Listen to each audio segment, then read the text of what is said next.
ಬಸವಲಿಂಗ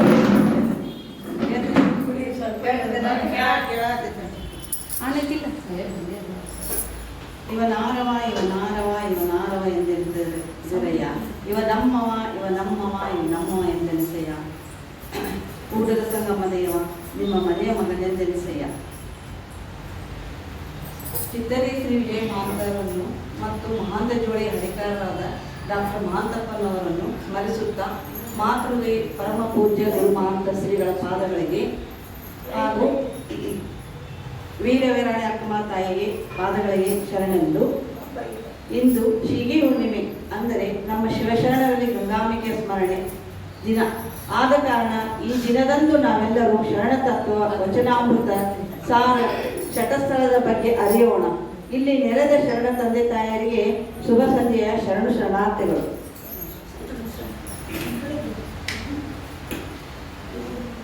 ಈಗ ವೇದಿಕೆಯನ್ನು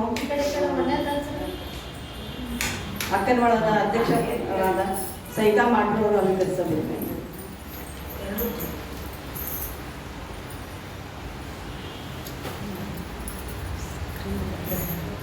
ಹಾಗೂ ಇಂದಿನ ಮುಖ್ಯ ಅತಿಥಿಗಳಾದ ನಮ್ಮ ಕುಂಬಾ ಟೀಚರ್ ಅವರು ವೇದಿಕೆಯನ್ನು ಅಲಂಕರಿಸಬೇಕಾಗಿ ವಿನಂತಿ. ಚಪ್ಪಾಳೆ ಹಾಕಿದ್ರೆ ಚಪ್ಪಾಳೆ ಹಾಕಿದ್ರೆ ಹಾಗೆ ಬಿಟ್ಕೊಳ್ಳೋದು ಚಪ್ಪಾಳೆ ಹಾಕಿದಂಗೆ.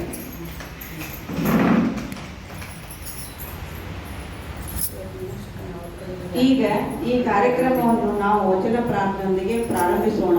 ಈ ವಚನ ಪ್ರಾರ್ಥನೆಯನ್ನು ನಮ್ಮ ಅಕ್ಕನ ಬಳದ ಶರಣೆ ರಾಜೇಶ್ವರಿ ಶುಭರು ನಡೆಸಿಕೊಡಬೇಕಾಗಿ ಪ್ರಾರ್ಥನೆ.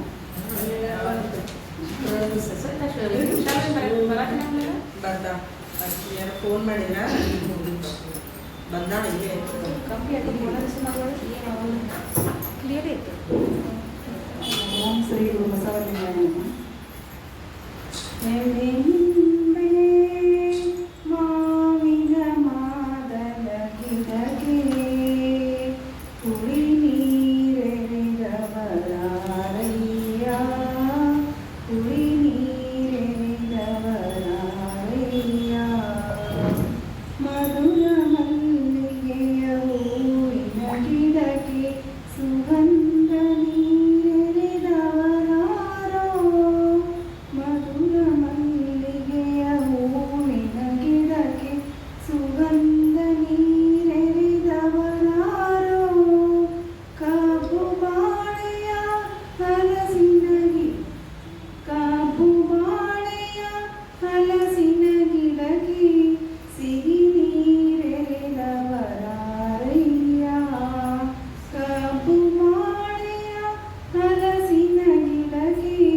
ರಾಜೇಶ್ವರಿ ಶುಭಲ್ ಶರಣೆ ಅವರಿಗೆ ಸುಶ್ರಾವಾಗಿ ವಚನ ಪಾಠ ನಡೆಸಿಕೊಟ್ಟ ಈ ತಾಯಿಗೆ ಭಕ್ತಿ ಪೂರ್ವಕ ಶರಣ. ಈಗ ಇಂದಿನ ಕಾರ್ಯಕ್ರಮಕ್ಕೆ ಎಲ್ಲ ಶರಣರಿಗೆ ಸ್ವಾಗತವನ್ನು ಶರಣಿ ಭಾರತಿ ಶೆಟ್ಟರಲ್ಲಿ ಕೇಳ್ಬೋದು.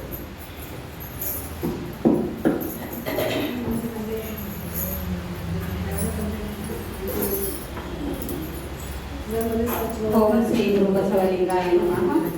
ಎನ್ನ ಗತಿಮತಿ ನೀನೆ ಕಂಡಯ್ಯ, ಎನ್ನ ಗುರು ಪರಮ ಗುರು ನೀನೆ ಕಂಡಯ್ಯ, ಎನ್ನ ಅಂತರಂಗದ ಜ್ಯೋತಿಯು ನೀನೆ ಕಂಡಯ್ಯ.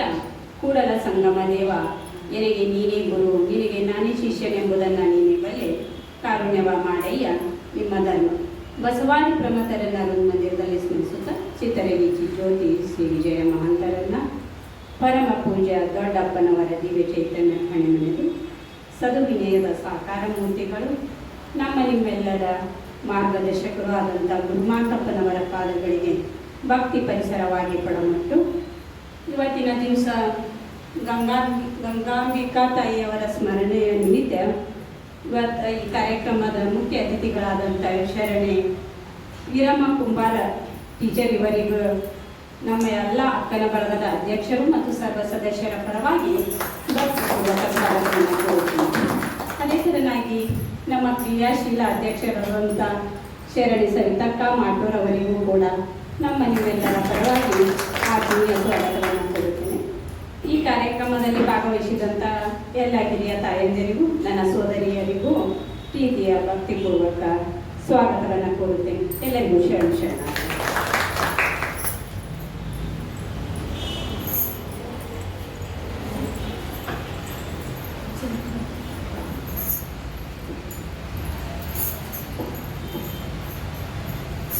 ಎಲ್ಲರಿಗೂ ಸ್ವಾಗತಿಸಿದ ಶರಣೆ ಭಾರತಿ ಶರಣರಿಗೆ ಭಕ್ತಿ ಪೂರ್ವಕ ಶರಣಾರ್ಥಿಗಳು. ಈಗ ಇಂದಿನ ಕಾರ್ಯಕ್ರಮಕ್ಕೆ ಮುಖ್ಯ ಅತಿಥಿಗಳಾಗಿ ಆಗಮಿಸಿದ ಶರಣೆ ವೀರಮ್ಮ ಕುಂಬಾರ ಅವರ ಪರಿಚಯವನ್ನು ಶರಣೆ ಲತಾ ಅಂಗಡಿಯವರು ಮಾಡಿಕೊಡಬೇಕೆಂದು ಅವರಲ್ಲಿ ಪ್ರಾರ್ಥಿಸುತ್ತೇವೆ.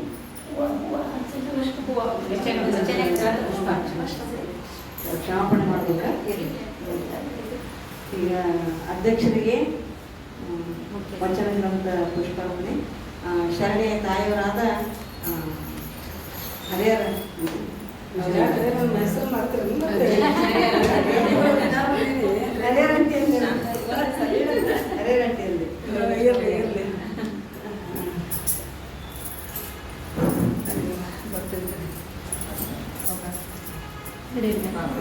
ಇಲ್ಲ ಇಲ್ಲ, ಇವತ್ತು ರೊಟ್ಟಿ ಚಪಾತಿ ಎರಡು ಜೋರಾಗೈತಿ. ಕೆಲಸ ಭಾಳ ಮುಗಿಸ್ತಾವ. ಕೆಲಸ ಭಾಳ ಆಗುತ್ತೆ. ನನಗೆ ಏನಿಲ್ಲ ಮಾಡೋದಿಲ್ಲ. ತಕೋರ ಫೋಟೋನ ತಡಿ ಸರಿ.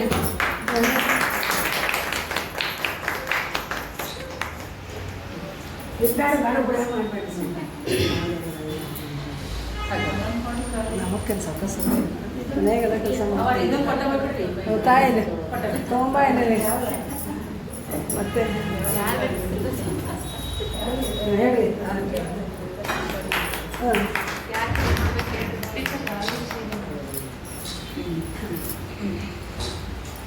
ಮೂವಂತ ಉದ್ದಿರ್ತಾರ ಬೇಡ. ಮೂವಂತ ಉದ್ದಾಗ ಸವಿತಾವ ಉಳಿತಾವ ವಚನ ಪುಷ್ಪಾರ್ಪಣೆ ಮಾಡಿರುವಂಥ ತಾಯಿಯವರಿಗೆ ಶರಣಾರ್ಥಿಗಳು. 28 ಈಗ ಪರಿಚಯ ಲತಾ ಅಂಗಡಿಯವರಿಂದ.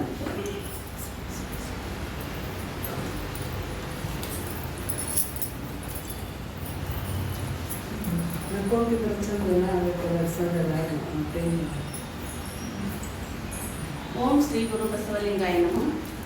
ನೀರಿಗೆ ನೈದಿಲೆ ಶೃಂಗಾರ, ಸಮುದ್ರಕ್ಕೆ ತೆರೆಯೇ ಶೃಂಗಾರ, ನಾರಿಗೆ ಗುಣವೇ ಶೃಂಗಾರ, ನಮ್ಮ ಕೂಡಲು ನಮ್ಮ ಶರಣರಿಗೆ ಬಸವಲಂಬೂತಿಯೇ ಶೃಂಗಾರ.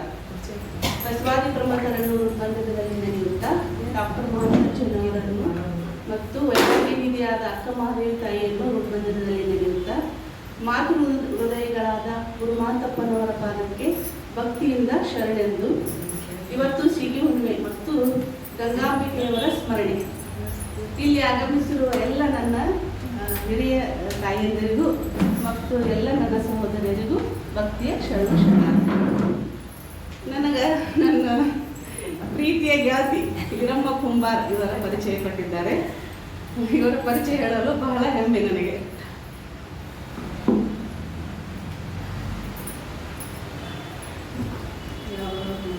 ಇವರು ಹುಟ್ಟಿದ್ದು 19/5/1976ರಲ್ಲಿ.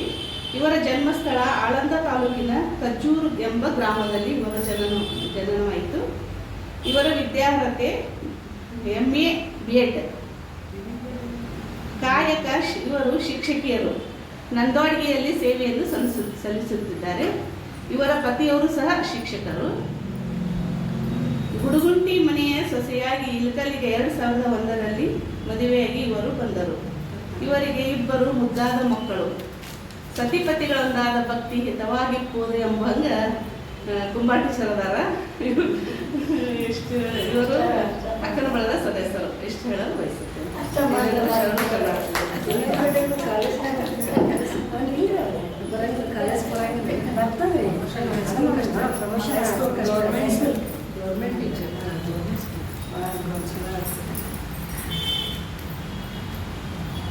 ಹಂಗ ಬೇರೆ ಕಲ್ತಿರ್ತಕ್ಕಂಥ ಇಷ್ಟ ಮಾಡಿದ್ದೀನಿ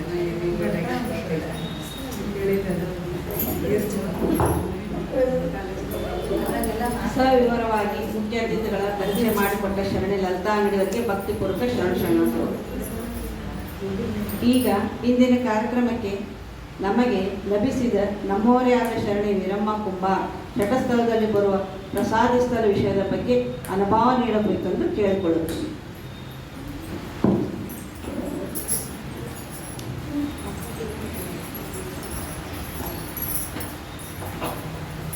ಓಂ ಶ್ರೀ ಗುರು ಬಸವಲಿಂಗಾಯ ನಮಃ.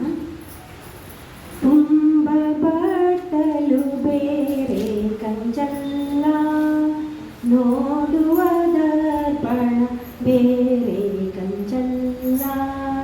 ತುಂಬ ಬಟ್ಟಲು ಬೇರೆ ಕಂಚಲ್ಲ, ನೋಡುವ ದರ್ಪಣ ಬೇರೆ ಕಂಚಲ್ಲ.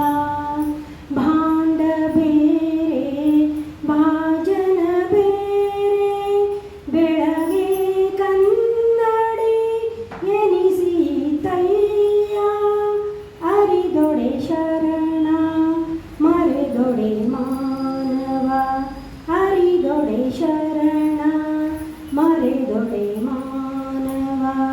ಮರೆಯದೆ ಪೂಜಿಸೋ ಕೂಡಲ ಸಂಗಯ್ಯನ, ಮರೆಯದೆ ಪೂಜಿಸೋ ಕೂಡಲ ಸಂಗಯ್ಯನ.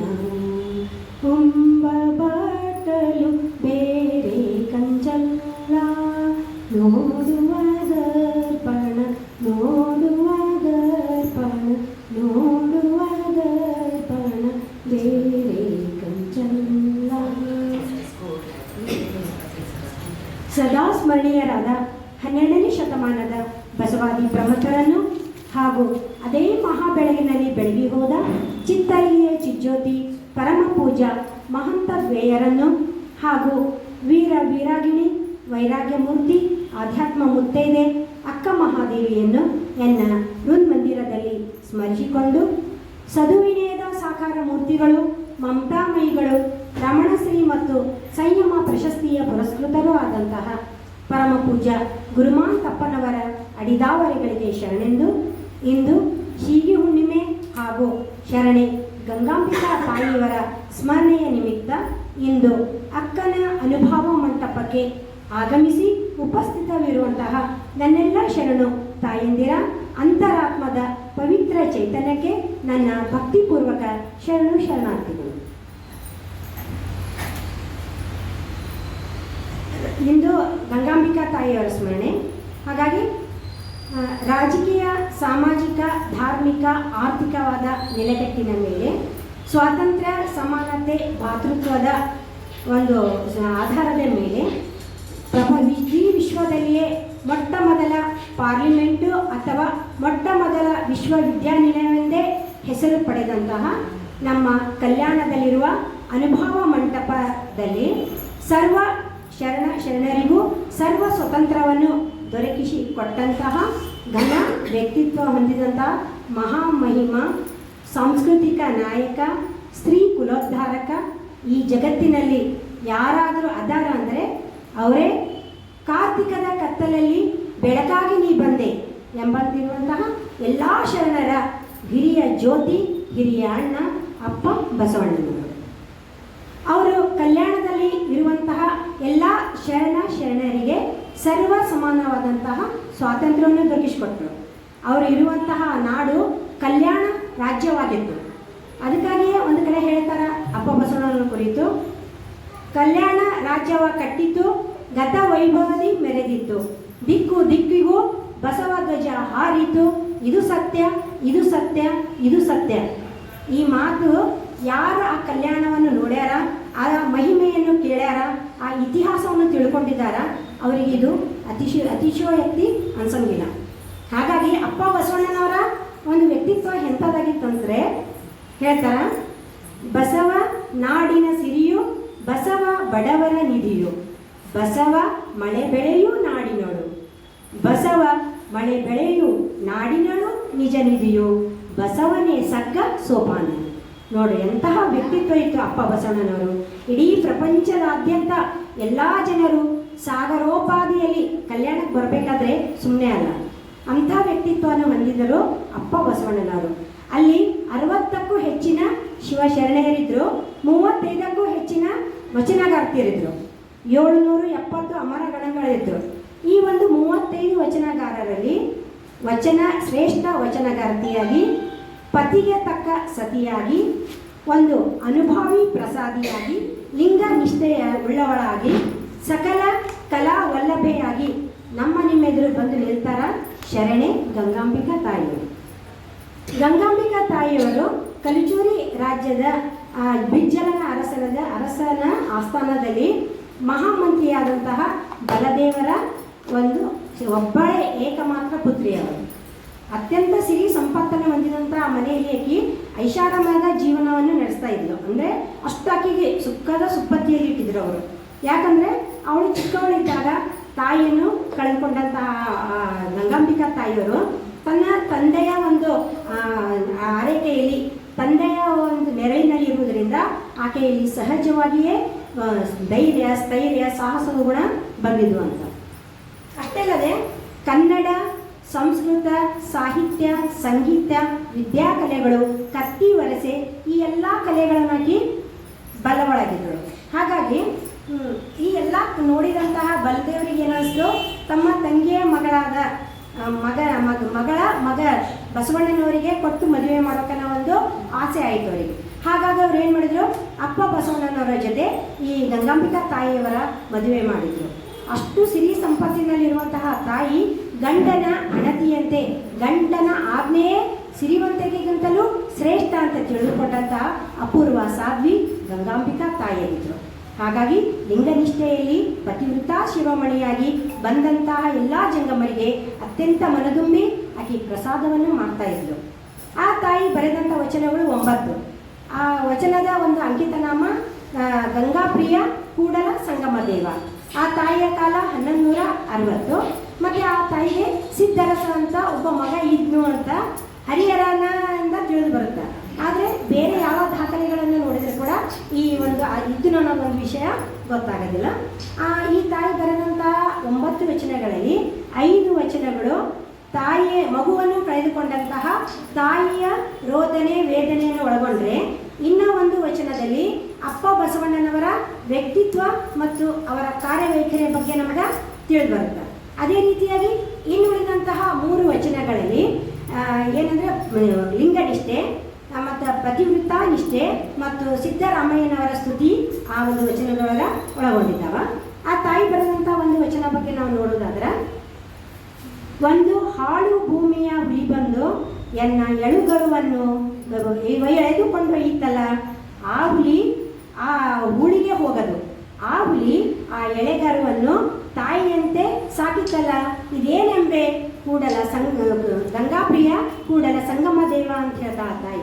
ಇದು ಮೇಲ್ನೋಟಕ್ಕೆ ಒಬ್ಬ ಮಗುವನ್ನು ಕಳೆದುಕೊಂಡಂತಹ ತಾಯಿಯ ರೋದನೆ ವೇದನೆ ಇದ್ರೂ ಸಹ ಆಂತರಿಕವಾಗಿ ಆ ಗಂಗಾಂಬಿಕಾ ತಾಯಿ ಆಧ್ಯಾತ್ಮಿಕವಾಗಿ ಯೋಚನೆ ಮಾಡುವಂತಹ ರೀತಿ ಬಹಳ ಅಮೋಘವಾದುದು. ಹುಲಿ ಬೇಟೆಯಾಡುವಂತೆ ಮೃತ್ಯು ದೇವತೆ ಬಂದು ನಾನು ತನ್ನ ಮಗುವನ್ನು ಎತ್ಕೊಂಡು ಹೋದ್ಲು ಅನ್ನುವಂಥ ಅಳಲು ಆ ತಾಯಿಯಲ್ಲಿತ್ತು. ಅಂದರೆ ಇದರಲ್ಲಿ ಆ ಒಂದು ಹುಲಿಯ ಒಂದು ನಿಂದನೆ ಇಲ್ಲ, ಮರಣದ ಚಿಂತೆ ಇಲ್ಲ, ಮತ್ತು ಆ ಮೃತ್ಯು ದೇವತೆ ತಾನಿಗೆ ವಹಿಸಿದಂಥ ಕೆಲಸವನ್ನು ಚಾಚು ತಪ್ಪದೆ ಪಕ್ಷಪಾತ ಮಾಡದೆ ತನ್ನ ಕೆಲಸವನ್ನು ತಾನು ಮಾಡ್ತಾ ಇದ್ದಾಳ ಅನ್ನೋದು ಆ ತಾಯಿಗೂ ಗೊತ್ತು. ಆದರೆ ತಾಯಿ ಮಗುವನ್ನು ಕಳೆದುಕೊಂಡಂತಹ ಕರುಳಿನ ವೇದನೆಯಿಂದ ಈ ಎಲ್ಲ ವಿಷಯಗಳು ತಾಯಿಯ ವಚನದಲ್ಲಿ ನಾವು ನೋಡ್ತೀವಿ.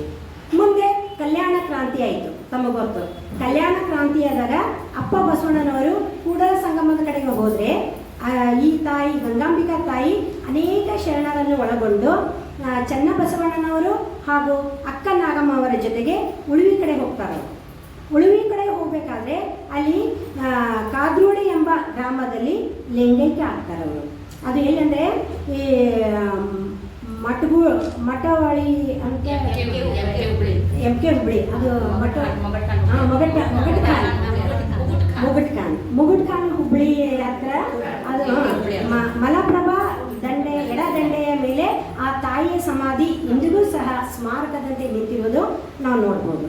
ಇಂತಹ ಪ್ರತಿವ್ರತ ಶಿರೋಮಣಿಯಾಗಿ ಲಿಂಗನಿಷ್ಠೆ ವಿಳವಳಾಗಿ ಅನುಭವ ಶರಣೆಯಾಗಿ ತನ್ನ ತನು ಮನ ಭಾವದಿಂದ ಕಾಯಕವನ್ನು ಮಾಡಿ 12ನೇ ಶತಮಾನದ ಇತಿಹಾಸದ ಪುಟದಲ್ಲಿ ಅಚ್ಚಳಿಯದಂತಹ ಧ್ರುವತಾರೆಯಾಗಿ ಮೆರೆದಂತಹ ತಾಯಿ ಗಂಗಾಂಬಿಕಾ ತಾಯಿಯವರು. ಹಾಗಾಗಿ ನಾವೆಲ್ಲರೂ ಕೂಡ 12ನೇ ಶತಮಾನದ ಶರಣರ ಒಂದು ವ್ಯಕ್ತಿತ್ವವೇ ಅಂಥದ್ದು. ಪ್ರತಿಯೊಬ್ಬರು ನೋಡ್ರಿ, ನಾವು ಎಷ್ಟು ಸಲ ಕೇಳ್ತೀವಿ. ಮೊನ್ನೆ 9 ದಿನ 9 ಶರಣೆಯರದು ವಚನ ಕಟ್ಟು ಮಹೋತ್ಸವ ಮಾಡಿದ್ರು ಕದಳಿ ವೇದಿಕೆಯ ಸಹೋದರಿಯರು. ಬರೀ 9 ಮಂದಿ ಅಂತ ನಾವು ಅಂದರೆ ಅಲ್ಲಿ 36 ಜನ ಬಂದಿತ್ತು ಅನಿಸುತ್ತೆ ನನಗೆ. ಒಂದೊಂದು ದಿನ 2-3 ಮಂದಿ ಶರಣೆಯರದು ಕೇಳಿದ್ರು, ಹೌದಾ? ಹಾಗಾಗಿ ಈ ಎಲ್ಲ ಶರಣರು ನಾವು ಎಷ್ಟು ಕೇಳಿದ್ರು ಕೂಡ ಇನ್ನೊಮ್ಮೆ ಕೇಳಬೇಕು, ಮತ್ತೊಮ್ಮೆ ಕೇಳಬೇಕು, ಮೊದಲೊಮ್ಮೆ ಕೇಳಬೇಕು ಅನಿಸುತ್ತೆ. ಅದಕ್ಕೆ ಹೇಳ್ತಾರೆ ತಿರುಪತಿಯಲ್ಲಿ ದಿನ ಒಂದ್ಸಲ ಆದರೂ ಶರಣರು ನೆನೆಸ್ಬೇಕಂತ. ಶರಣರ ನೆನೆದರ ಸರಗಿಯ ಇಟ್ಟಂಗ ಅರಳಿದ ಮಲ್ಲಿಗೆ ಮುಡಿದಾಂಗ ಕಲ್ಯಾಣದ ಶರಣರ ಒಮ್ಮೆ ನೆನೆ ಮನವೇ ಅಂತ. ನೋಡ್ರಿ, ಎಂಥ ಅದ್ಭುತವಾದಂಥ ಗರ್ತಿಯರ ಹಾಡುಗಳನ್ನು ನಾವು ಕೇಳ್ತೀವಿ. ಹಾಗಾಗಿ ಗಂಗಾಂಬಿಕಾ ತಾಯಿಯರ ಸ್ಮರಣೆಯನ್ನು ಇಂದು ನಾವು ಅಕ್ಕನ ಒಂದು ಸಮ್ಮುಖದಲ್ಲಿ ನಾವು ಮಾಡ್ತಾ ಇದ್ದೀವಿ ಅನ್ನೋದಕ್ಕೆ ನನಗೆ ಭಾಳ ಸಂತೋಷ ಅನ್ನಿಸ್ತದ. ಇದಕ್ಕೆ ನನಗೆ ಅವಕಾಶ ಮಾಡಿಕೊಟ್ಟಂಥ ಅಧ್ಯಕ್ಷರು ಹಿಡಿದು ಎಲ್ಲರಿಗೂ ಕೂಡ ನಾನು ಮೊದಲು ನನ್ನ ಭಕ್ತಿಪೂರ್ವಕ ಶರಣಾರ್ಥಿಗಳನ್ನು ಸಲ್ಲಿಸ್ತೀನಿ. ಇದರೊಂದಿಗೆ ನನಗೆ ಮೊನ್ನೆ ನಮ್ಮ ಶ್ರೀಮಠದಲ್ಲಿ ಪರಮ ಪೂಜ್ಯ ದಯದಾ ಶರಣರು ಇಡೀ 1 ತಿಂಗಳ ಪರ್ಯಂತ ಶಟಸ್ಥಲದ ಬಗ್ಗೆ ತಮ್ಮ ಅನುಭವದ ಅಮೃತವನ್ನು ನಮ್ಮೆಲ್ಲರಿಗೂ ಎಡೆ ಮಾಡಿದರು. ಆ ಅನುಭವದ ಅಮೃತದ ವಿಷಯವನ್ನು ಮತ್ತೊಮ್ಮೆ ನಾವೆಲ್ಲರೂ ಮರುಕಳಿಸೋಣ, ಪುನರಾವರ್ತನೆ ಮಾಡೋಣ, ಆ ವಿಷಯವನ್ನು ಮತ್ತೊಮ್ಮೆ ನಾವು ತಿಳ್ಕೊಳ್ಳೋಣ ಅಂತ ನಮ್ಮ ಅಕ್ಕನ ಬಳಗದ ಕ್ರಿಯಾಶೀಲ ಅಧ್ಯಕ್ಷರಾದಂತಹ ಶರಣೆ ಸವಿತಾ ಮಾಟ್ರಕ್ಕರವರ ಒಂದು ಆಶಯವಾಗಿತ್ತು. ಅವರ ಆಶಯದಂತೆ ಈಗ 2 ಸ್ಥಳದ ಬಗ್ಗೆ ಮುಗಿದವ. 3ನೇ ಸ್ಥಳ ಪ್ರಸಾದಿ ಸ್ಥಳ. ಆ ವಿಷಯದ ಬಗ್ಗೆ ನಿಮ್ಮ ಜೊತೆಗೆ ನಾನು ವಿಚಾರವನ್ನು ಹಂಚಿಕೊಳ್ತೀನಿ. ಇಲ್ಲಿ ಶತಸ್ಥಲ ಅಂದರೆ ತಮಗೆ ಗೊತ್ತೈತಿ.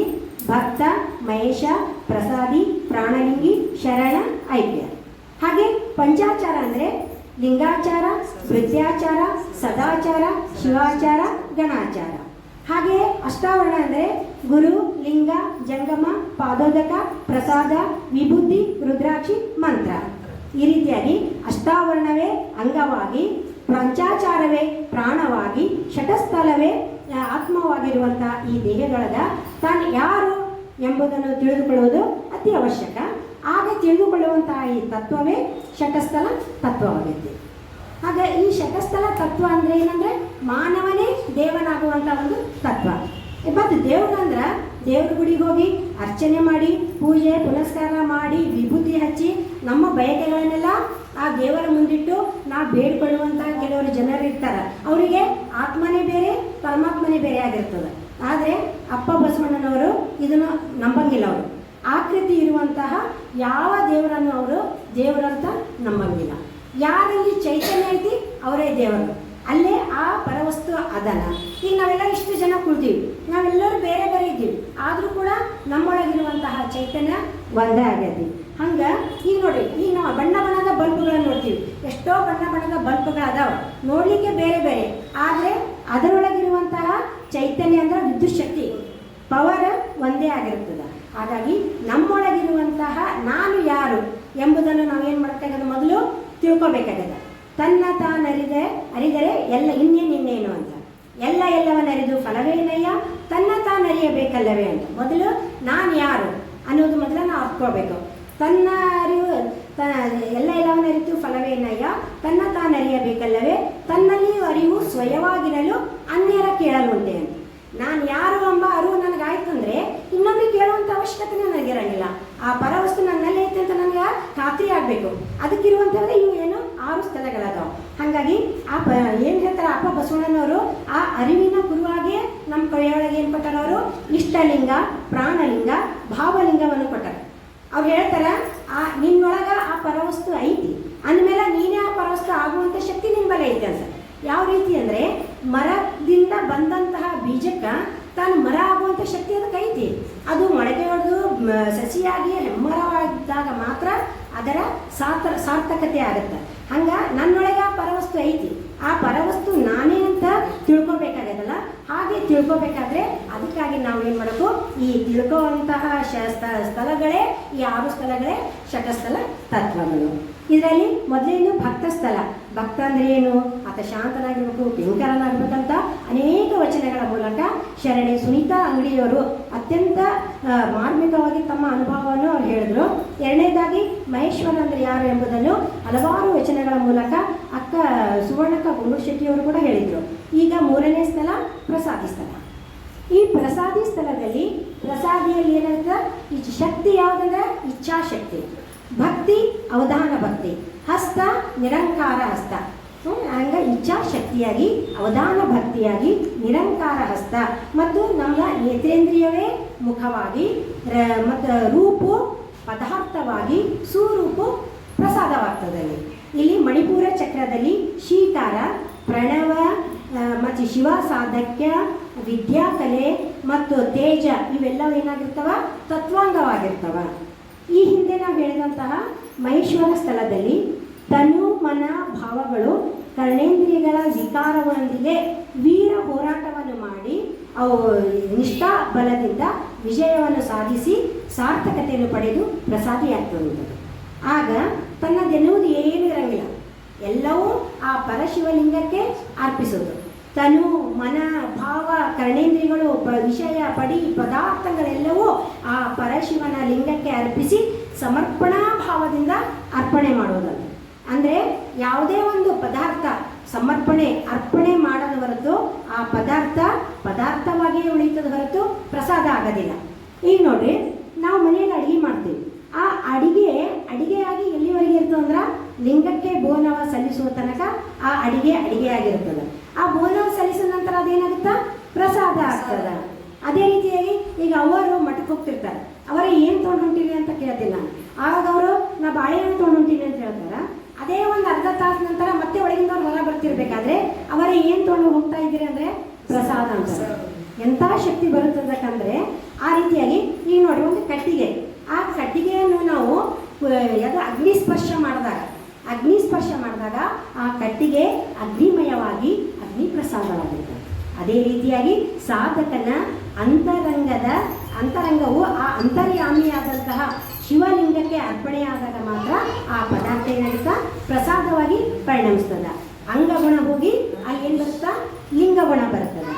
ಅಂಗಗುಣ ಉಳಿದು ಲಿಂಗ ಗುಣ ಉಳಿದು ಅಂಗವು ಲಿಂಗದೊಳಗಾದ ಕಾರಣ ಅಂಗಗುಣ ಬೆಲೆಗೆ ಇನಿತಿಲ್ಲ. ಲಿಂಗವು ಬಂದೆನ್ನ ಅಂಗದೊಳು ನೆಲೆಸಲು ಅಂಗವು ಲಿಂಗದೊಳಗಾದ ಕಾರಣ ನಿಮ್ಮ ಪಾದದೊಳೊಳಗೆರವೆ ಅಂತ ಅಕ್ಕ ಮಹಾದೇವಿ ತನ್ನ ಯೋಗಾಂಗ ತ್ರಿವಿಧಿಯಲ್ಲಿ ಹೇಳ್ತಾಳೆ. ಯಾಕೆ ಹೇಳ್ತಾಳೆ ಅಂದ್ರೆ ಚಿಕ್ಕವರಿರುವಾಗಲೂ ಕೂಡ ಆ ಶಿವಲಿಂಗವೇ ನನ್ನ ಗಂಡ, ಆ ಮಲ್ಲಿಕಾರ್ಜುನ ನನ್ನ ಗಂಡ ಅಂತಿಕೊಂಡು ಲಿಂಗ ನಿರೀಕ್ಷಣೆ ಮಾಡ್ತಾ ಮಾಡ್ತಾ ಮಾಡ್ತಾ ಆಕೆ ನಂಗಾಂಗವೆಲ್ಲವೂ ಏನಾಗಿರ್ತಾವ, ಲಿಂಗಾಂಗ ಆಗಿರ್ತಾವ. ಅದಕ್ಕೆ ಹೇಳ್ತಾಳೆ ತನ್ನ ಅಣುಗಳೆಲ್ಲವೂ ಲಿಂಗಮಯ ಆಗ್ಯಾವ, ನಿನ್ನಲ್ಲೇ ಸೇರ್ಕೊಂಡಾವ. ಅದಕ್ಕೆ ನಿನ್ನ ಚರಣ ಕಮಲದೊಳಗ ನಾ ಬಂದು ಅಡ್ಕೊಂತೀನಿ ಅಡಿಗಿನಿ ಅಂತಿಕೊಂಡು ಆ ತಾಯಿ ತನ್ನ ಒಂದು ಯೋಗಾಂಗ ತ್ರಿವಿಧಿಯಲ್ಲಿ ಹೇಳ್ಬೇಕಾದ್ರೆ ಈ ಒಂದನೇದ ನಮ್ಮಲ್ಲಿರುವಂತಹ ಅಂಗಗುಣಗಳು ಹೋಗಿ ಲಿಂಗ ಗುಣಗಳಾಗ್ತವ, ಅಂಗೇಂದ್ರಿಗಳೆಲ್ಲವೂ ಲಿಂಗೇಂದ್ರಿಗಳಾಗ್ತವ. ಆಗ ಪ್ರಸಾದಿಗೆ ಯಾವುದೇ ಪರಿತಾಪ ಎಂಬುದೇ ಇಲ್ಲ ಅಂತ. ಯಾಕಿಲ್ಲಂದರೆ ಅಲ್ಲಿ ನಂದು ತನ್ನದು ಎಂಬ ಅಹಂ ಮಮಕಾರ ಇದ್ರೆ ಮಾತ್ರ ಅಲ್ಲಿ ಕಷ್ಟ ನೋವು ಆಗ್ತದೆ. ಅಲ್ಲಿ ತನ್ನದೆಂಬ ಅಹಂ ಮಮಕಾರನೇ ಇಲ್ಲ ಅಂದಮೇಲೆ ಅಂಥ ಪ್ರಸಾದಿಗೆ ಎಲ್ಲಿಯ ನೋವು ಎಲ್ಲಿಯ ಬಾಧೆ? ತಂದಿರುವಂತಹ ಎಲ್ಲ ಪಡಿ ಪದಾರ್ಥಗಳನ್ನು ಆ ಪರಶಿವ ಲಿಂಗಕ್ಕೆ ಅರ್ಪಿಸಿ ತಾನು ಲಿಂಗ ಭೋಗೋಪಭೋಗಿಯಾಗುವುದೇ ಈ ಪ್ರಸಾದಿ ಸ್ಥಳದ ಮುಖ್ಯ ಲಕ್ಷಣ ಮತ್ತು ಪರಮ ಉದ್ದೇಶ ಅಂತ ಹೇಳುವಂಥದ್ದು. ಅದೇ ರೀತಿಯಾಗಿ ಈಗ ಭಕ್ತ ಸ್ಥಳದ ಕ್ರಿಯಾಶಕ್ತಿ ಪ್ರಧಾನವಾದಂತಹ ಆಚಾರ ಲಿಂಗಕ್ಕೆ, ಮಹೇಶ್ವರ ಸ್ಥಳದ ಜ್ಞಾನಶಕ್ತಿ ಪ್ರಧಾನವಾದಂತಹ ಗುರುಲಿಂಗವೇ ಚೇತನವಾಗಿರ್ತದೆ. ಪ್ರಸಾದಿ ಸ್ಥಳದ ಕ್ರಿಯಾಶಕ್ತಿ ಪ್ರಧಾನವಾದಂತಹ ಗುರುಲಿಂಗ ಶಿವಲಿಂಗವೇ ಚೇತನವಾಗಿದೆ. ಈ ಮಾತನ್ನ ಯಾಕೆ ಹೇಳ್ತಾ ಇದ್ದೀನಂದ್ರೆ, ಇಚ್ಛಾಶಕ್ತಿ ಇಲ್ಲದೆ ಜ್ಞಾನಶಕ್ತಿ ನಿಷ್ಪ್ರಯೋಜಕ, ಜ್ಞಾನಶಕ್ತಿ ಇಲ್ಲದೆ ಈ ಕ್ರಿಯಾಶಕ್ತಿ ನಿಷ್ಪ್ರಯೋಜಕ. ಅದಕ್ಕಾಗಿ ಇಚ್ಛಾಶಕ್ತಿ ಒಳಗೆ ಜ್ಞಾನಶಕ್ತಿ, ಜ್ಞಾನಶಕ್ತಿ ಒಳಗೆ ಕ್ರಿಯಾಶಕ್ತಿ ಸಮರಸಗೊಳ್ಬೇಕು. ಆಗ ನಾವು ಯಾವುದೇ ಒಂದು ಕೆಲಸ ಪರಿಪೂರ್ಣ ಆಗೈತಿ ಅಂತ ಹೇಳ್ಬೇಕಾದ್ರೆ ಇವು ಮೂರು ಒಂದು ಇನ್ನೊಂದರೊಳಗೆ ಸಮರಸ ಆಗಬೇಕು. ಅದಕ್ಕೆ ನಿಮ್ಗೆ ಒಂದು ನಾವು ಏನು ತಿಳ್ಕೊಬೇಕಂತಂದ್ರೆ, ಈ ಷಟಸ್ಥಲ ಅದಾವಲ್ಲ, ಭಕ್ತ, ಮಹೇಶ, ಪ್ರಸಾದಿ, ಪ್ರಾಣಲಿಂಗಿ, ಶರಣಾಯ್ಕ, ಇವು ಬೇರೆ ಬೇರೆ ತತ್ವ ಅಲ್ಲ. ಇವು 6 ತತ್ವಗಳು ಒಂದು ಇನ್ನೊಂದರೊಳಗೆ ಸಮರಸಗೊಂಡಾವ. ಹಾಗಾಗಿ ಬೇರೆ ಬೇರೆ ಅಂತ ನಾವು ಮೊಟ್ಟ ಮೊದಲಾಗಿ ತಿಳ್ಕೊಬಾರ್ದು. ಈ ಒಂದು ಪ್ರಸಾದಿ ಸ್ಥಳದಲ್ಲಿ ಶಕ್ತಿ ಯಾವುದಾಗ ನಮ್ಗೆ ಇಚ್ಛಾಶಕ್ತಿಯಾಗ, ನಾವು ಇಚ್ಛಾಶಕ್ತಿ ಹೊಂದಿದ್ರಿಂದ ನಮ್ಮ ತನು ಮನ ಭಾವಗಳೆಲ್ಲವೂ ಪ್ರಸಾದಮಯ ಆಗ್ಯಾವಲ್ಲ. ಅದಕ್ಕಾಗಿ ಇತರೆ ಯಾವ ಬಾಹ್ಯ ವಿಷಯ ವಿಕಾರಗಳು ನಮ್ಮ ಹತ್ರ ಸುಳಂಗಿಲ್ಲ. ಈ ನಮ್ಮ ಇಚ್ಛಾಶಕ್ತಿ ಅವ್ರ ಕಡೆ ಇಳಿದು ಸಹ ನೋಡಂಗಿಲ್ಲ. ನಮ್ಮ ಘ್ರಾಣ, ಜಿಹ್ವೆ, ನೇತ್ರ, ತ್ವಕ್ಕು ಮತ್ತು ಶ್ರೋತ್ರೇಂದ್ರಿಯಗಳೆಲ್ಲವೂ ಇಲ್ಲಿ ಪ್ರಸಾದಮಯ ಆಗ್ತವೆ. ಅದೇ ರೀತಿಯಾಗಿ ಶಬ್ದ, ಸ್ಪರ್ಶ, ರೂಪ, ರಸ, ಗಂಧ ಎಂಬ ಪಂಚ ವಿಷಯಗಳು ಕೂಡ ಏನಾಗ್ತವೆ, ಇಲ್ಲಿ ಪ್ರಸಾದಮಯ ಆಗ್ತವೆ. ಆಗ ಪ್ರಸಾದಿ ಆ ಪರಮಾನಂದದಲ್ಲಿಯೇ ಇರುತ್ತಿರುವುದರಿಂದ ಆತನಿಗೆ ಶಿವನೇ ಲಿಂಗ, ಶಿವನೇ ಮಂಗಲ. ಈ ಮಂಗಲಮಯವಾದ ಶಿವಲಿಂಗಕ್ಕೆ ಆತ ಅವಧಾನ ಭಕ್ತಿಯಿಂದ ಅರ್ಚನೆ ಮಾಡ್ತಾನೆ. ಇಲ್ಲಿ ಅವಧಾನ ಭಕ್ತಿ ಅಂದರೆ ಏನು? ಅವಧಾನ ಭಕ್ತಿ ಅಂದರೆ ಪ್ರಸಾದಿ ಜೀವನದಿಂದ ಅತ್ತಿತ್ತ ಮುಮ್ಮುಖನಾಗದಂತೆ ಎಚ್ಚರ ವಹಿಸುವುದೇ ಅವಧಾನ ಭಕ್ತಿ ಅಥವಾ ಸಾವಧಾನ ಭಕ್ತಿ. ಅಂದರೆ ಈ ಮನ, ಈಗ ನಾವು ಏನಾದ್ವಿ, ಭಕ್ತ ಸ್ಥಳ ಮುಗಿತು, ಮಹೇಶ ಸ್ಥಳ ಮುಗಿತು, ಈ ಪ್ರಸಾದಿ ಸ್ಥಳಕ್ಕೆ ಬಂದೀವಿ ಅಂದಮೇಲೆ ಪ್ರಸಾದಿ ಸ್ಥಳದಲ್ಲಿ ಆ ಮನುಷ್ಯ ಏನಾಗಿರ್ತಾನ, ಪ್ರಸಾದಿ ಪೂರ ಶ್ರದ್ಧೆಯಿಂದ ದೇವರಲ್ಲೇ ಸಮರ್ಪಣೆ ಆಗಿರ್ತಾನೆ. ಅಂದಾಗ ಮತ್ತೆ ಯಾವುದೇ ವಿಷಯ ಭೋಗನ ಕಡೆಗೆ ಆತ ಮನಸ್ಸು ಎಳಿಸಬಾರ್ದು. ಹಂಗಾತ ಜಾಗರೂಕತೆಯಿಂದ ಎಚ್ಚರದಿಂದ ಇರುವುದೇ ಪ್ರಸಾದ ಭಕ್ತಿ, ಅವಧಾನ ಭಕ್ತಿ ಅಥವಾ ಸಾವಧಾನ ಭಕ್ತಿ. ಈ ರೀತಿಯಾಗಿ ಇಚ್ಛಾಶಕ್ತಿಯಿಂದ, ಅವಧಾನ ಭಕ್ತಿಯಿಂದ, ನಿರಂಕಾರ ಹಸ್ತದಿಂದ ಆ ಪರಶಿವ ಲಿಂಗಕ್ಕೆ ಸಮರ್ಪಣೆ ಮಾಡ್ತಾನೆ ಪ್ರಸಾದಿ. ಇಲ್ಲಿ ಸಮರ್ಪಣೆ ಅಂದರೆ ಇಚ್ಛಾಶಕ್ತಿ ಉಳ್ಳಂತಹ ಪ್ರಸಾದಿ ತನ್ನ ಎಲ್ಲ ಬಯಕೆಗಳು ಕೂಡ ಆ ಪರಶಿವ ಲಿಂಗಕ್ಕೆ ಅರ್ಪಿಸ್ತಾನ. ಇಲ್ಲಿ ಲಿಂಗ ಅಂದ್ರೆ ಏನಂದ್ರೆ ಪರಿಶುದ್ಧ ಕ್ರಿಯೆಗಳು, ಪ್ರಸಾದ ಅಂದ್ರೆ ಆ ಪರಿಶುದ್ಧ ಕ್ರಿಯೆಗಳಿಂದ ಬಂದಂತಹ ಪರಿಣಾಮವೇ ಪ್ರಸನ್ನತೆ, ಪ್ರಸಾದ ಆಗ್ತದೆ. ಅದಕ್ಕಾಗಿ ಪ್ರಸಾದ ಅಂದ್ರೆ ಪರಿಶುದ್ಧತೆ, ಪ್ರಸನ್ನತೆ ಮತ್ತು ಪರಮ ಜ್ಞಾನವೇ ಪ್ರಸಾದ ಅಂತ ಹೇಳಿ ನಾವಿಲ್ಲಿ ಕರಿತೀವಿ. ಯಾವುದರಲ್ಲಿ ಅಲ್ಲ ಎಂಬುದನ್ನು ಹೊಡೆದು ಹಾಕುವಂಥ ಶಕ್ತಿ ಇರ್ತದ ಅದೇ ಪ್ರಸಾದ, ಮತ್ತು ಬೇರೆ ಏನಿಲ್ಲ. ಏನಂತಂದ್ರೆ ಈಗ ನಾವೆಲ್ಲ ಇಲ್ಲಿ ಕೂತೀವಿ, ಒಮ್ಮೆ ಲೈಟ್ ಹೋಯ್ತಂದ್ರೆ ಆ ಲೈಟ್ ಹೋದಾಗ ನಾವೇನು ಹಚ್ತೀವಿಲ್ಲ ಜ್ಯೋತಿ, ಅದೇ ಪ್ರಸಾದ. ಈಗ ನಮ್ಮ ಅಂತರಂಗದೊಳಗಿರುವಂಥ ಅಜ್ಞಾನದ ಕತ್ತಲೆಯನ್ನು ಹೋಗಲಾಡಿಸುವಂತಹ ಜ್ಯೋತಿ ಎಂಬ ಅರಿವು ಐತಲ್ಲ, ಆ ಅರಿವೇ ಪ್ರಸಾದ. ಈಗ ಅನಾಚಾರವನ್ನು ಹೋಗಲಾಡಿಸುವಂತಹ ಆಚಾರವೇ ಪ್ರಸಾದ, ಅಜ್ಞಾನವನ್ನು ಹೋಗಲಾಡಿಸುವ ಜ್ಞಾನವೇ ಪ್ರಸಾದ, ಅಸಂತೋಷವನ್ನು ಹೋಗಲಾಡಿಸುವಂತಹ ಸಂತೋಷವೇ ಪ್ರಸಾದ, ದುಃಖವನ್ನು ಹೋಗಲಾಡಿಸುವಂತಹ ಸಂತೋಷವೇ ಪ್ರಸಾದ.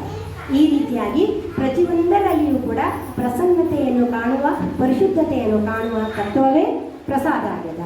ಹಾಗೆ ಪಂಚ ವಿಷಯಗಳು ಸಹ ಏನಾಗ್ತವೆ, ಇಲ್ಲಿ ಪ್ರಸಾದಮಯವಾಗ್ತಾವಂತ.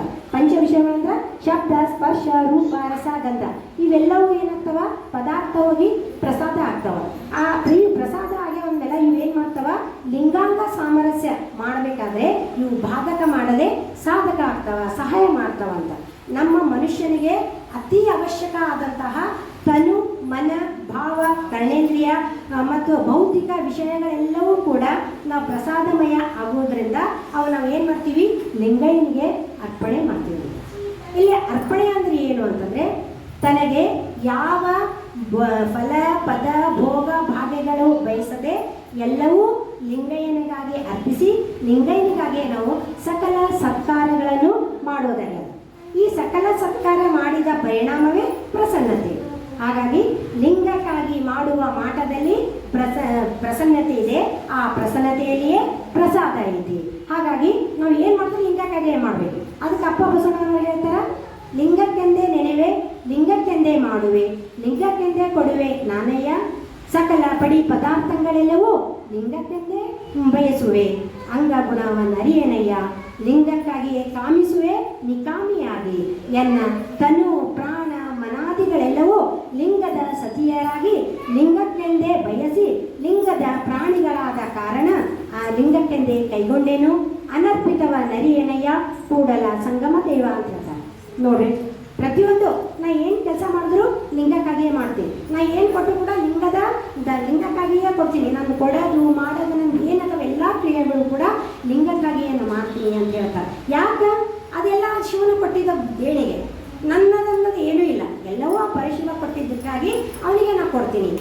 ನಿಮ್ಮ ದಾನ, ಬೆಳೆ ನಿಮ್ಮ ದಾನ, ಸುಳಿದು ಸೂಸುವ ಗಾಳಿ ಅದು ನಿಮ್ಮ ದಾನ ಅಂತ.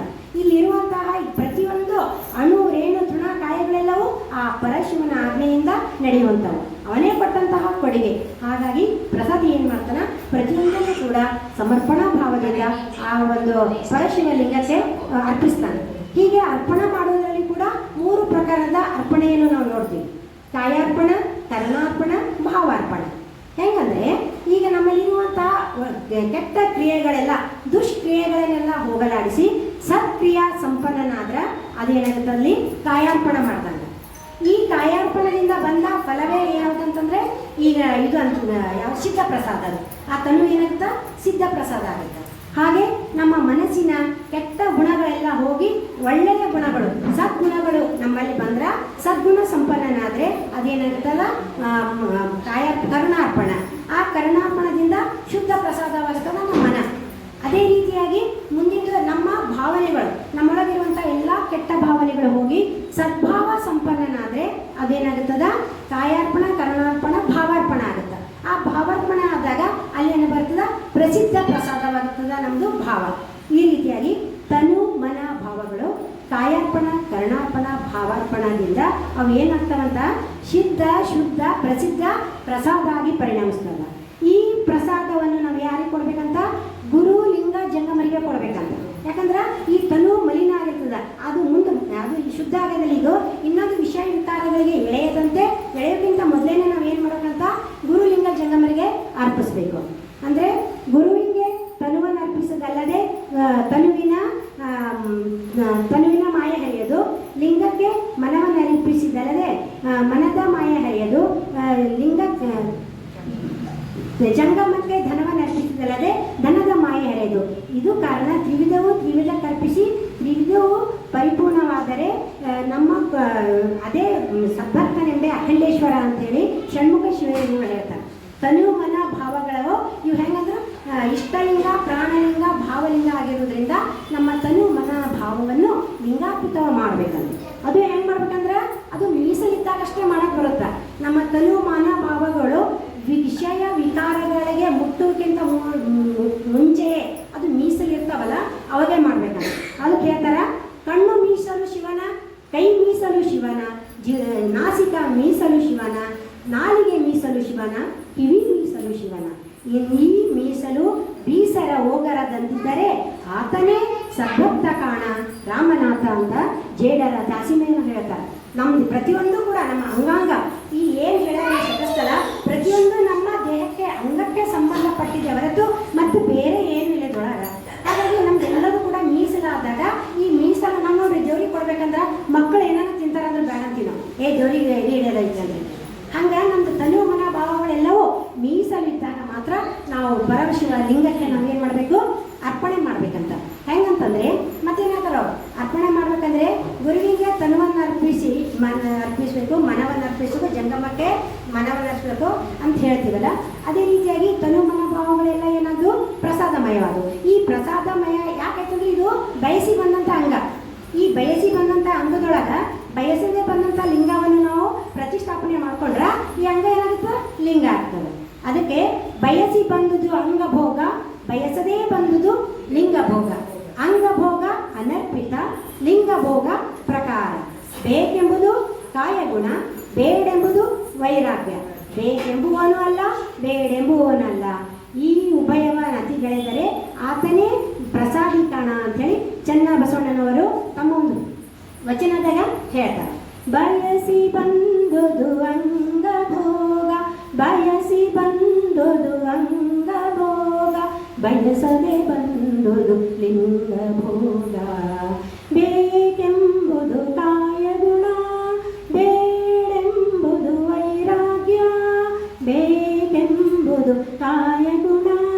ಬೇಡೆಂಬುದು ವೈರಾಗ್ಯ. ನೋಡಿ ಹೆಂಗಂತಾರ, ಬೇಕನ್ನುವುದೇ ಸಂಸಾರ.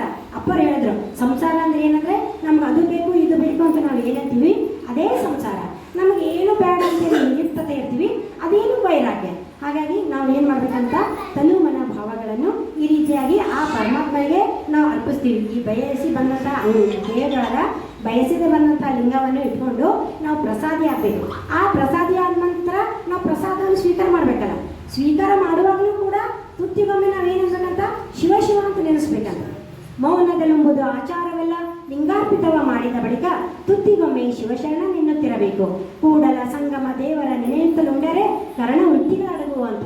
ನೋಡಿ ಎಷ್ಟೆಂಥ ಒಂದು ಒಳ್ಳೆಯ ವಚನ ಅಂತಂದರೆ, ನಾವು ಪ್ರತಿಯೊಂದು ಪ್ರಸಾದವನ್ನು ಒಂದೊಂದು ತುತ್ತು ಸೇವನೆ ಮಾಡಬೇಕಾದ್ರೆ ಶಿವ ಶಿವ ಶಿವ ಶಿವ ಅನ್ಬೇಕಂತ. ಯಾಕಂದರೆ ನಾವು ಏನು ಸೇವನೆ ಮಾಡ್ತಿರ್ತೀವಿ ಯಾವ ಭಾವದಿಂದ, ಆ ಭಾವ ನಮ್ಮ ಅಂತರಂಗದೊಳಗೆ ಹೋಗಿ ಶೇಖರಣೆ ಆಗುತ್ತಂಥದ್ದು. ಒಳ್ಳೆಯ ಸದ್ಭಾವದಿಂದ ಮಾಡಿದ್ರೆ ಸದ್ಭಾವದಿಂದ, ದುರ್ಗುಣದಿಂದ ನಾವು ಯಾರೇನೇ ಕೆಟ್ಟನೆ ಅಂತ ಬಯಸ್ತಾನೋ ಊಟ ಮಾಡಿದ್ರೆ ಅದೇ ಗುಣಗಳು ನಮ್ಮ ಒಳಗೆ ಬರ್ತಾವಂತ. ಈ ರೀತಿಯಾಗಿ ನಾವು ಪ್ರತಿಯೊಂದನ್ನು ಕೂಡ ಆ ದೇವರಿಗೆ ಸಮರ್ಪಣೆ ಮಾಡಿದಾಗ ಅಂಗ ಹೋಗಿ ಲಿಂಗ ಆಗ್ತದೆ. ಇದು ಅಂಗ ಲಿಂಗ ಅಂತ ಎರಡು ಆಗ್ಯಾವ ಇಲ್ಲಿ ತತ್ವಗಳು. ಅಪ್ಪರು ಎಷ್ಟು ಸಲ ಹೇಳ್ಯಾರ, ನೀವು ಏನೆಂಬೇನು ಒಂದಳಿದು ಎರಡಾದುದ, ಏನೆಂಬೇನು ಎರಡಳಿದು ಒಂದಾದುದ ಅಂತ. ಒಂದೋಗಿ ಎರಡು ಅಂದ್ರೆ ಆ ಲಿಂಗ ಹೋಗಿ ಜೀವಾತ್ಮ ಪರಮಾತ್ಮ ಆಯಿತು. ಅದೇ ರೀತಿ ಎರಡಳಿದು ಒಂದಂದ್ರೆ ಜೀವಾತ್ಮ ಪರಮಾತ್ಮ ಹೋಗಿ ಅದು ಅಂಗ ಲಿಂಗದೊಳಗೆ ಸಮರ್ಪಣೆ ಆದಾಗ ಅದೇನಾಯಿತು ಒಂದಾಯಿತು. ಇದು ಒಂದೇ ಒಂದು ಉದಾಹರಣೆ ಏನಂದರೆ, ಈ ಬಯಲೊಳಗೆ ನಾವು ಮನೆ ಕಟ್ಟಿದಾಗ ಆ ಮನೆ ನಡುವೆ ಗಾಡಿ ಬರ್ತೈತಿ. ಆವಾಗ ಇದು ಒಳಗೆ ಅದು ಹೊರಗೆ ಅಂತೀವಿ. ಅದೇ ಆ ಗಾಡಿ ತೆಗೆದುಬಿಟ್ಟೇವಂದರೆ ಒಳಗಿಂದ ಹೊರಗಿಂದ ಏನಾಗ್ಬಿಡ್ತದೆ, ಎಲ್ಲ ಒಂದೇ ಆಗ್ಬಿಡುತ್ತೆ. ಹಾಗಾಗಿ ನಮ್ದು ಇರೋಲ್ಲ ಅಂಗದೊಳಗೆ ಆ ಲಿಂಗ ಪರಶಿವ ಬಂದು ಕೂತ್ರೆ ಇಲ್ಲಿ ಒಳಗಿರುವಂತಹ ಜೀವಾತ್ಮ ಏನಾಗ್ಬಿಡ್ತಾನ, ಪರಮಾತ್ಮ ಆಗ್ಬಿಡ್ತಾನ. ಅದಕ್ಕೆ ದೇಹವೆಂಬ ಮನೆಯಲ್ಲಿ ಮಹಾಲಿಂಗವೆಂಬರಸು ಮನೆ ಎಂಬ ಪೀಠದ ಮೇಲೆ ಕುಳ್ಳರಿಸಿ ಅಂತಃಕರಣವೆಂಬ ಪರಿಚಾರಿಕರ ಕೈಯಲ್ಲಿ ಪಂಚೇಂದ್ರಿಗಳೆಂಬ ಪರಿವಾಣದಲ್ಲಿ ಶಬ್ದ ಸ್ಪರ್ಶ ರೂಪ ರಸ ಗಂಧವೆಂಬ ವಿಷಯಗಳನ್ನು ಎಡೆಮಾಡಿ ಸೇವಿಸುತ್ತಿರಲು ಮಹಾನಂದವೇ ಪ್ರಸಾದವಾಗಿ ಗುರುಲಿಂಗ ಪ್ರತಿಪ್ರಿಯ ವಿಶ್ವೇಶ್ವರನು ಸದಾ ಸನ್ನಿಹಿತನು ಅಂತ. ನೋಡಿ ಇವೆಲ್ಲವೂ ಏನದ ವಿಷಯಗಳೆಲ್ಲವೂ ಪದಾರ್ಥ ಹೋಗಿ ಪ್ರಸಾದಮಯ ಆದಾಗ ಇಲ್ಲಿರುವಂತಹ ಜೀವಾತ್ಮ ಏನಾಗ್ಬಿಡ್ತಾನ, ಪರಮಾತ್ಮ. ಜೀವಾತ್ಮನಿಗೂ ಪರಮಾತ್ಮನಿಗೂ ಏನು ವ್ಯತ್ಯಾಸ ಇಲ್ಲ ಅಂತ ಅವ್ರು ಹೇಳ್ತಾರೆ. ನೋಡಿ ಈ ರೀತಿಯಾಗಿ ಈ ಪ್ರಸಾದಿಯ ವ್ಯವಹಾರಕ್ಕನುಗುಣವಾಗಿ 11 ಪ್ರಕಾರದ ಪ್ರಸಾದವನ್ನು ನಾವು ನೋಡ್ತೀವಿ. ಒಂದನೇದು ಶುದ್ಧ ಪ್ರಸಾದ, ಸಿದ್ಧ ಪ್ರಸಾದ, ಪ್ರಸಿದ್ಧ ಪ್ರಸಾದ, ಅಪ್ರಾಯಣ ಪ್ರಸಾದ, ಸಮಯ ಪ್ರಸಾದ, ಜ್ಞಾನೇಂದ್ರಿಯ ವಿರಹಿತ ಪ್ರಸಾದ, ಅಂತಃಕರಣ ಚತುಷ್ಟಯ ವಿರಹಿತ ಪ್ರಸಾದ, ಪ್ರಸಾದಿಯ ಪ್ರಸಾದ, ಸದ್ಭಾವನಾ ಪ್ರಸಾದ, ಸದ್ಭಾವನಾ ಪ್ರಸಾದ, ಸಮತಾ ಪ್ರಸಾದ, ಜ್ಞಾನ ಪ್ರಸಾದ. ಈ ರೀತಿಯಾಗಿ ಪ್ರಸಾದಿಯ ವ್ಯವಹಾರಕ್ಕನುಗುಣವಾಗಿ 11 ಪ್ರಕಾರದ ಪ್ರಸಾದವನ್ನು ನೋಡ್ತೀವಿ. ಅದಕ್ಕೆ ನಾವೇನು ಕರಿತೀವಿ, ಇದಕ್ಕೆ ಏಕಾದಶ ಪ್ರಸಾದ ಅಂತ ಹೇಳಿ ಕರೀತಾರೆ. ಈ ರೀತಿಯಾಗಿ ಪ್ರಸಾದವನ್ನು ಸ್ವೀಕರಿಸಿ ತನು ಮನ ಭಾವ ಅಂತಃಕರಣಗಳೆಲ್ಲವೂ ಪ್ರಸಾದಮಯ ಮಾಡಿದಾಗ ಈ ಜೀವಾತ್ಮ ಹೋಗಿ ಪರಮಾತ್ಮ ಆದಾಗ ಅವನಿಗೆ ಹೊರಗಿನವ್ರು ಏನಾರ ಅನ್ನಲಿ ಯಾವ ಚಿಂತೆಯೂ ಇರಲ್ಲ. ಆತನಿಗೆ ನಿಂದನೆ ಮಾಡಲಿ, ಬೈಲಿ, ಹೊಗಳಿ, ತೆಗಳಿ, ಸುದ್ದಿ ಮಾಡಲಿ, ಆತ ಆ ಲಿಂಗದ ಒಂದು ಅಮೃತ ಚಿದ್ರಸದಲ್ಲಿಯೇ ಆತ ಪರಮಾನಂದವನ್ನು ಪಡೀತನ ಪ್ರಸಾದಿ. ಅದಕ್ಕೆ ಹೇಳ್ತಾ ನೋಡಿ, ಯಾವುದು ಎನ್ನ ವಾಮಕ್ಷೇಮ ನಿಮ್ಮದಯ್ಯ, ಎನ್ನ ಹಾನಿ ವೃದ್ಧಿ ನಿಮ್ಮದಯ್ಯ, ಎನ್ನ ಮಾನಾಪಮಾನ ನಿಮ್ಮದಯ್ಯ ಅಂತ. ಯಾರು ಏನೇನು ಅಂದರೂ ಕೂಡ ಅವರು ಮನಸ್ಸಿನವರ ಕೈಯಲ್ಲಿ ಇರ್ತಾನ, ನಿರುಕ್ತ ಆಗಿರ್ತಾನ. ನಿಷ್ಠೆಯಿಂದ ನಿರುಕ್ತನಾಗಿ ಆತ ತಾನು ಹೆಂಗಿರ್ತಾನಂದ್ರೆ ಪರ್ವತದಂಗೆ ಇರ್ತಾನೆ. ಯಾರು ಏನಂದ್ರೂ ಕೂಡ ಆತ ಮನಸ್ಸಿನೊಳಗೆ ಏನೂ ಅನ್ಕೋದಿಲ್ಲ. ಅವನು ಕೊನೆಯ ಒಂದು ಪರಮ ಇಚ್ಛೆ ಏನಾಗಿರ್ತದ, ಮುಕ್ತಿ ಪಡೆಯೋದಲ್ಲ, ಮುಕ್ತಿಗಿಂತಲೂ ಮೇಲಿರುವಂತಹ ಪರಮ ಲಿಂಗದಲ್ಲಿ ಸಾಮರಸ್ಯಗೊಂಡು ಚಿದ್ರಸವನ್ನು ಪರಮಾನಂದವನ್ನು ಪಡೆಯುವುದೇ ಆತನ ಒಂದು ಆಶೆ ಆಗಿರ್ತದ. ಈ ರೀತಿಯಾಗಿ ಈ ಶಟಸ್ಥಲ ಇದು ಒಂದು ಹೊಸ ತತ್ವ ಆದರೂ ಕೂಡ ಅಷ್ಟೇ ಪರಿಣಾಮಕಾರಿಯಾದಂಥ ಒಂದು ತತ್ವ ಆಗಿದೆ. ಕೊನೆಯ ಒಂದೇ ಒಂದು ವಚನ ಹೇಳಿ ನನ್ನ ಮಾತುಗಳನ್ನು ಮುಗಿಸ್ತೀನಿ. ಈ 6 ತತ್ವಗಳ ಬಗ್ಗೆ ಒಂದೇ ಒಂದು ವಚನ ನೋಡಿದ್ರೆ ಈ 6 ಸ್ಥಳದ ಬಗ್ಗೆ ಇರುವಂತಹ ಭಕ್ತನ ಹೆಂಗಿರ್ತದಂದರೆ, ಭಕ್ತನಾದರೆ ಕಿಂಕರನಾಗಿರಬೇಕು, ಮಹೇಶ್ವರನಾದರೆ ಇಹ ಪರವನ್ನು ಅರಿತಿರಬೇಕು, ಪ್ರಸಾದಿಯಾದರೆ ಒಡಲಗುಣ ವಿರಹಿತನಾಗಿರಬೇಕು, ಪ್ರಾಣಲಿಂಗಿಯಾದರೆ ಬಾಹ್ಯ ವಿಚಾರವಿಲ್ಲದಿರಬೇಕು, ಶರಣನಾದರೆ ನಿಸ್ಸಂಗಿಯಾಗಿರಬೇಕು, ಐಕ್ಯನಾದರೆ ಬಯಲಾಗಿರಬೇಕು. ಇಂತಪ್ಪ ಸ್ಥಳವನ್ನರಿಯದೆ ಕೂಡಲ ಚೆನ್ನ ಸಂಗೆಯನಲ್ಲಿ ಸುಸಂಗತಿ ಎನಿಸಬಾರದು. ನೋಡಿ ಇವು ಈ ಒಂದೇ ವಚನದಿಂದ ನಾವು ಶಟಸ್ಥಲದ ಬಗ್ಗೆ ಎಷ್ಟು ಅದ್ಭುತವಾದಂಥ ಪರಿಕಲ್ಪನೆಯನ್ನು ನಾವು ತಿಳ್ಕೊಬೋದಾಗ್ಯದ. ಹಾಗಾಗಿ ನನಗೆ ಈ ಒಂದು ಪ್ರಸಾದಿ ಸ್ಥಳದ ಬಗ್ಗೆ 6 ಸ್ಥಳದಲ್ಲಿ ಪ್ರಸಾದಿ ಸ್ಥಳದ ಬಗ್ಗೆ ನನಗೆ ಮಾತಾಡೋಕ್ಕೆ ಅಕ್ಕ ಕೊಟ್ಟರು. ಅದಕ್ಕೆ ಮೊಟ್ಟ ಮೊದಲಾಗಿ ಅವರಿಗೆ ನಾನು ನನ್ನ ವೈಯಕ್ತಿಕವಾಗಿ ಅವರಿಗೆ ಶರಣಾರ್ಥಿ ಸಲ್ಲಿಸ್ತೀನಿ. ಮತ್ತು ಈ ನನ್ನ 2 ಮಾತುಗಳನ್ನು ಗುರುಮಾಂತಪ್ಪನವರ ಅಡಿದಾವರಿಗಳೇ ಹಾಕುತ್ತಾ ಈ ಒಂದು ವಿಷಯವನ್ನು ಅತ್ಯಂತ ಮನಸ್ಸಿನಿಂದ ಎಲ್ಲರೂ ಕೇಳ್ಕೊಳ್ತಕ್ಕಂಥದಕ್ಕಾಗಿ ತಮ್ಮೆಲ್ಲರೂ ಕೂಡ ಭಕ್ತಿಪೂರ್ವಕ ಶರಣಾರ್ಥಿ ಸಲ್ಲಿಸುತ್ತಾ ನನ್ನ 2 ಮಾತುಗಳನ್ನು ಮುಗಿಸುತ್ತೇನೆ. ಶರಣಾರ್ಥಿ. ಇಲ್ಲೇನು ಬ್ಯಾಡಿಲ್ಲ ಚಂದ ಹೇಳುವ ಏನಂತ ಇಲ್ಲ ವರ್ಷಕ್ಕೆ ಮತ್ತೆ 1 ತಿಂಗಳ 12 ಶ್ರಾವಣ ಅಲ್ಲ ಗುರುಮಾತೆಗೆ ಹೆಂಗೆ ಹೇಳಿದ್ರು ಅಂತಂದ್ರೆ ಇಡೀ ಪ್ರಪಂಚಕ್ಕೆ ಗುರು ಯಾರು ಅಂತಂದ್ರೆ ಬಸವಣ್ಣವ್ರ ಧರ್ಮಪತ್ನಿ ಗಂಗಾಂಬಿಕೆ ಬಗ್ಗೆ ಬಾಲ್ಯದ್ದು ಆ ತಾಯಿ ಹೆಂಗೆ ಬೆಳೆದ್ಲು, ಆ ತಾಯಿ ಮುಂದೆ ಬೆಳೆದ ಮೇಲೆ ಅವರು ಧರ್ಮಪತ್ನಿಯಾಗಿ ಆಕೆ ಹೆಂಗೆ ಕಾರ್ಯನಿರ್ವಹಿಸಿದ್ಲು, ಕೊನೆಗಾಲಕ್ಕೆ ಏನೈತಿ ಎಲ್ಲ ವಚನ ಕಾಪಾಡ್ಕೋಬೇಕಲ್ಲ ಅಂತೇಳಂತ ಉಳಿಯತ್ತ ಹೋದ್ಲು. ಆಮೇಲೆ ಅವ್ರದ್ದು ಸಮಾಧಿ ಎಲ್ಲೈತೆ ಅನ್ನುವಂಥದ್ದು ಸಹಿತ ಅದನ್ನು ಸಹಿತ ಸವಿಸ್ತಾರವಾಗಿ ಪ್ರತಿಯೊಂದು ನೋಡ್ರಿ ನಿಜವಾಗಿ ಮೈ ಜುಮ್ ಹಾಕತೈತಿ. ಎಷ್ಟು ಚಂದ ಹೇಳಿದ್ರು ಅಂತಂದ್ರೆ ಒಂದು ಅಣುವಾಗಿ ಬಿಡಿಸಿ ಹೇಳಿದ್ರು. ಇವತ್ತು ಆ ತಾಯಿ ಸ್ಮರಣೆ ಅಲ್ಲ, ಆ ತಾಯಿಗೆ ಎಷ್ಟು ಶರಣಾರ್ಥಿ ಹೇಳಿದ್ರು ಕಡಿಮೆನ.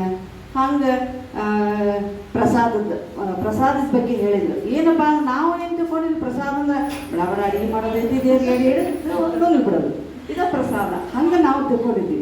ಆದರೆ ಅವ್ರು ಹಂಗಲ್ಲ, ಇಡೀ ನಮ್ಮ ದೇಹ ಯಾವ ರೀತಿಯಿಂದಲೂ ನಾವು ಪ್ರಸಾದಿಂದ ತಿಳ್ಕೊಬೇಕನ್ನೋವಂಥದ್ದು ಏನೈತಿ ಎಲ್ಲ ಎಳೆಯಾಗಿ ತಿಳಿಸ್ಕೊಟ್ರು ನಮಗೆ. ನಿಜವಾಗಿಯೂ ನಮಗೆ ಬೆಳೆದ ಶರಣ ಬಂದದ್ದು ಶ್ರಾವಣ ಮಾಸಕ್ಕೆ ಜನ್ಮ ಸಾರ್ಥಕ ಆತಂತ ಹೇಳಕ್ಕೆ ನಾವು ಭಾಳ ಇಷ್ಟಪಡ್ತೀವಿ.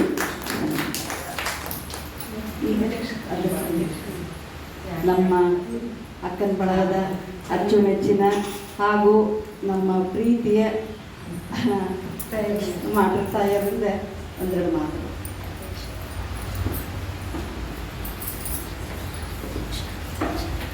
ಓಂ ಶ್ರೀ ಗುರು ಬಸವಲಿಂಗಾಯ ನಮಃ. ಕಾಯದೊಳಗುರು ಲಿಂಗ ಜಂಗಮವದಾಯತವನ್ನರಿಯಂತೆ ಸುಲಭೋಪಾಯಗೆ ಮೀದಲಿಟ್ಟುದ ಆಯ ಸ್ಥಳಕ್ಕೆ ಕುರುಹಾಗಿ ದಾಯದೋರಿ ಸಮಸ್ತ ಭಕ್ತನಿ ಕಾಯವನ್ನು ಪಾವನ ಮಾಡಿದ ರಾಯ ಪೂರ್ವಾಚಾರ್ಯ ಸಂಗನ ಬಸವ ಶರಣಾರ್ಥಿ.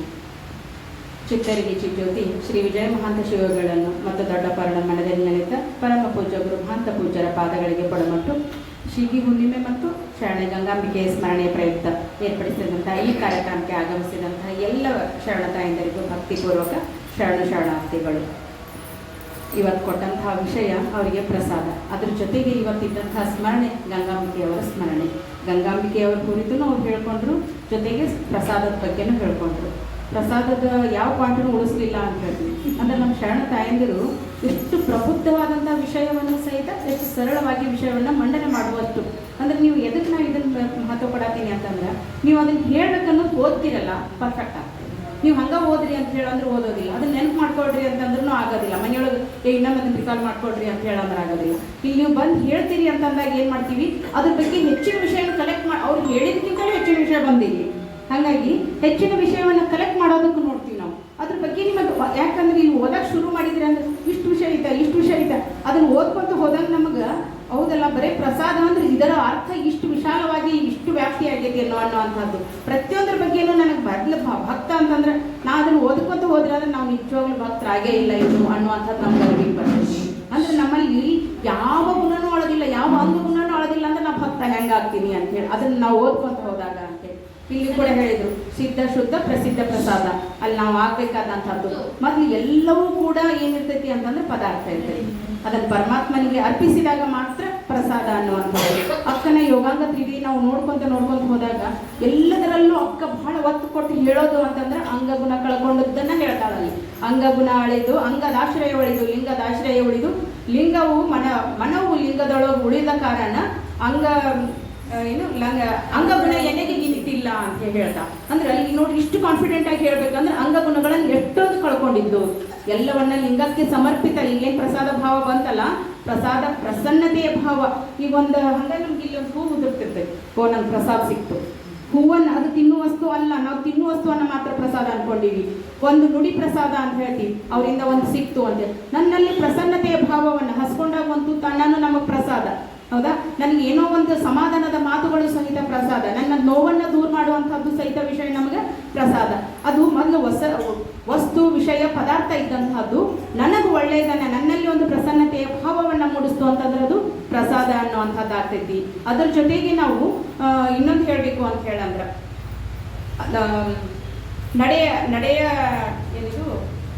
ನಡೆಯವಲ್ಲಿ ನುಡಿವಲ್ಲಿ ಉಣುವಲ್ಲಿ ಉಂಬಲ್ಲಿ ಬಿಡನೆಯ ನಿಮ್ಮ ಚರಣವನ್ನು ಈ ಛಲವ ಕಡೆಮುಟ್ಟಿ ಸೆನೆಗೆ ಗುರುರಾಯ ಅಕ್ಕನ ಒಂದು ಯೋಗಾಂಗ ತ್ರಿವಿಧಿಯಲ್ಲಿ ಬರುವಂತಹದ್ದು ನೋಡ್ರಿ.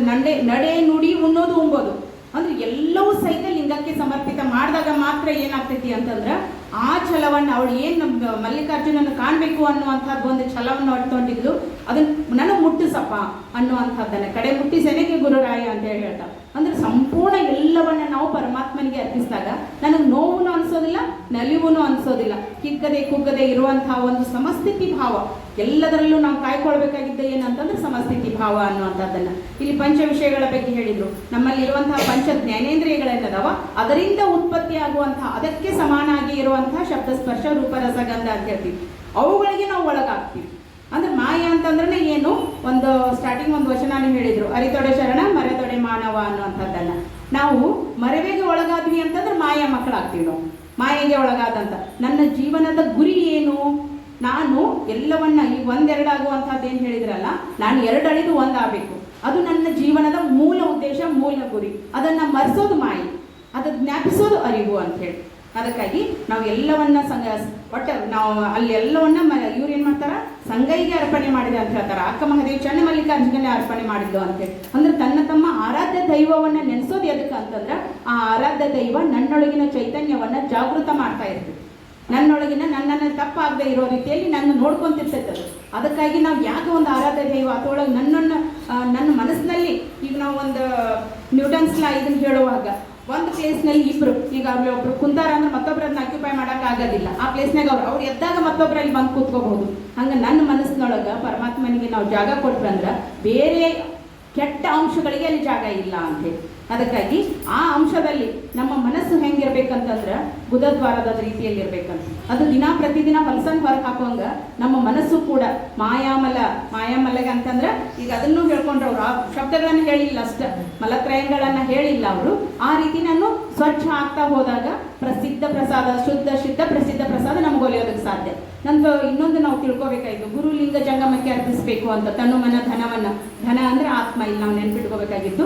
ಹಾಗಾಗಿ ತನು ಮನ ಧನವನ್ನ ಗುರುಲಿಂಗ ಜಂಗಮ ಅಂದ್ರೆ ಹೊರಗಲ್ಲ, ಅದನ್ನ ಹೇಳಿದ್ದನ್ನು ತಿಳ್ಕೊಂಡನ ಒಬ್ರು ಐನಾರು ನೋಡ್ಕೊಂಡು ಹೋಗಿ ಅವ್ರಿಗೆ ಅರ್ಪಿಸ್ಬೇಕು ಅಂತ ಹೇಳಿ ನಾವು ಹೋಗ್ತೀವಿ. ಗುರುಲಿಂಗ ಜಂಗಮ ತತ್ವ ನನ್ನೊಳಗೆ ಇರುವಂತಹ ತತ್ವಗಳು, ನನ್ನನ್ನು ಜಾಗೃತ ಮಾಡಿಕೊಂಡು ನನ್ನನ್ನು ಅಂತರಂಗದ ಅರಿವನ್ನ ಜಾಗೃತ ಮಾಡ್ಕೊಳ್ಳೋದಕ್ಕೆ ಇರುವಂತಹ ತತ್ವಗಳು. ನಾವು ಅರಿವನ್ನ ಜಾಗೃತ ಮಾಡುವಾಗ ಅದು ಗುರು ಆಗ್ತೈತಿ. ಆ ಗುರುವಿನ ಮೂಲಕ ನಾನು ಏನೆಲ್ಲ ಕಾಣ್ಕೊಂಡು ಹೋಗ್ತೀನಿ. ಅದಕ್ಕಾಗಿ ಗುರು ಲಿಂಗ ಜಂಗಮ ಈ ಎಲ್ಲ ತತ್ವಗಳು ಏನು ನಾವು ಅಷ್ಟಾವರಣಗಳನ್ನು ಹೇಳ್ತೀವಿ, ನನ್ನೊಳಗೆ ಇರುವಂತಹ ಅಷ್ಟ ತತ್ವಗಳು, ಅಷ್ಟ ಬದಿಕೆ, ಅಷ್ಟ ಆವರಣ, ಅಷ್ಟ ತತ್ವಗಳು, ಅಷ್ಟ ಶರೀರ ಅಂತೆ. ಅದಕ್ಕಾಗಿ ಅವುಗಳನ್ನು ನಾವು ಮೊದಲು ಅರ್ತ್ಕೊಳ್ಬೇಕಾಗೈತಿ. ಅಂತಹ ವಿಷಯಗಳನ್ನು, ಸೂಕ್ಷ್ಮ ವಿಷಯಗಳನ್ನು ಸ್ವಲ್ಪ ನಾವು ಅರ್ತ್ಕೊಂತ ಹೋದ್ವಿ ಅಂತಂದ್ರೆ ನನ್ನ ಶರೀರದ ಬಗ್ಗೆ ನಾವು ಅದು ತಿಳ್ಕೋಬೇಕು. ಅದಕ್ಕೆ ಕರ್ಣ ಹಸಿಗೆ ಬೇಕು. ಕರ್ಣ ಹಸಿಗೆಯನ್ನು ಸ್ವಲ್ಪ ಓದ್ಕೊಂತ ಹೋಗ್ರಿ, ಅದ್ರ ಬಗ್ಗೆ ಆಸಕ್ತಿಯನ್ನು ವಹಿಸ್ಕೋರಿ. ಅವಾಗ ನಮ್ಮ ಶರೀರದೊಳಗೆ ಏನೆಲ್ಲ ಅದಾವ, ಏನೆಲ್ಲವನ್ನ ನಾನು ಎಲ್ಲಿ ಅರ್ಪಿಸ್ಬೇಕು, ಹೆಂಗೆ ಕಾಣ್ಕೋಬೇಕು ಅನ್ನೋವಂಥದ್ದು ಸ್ವಲ್ಪ ಆದ್ರೂ ಅದರ ಅರಿವು ಮೂಡ್ತೈತಿ ಅಂತ ಹೇಳಿ. ಅದಕ್ಕಾಗಿ ಇವತ್ತು ಗಂಗಾಂಬಿಕೆ ಸ್ಮರಣೆ ನಂತರ ಪ್ರಸಾದಿಸ್ತಲ್ಲ ಎರಡನ್ನೂ ಅದ್ಭುತವಾಗಿ ಅವರು ಹೇಳ್ಕೊಂಡ್ರು. ಅದ್ರ ಬಗ್ಗೆ ಏನು ಹೇಳ್ಕೊಳ್ಳೋದಕ್ಕೆ ಮಾತು ಉಳಿದಿಲ್ಲ ಅಂತಾನೆ ಹೇಳ್ತೀನಿ ನಾನು.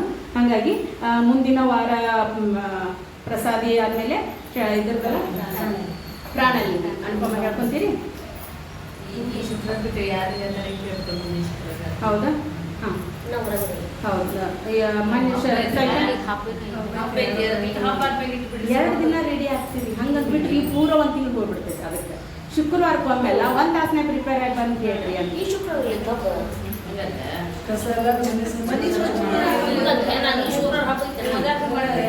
ಶುಕ್ರವಾರ ಸ್ವಲ್ಪ ರೆಡಿ ಆಗ್ತೀರಿ ಇರೋದಿಲ್ಲ. ಹಾಂ, ಮತ್ತೆ ಹಂಗಾರೆ ಯಾರ್ಯಾರು ಈ ಸಲ ಅಂದ್ರೆ ಭಾರತಿ ನೋಡೋಣ. ಈಗ ಯಾವುದು ಪ್ರಾಣಲಿಂಗಿ ಸ್ಥಳದ ಬಗ್ಗೆ ನೋಡೋಣ ಅಂತ. ಆದಷ್ಟು ಏನಾಕೈತಿ, ಗ್ಯಾಪ್ ಕೊಟ್ಕೊಂತ ಹೋದ್ವಿ ಅಂದ್ರೆ ನಡಕಿನ ವಿಷಯ ತಿಳಿಯೋದಿಲ್ಲ ಅಂತೇಳಿ. ಆದಷ್ಟು ಅದ್ರ ಜೊತೆ ನಾವು ಈಗ ಮನಿನೂ ಹೆಂಗೆ ಇಂಪಾರ್ಟೆಂಟ್, ಇದು ವಿಷಯನೂ ಅಷ್ಟೇ ಇಂಪಾರ್ಟೆಂಟ್. ಅದಕ್ಕೆ ಕೊಟ್ಟಾಗ ಮಾತ್ರ ನಮ್ಗೆ ಸ್ವಲ್ಪ ಆದ್ರೂ ಅದ್ರ ಆಗ್ತೈತಿ. ಅಲ್ಲಿ ಗ್ಯಾಪ್ ಕೊಟ್ಕೊಂತ ಹೋದ್ಬೇಕು. ನಾ ಇದನ್ನ ಇಷ್ಟಕ್ಕೆ ಮುಗಿಸೋದಿಲ್ಲ, ಮತ್ತೆ ಹೊಳ್ಳಿ ಅದನ್ನ ರಿಪೀಟ್ ಮಾಡೋಣ ಅನ್ನೋದು ನಮ್ಮದು ಉದ್ದೇಶ ಅಷ್ಟೇ. ನೀವು 8 ಸಲ ರಿಪೀಟ್ ಮಾಡಿದಾಗ 1-2 ಅಂಶ, ಈಗ ಅವ್ರು ಹೇಳಿದಾಗ 4 ಪಾಯಿಂಟ್ ಹೇಳಂತಂದ್ರೆ ನಮಗೆ ಎಲ್ಲ ಪಾಯಿಂಟ್ಸ್ ನೆನಪಾಗೋದಿಲ್ಲ. ಅದಕ್ಕೆ ಎಲ್ಲ ವಿಷಯನ ಕಲೆಕ್ಟ್ ಮಾಡೋದಷ್ಟು ಹಗರಿಲ್ಲ. ನಿಮಗೆ ಇದ್ರ ಬಗ್ಗೆ ಇಷ್ಟ ತಿಳ್ಕೊಬೇಕಾದ್ರೆ 8 ಬುಕ್ ಓದ್ಬೇಕು ನಾವು, ಹೌದಾ? ನಾವು ಎಲ್ಲ ಇದನ್ನು ಮಾಡ್ಕೋಬೇಕು ಅಂತಂದಾಗ ಸ್ವಲ್ಪ ಅದನ್ನ ರಿವಿಷನ್ ಎಷ್ಟಾದ್ರೂ ಕಡಿಮೆ. ನಿಮಗೆ ಎಲ್ಲರೂ 2 ನಿಮಿಷ ಕರೋದು, ಯಾರಾದ್ರೂ ಈಗ ಬಡಗನ ಮಾತಾಡ್ರಿ ಅಂತ ಹೇಳಂದ್ರೆ ನಾನು ಅಷ್ಟು ಪ್ರಿಪೇರ್ ಇರಬೇಕು ಅಂದ್ರೆ ನಾನು ತಿಳ್ಕೊಂಡಿದ್ದೆ ಅಂದ್ರೆ ಅಲ್ಲಿ ಹೇಳೋದಕ್ಕೆ ವಿಷಯ ಇರ್ತೈತಿ ಅನ್ನುವಂಥದ್ದು ಒಂದೇ ಉದ್ದೇಶ ನಮ್ಮದು, ಮತ್ತೆ ಏನಿದಿಲ್ಲ. ಅದನ್ನು ಹೇಳಬೇಕು ಅನ್ನೋದಕ್ಕೆ ನೀವು ಓದ್ಕೊಂತೀರಿ ಅನ್ನುವಂಥದ್ದು ಅಷ್ಟೇ. ಈಗ ಯಾಕಂದ್ರೆ ಬುಕ್ಸೂ ಅದಾವ, ಯೂಟ್ಯೂಬ್ನಾಗೂ ನಿಮ್ಗೆ ಎಲ್ಲ ವಿಷಯ ಸಿಗ್ತಾವ. ಯೂಟ್ಯೂಬ್ ಅಂದ್ರೆ ನಿಜವಾಗ್ಲೂ ಶಾರ್ಟ್ ಆಗಿರ್ತೈತಿ. ನೀವು ಮತ್ತೆ 3-4 ಬುಕ್ಸ್ ನಾವು ಓದ್ದಾಗಲೇ ನಮಗೆ ಎಲ್ಲ ವಿಷಯ ನನಗೆ ತಿಳ್ಕೊಳ್ಳುವಂಥದ್ದು ಅಂಥೇಳಿ. ಹೀಗಾಗಿ ಇವತ್ತು ಅನುಭವವನ್ನು ಮಾಡಿದಂತಹ ಶರಣೆ ವೀರಮ್ಮ ಕುಂಬಾರ ಅವರಿಗೆ ನಮ್ಮೆಲ್ಲರ ಪರವಾಗಿ, ಅಕ್ಕನ ಬಳಗದ ಪರವಾಗಿ ಭಕ್ತಿಪೂರ್ವಕ ಶರಣ ಸಮರ್ಪಿಸುತ್ತಾ ಈ ಒಂದು ಕಾರ್ಯಕ್ರಮಕ್ಕೆ ಆಗಮಿಸಿದಂಥ ಎಲ್ಲ ನನ್ನ ಸಹೋದರಿಯರಿಗೂ ಭಕ್ತಿಪೂರ್ವಕ ಶರಣಾರ್ಥಿಗಳು. ಮಂಗಳಾರತಿ ಮಾಡ್ತೀನಿ.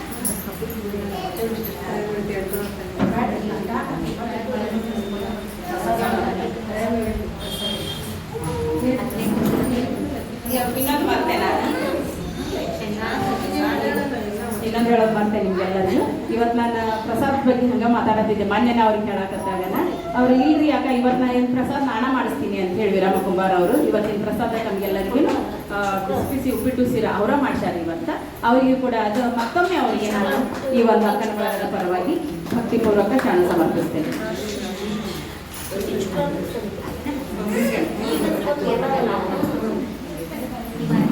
ಮಂಗಳಾರತಿ ಮಾಡೋಣ.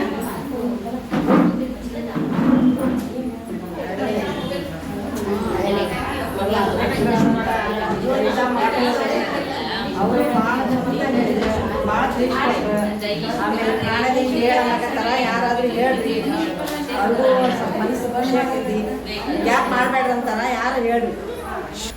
ಇವನಾರವ ಇವನಾರವ ಇವನಾರವ ಎಂದೆನಿಸರಯ್ಯ, ಇವ ನಮ್ಮವ ಇವ ನಮ್ಮವ ಇವ ನಮ್ಮವ ಎಂದೆನಿಸಯ್ಯ, ಕೂಡಲ ಸಂಗಮ ದೇವ ನಿಮ್ಮ ಮನೆಯ ಮಗನೆಂದೆನಿಸಯ್ಯ. ಚಿತ್ತರಿ ಶ್ರೀ ವಿಜಯ ಮಹಾಂತರನ್ನು ಮತ್ತು ಮಹಾಂತ ಜೋಳಿ ಹರಿಕಾರರಾದ ಡಾಕ್ಟರ್ ಮಹಾಂತಪ್ಪನವರನ್ನು ಸ್ಮರಿಸುತ್ತಾ ಮಾತೃಗೆ ಪರಮ ಪೂಜ್ಯ ಗುರು ಮಹಾಂತ ಶ್ರೀಗಳ ಪಾದಗಳಿಗೆ ಹಾಗೂ ವೀರವೀರಾಣಿ ಅಕ್ಕಮ್ಮ ತಾಯಿಗೆ ಪಾದಗಳಿಗೆ ಶರಣೆಂದು ಇಂದು ಶೀಗಿ ಹುಣ್ಣಿಮೆ ಅಂದರೆ ನಮ್ಮ ಶಿವಶರಣರಲ್ಲಿ ಗಂಗಾಂಬಿಕೆ ಸ್ಮರಣೆ ದಿನ ಆದ ಕಾರಣ ಈ ದಿನದಂದು ನಾವೆಲ್ಲರೂ ಶರಣ ತತ್ವ ವಚನಾಮೃತ ಸಾರ ಶಟಸ್ಥಳದ ಬಗ್ಗೆ ಅರಿಯೋಣ. ಇಲ್ಲಿ ನೆರೆದ ಶರಣ ತಂದೆ ತಾಯರಿಗೆ ಶುಭ ಸಂಧ್ಯೆಯ ಶರಣಾರ್ಥಿಗಳು.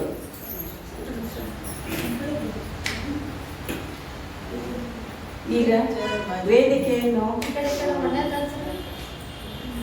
ಅಕ್ಕನವಳದ ಅಧ್ಯಕ್ಷರಾದ ಸೈತಾ ಮಾಟ್ರವರು ಅಲಂಕರಿಸಬೇಕು ಹಾಗೂ ಇಂದಿನ ಮುಖ್ಯ ಅತಿಥಿಗಳಾದ ನಮ್ಮ ಕುಂಬಾರ ಟೀಚರ್ ಅವರು ವೇದಿಕೆಯನ್ನು ಅಲಂಕರಿಸಬೇಕಾಗಿ ವಿನಂತಿ. ಈ ಕಾರ್ಯಕ್ರಮವನ್ನು ನಾವು ವಚನ ಪ್ರಾರ್ಥನೆಯೊಂದಿಗೆ ಪ್ರಾರಂಭಿಸೋಣ. ಈ ವಚನ ಪ್ರಾರ್ಥನೆಯನ್ನು ನಮ್ಮ ಅಕ್ಕನ ಬಳಗದ ಶರಣೆ ರಾಜೇಶ್ ಶಿಕ್ಷಕರು ನಡೆಸಿಕೊಡಬೇಕಾಗಿ ಪ್ರಾರ್ಥನೆ. ಓಂ ಶ್ರೀ ಗುರು ಬಸವಲಿಂಗಾಯ ನಮಃ.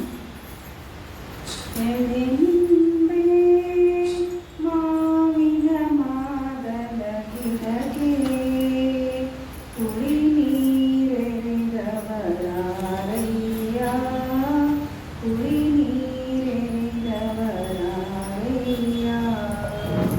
ಮಧುರ ಮಲ್ಲಿಗೆಯ ಹೂವಿನ ಗಿಡಕ್ಕೆ ಸುಗಂಧ ನೀರೆರೆದವರಾರೋ,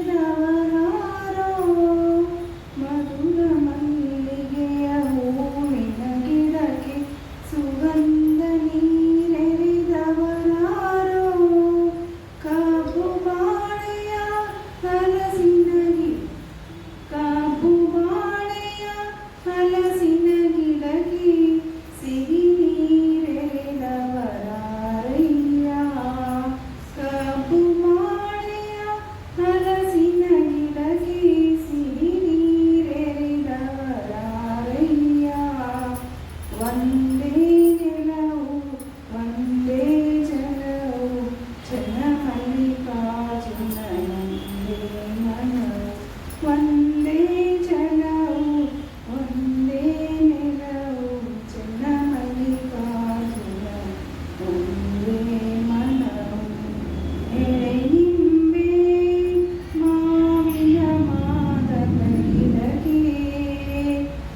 ನಡೆಸಿಕೊಟ್ಟ ಈ ತಾಯಿಗೆ ಭಕ್ತಿ ಪೂರ್ವಕ ಶರಣ.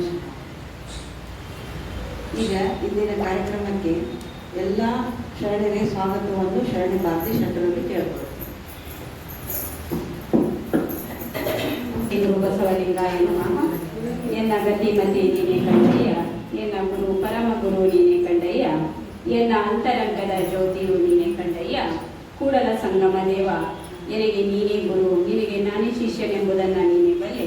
ಕಾರುಣ್ಯವ ಮಾಡಯ್ಯ ನಿಮ್ಮ ಧರ್ಮ.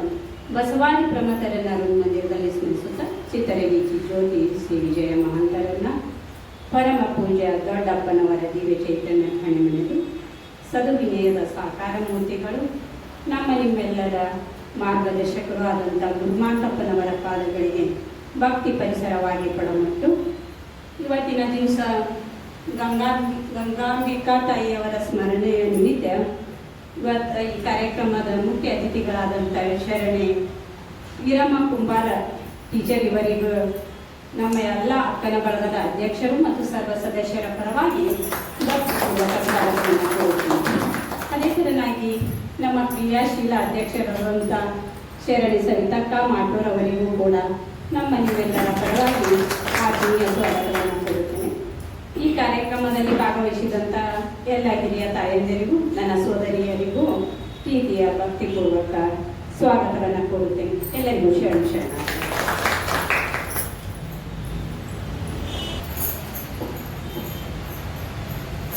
ಎಲ್ಲರಿಗೂ ಸ್ವಾಗತಿಸಿದ ಶರಣೆ ಭಾರತಿ ಶರಣರಿಗೆ ಭಕ್ತಿ ಪೂರ್ವಕ ಶರಣಾರ್ಥಿಗಳು. ಈಗ ಅಧ್ಯಕ್ಷರಿಗೆ ವಚನಗ್ರಂಥ ಪುಷ್ಪಾವಳಿ ಶರಣೆಯ ತಾಯಿಯವರಾದ ಹರಿಹರ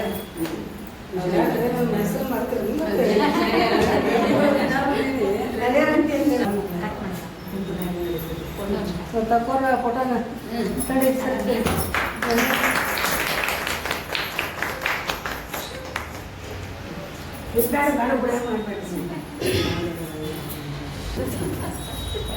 ಹೇಳಿ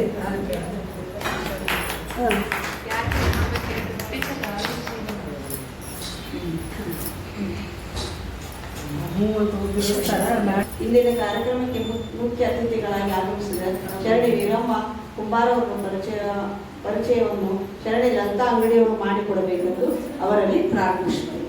ಪರಿಚಯ ಲಂತಾ ಅಂಗಡಿಯವರಿಂದ.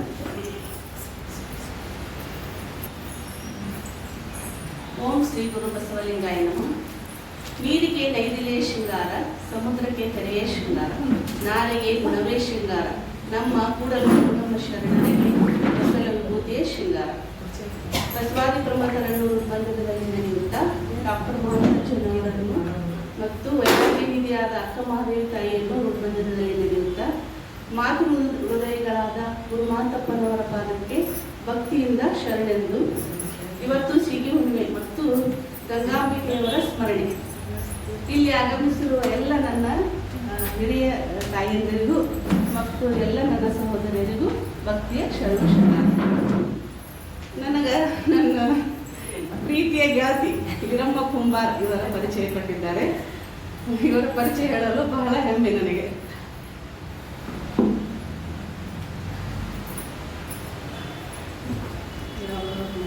ಇವರು ಹುಟ್ಟಿದ್ದು 19/5/1976ರಲ್ಲಿ. ಇವರ ಜನ್ಮಸ್ಥಳ ಆಳಂದ ತಾಲೂಕಿನ ಕಜ್ಜೂರು ಎಂಬ ಗ್ರಾಮದಲ್ಲಿ ಇವರ ಜನನವಾಯಿತು. ಇವರ ವಿದ್ಯಾರ್ಹತೆ MA B.Ed.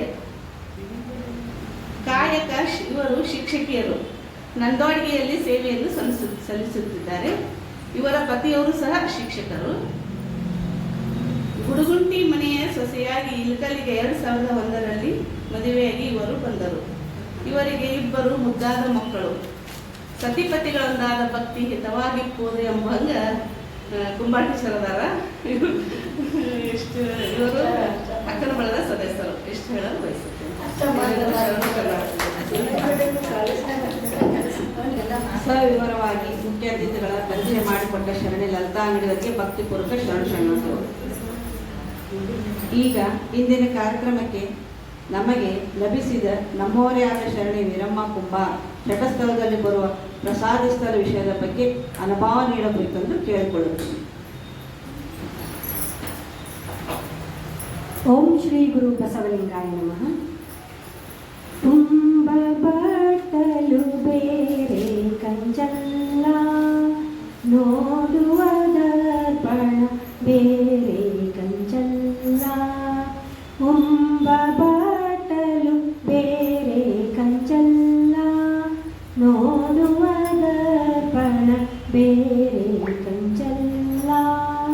ಭಾಂಡ ಬೇರೆ ಭಾಜನ ಬೇರೆ, ಬೆಳಗ್ಗೆ ಕನ್ನಡಿ ಎನಿಸಿ ತಯ್ಯ. ಅರಿದೊಡೆ ಶರಣ ಮರೆದೊಡೆ ಮಾನವ, ಅರಿದೊಡೆ ಶರಣ ಮರೆದೊಡೆ ಮಾನವ.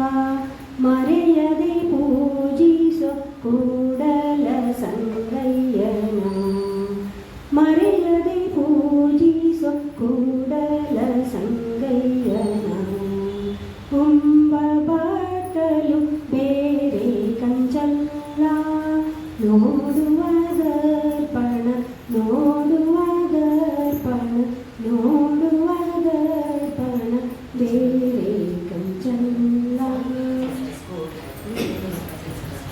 ಸದಾ ಸ್ಮರಣೀಯರಾದ 12ನೇ ಶತಮಾನದ ಬಸವಾದಿ ಪ್ರಮುಖರನ್ನು ಹಾಗೂ ಅದೇ ಮಹಾಬೆಳಗಿನಲ್ಲಿ ಬೆಳಗಿ ಹೋದ ಚಿತ್ತರಿಗೆಯ ಚಿಜ್ಯೋತಿ ಪರಮ ಪೂಜಾ ಮಹಂತ ದ್ವೇಯರನ್ನು ಹಾಗೂ ವೀರ ವೀರಾಗಿಣಿ ವೈರಾಗ್ಯ ಮೂರ್ತಿ ಆಧ್ಯಾತ್ಮ ಮುತ್ತೈದೆ ಅಕ್ಕ ಮಹಾದೇವಿಯನ್ನು ಎನ್ನ ಹೃನ್ಮಂದಿರದಲ್ಲಿ ಸ್ಮರಿಸಿಕೊಂಡು, ಸದುವಿನಯದ ಸಾಕಾರ ಮೂರ್ತಿಗಳು, ಮಮತಾಮಯಿಗಳು, ರಮಣಶ್ರೀ ಮತ್ತು ಸಂಯಮ ಪ್ರಶಸ್ತಿಯ ಪುರಸ್ಕೃತರೂ ಆದಂತಹ ಪರಮ ಪೂಜ್ಯ ಗುರುಮಾನ್ ತಪ್ಪನವರ ಅಡಿದಾವರೆಗಳಿಗೆ ಶರಣೆಂದು ಇಂದು ಶೀಗಿ ಹುಣ್ಣಿಮೆ ಹಾಗೂ ಶರಣೆ ಗಂಗಾಂಬಿಕಾ ತಾಯಿಯವರ ಸ್ಮರಣೆಯ ನಿಮಿತ್ತ ಇಂದು ಅಕ್ಕನ ಅನುಭವ ಮಂಟಪಕ್ಕೆ ಆಗಮಿಸಿ ಉಪಸ್ಥಿತವಿರುವಂತಹ ನನ್ನೆಲ್ಲ ಶರಣು ತಾಯಂದಿರ ಅಂತರಾತ್ಮದ ಪವಿತ್ರ ಚೈತನ್ಯಕ್ಕೆ ನನ್ನ ಭಕ್ತಿಪೂರ್ವಕ ಶರಣು ಶರಣಾರ್ಥಿಗಳು.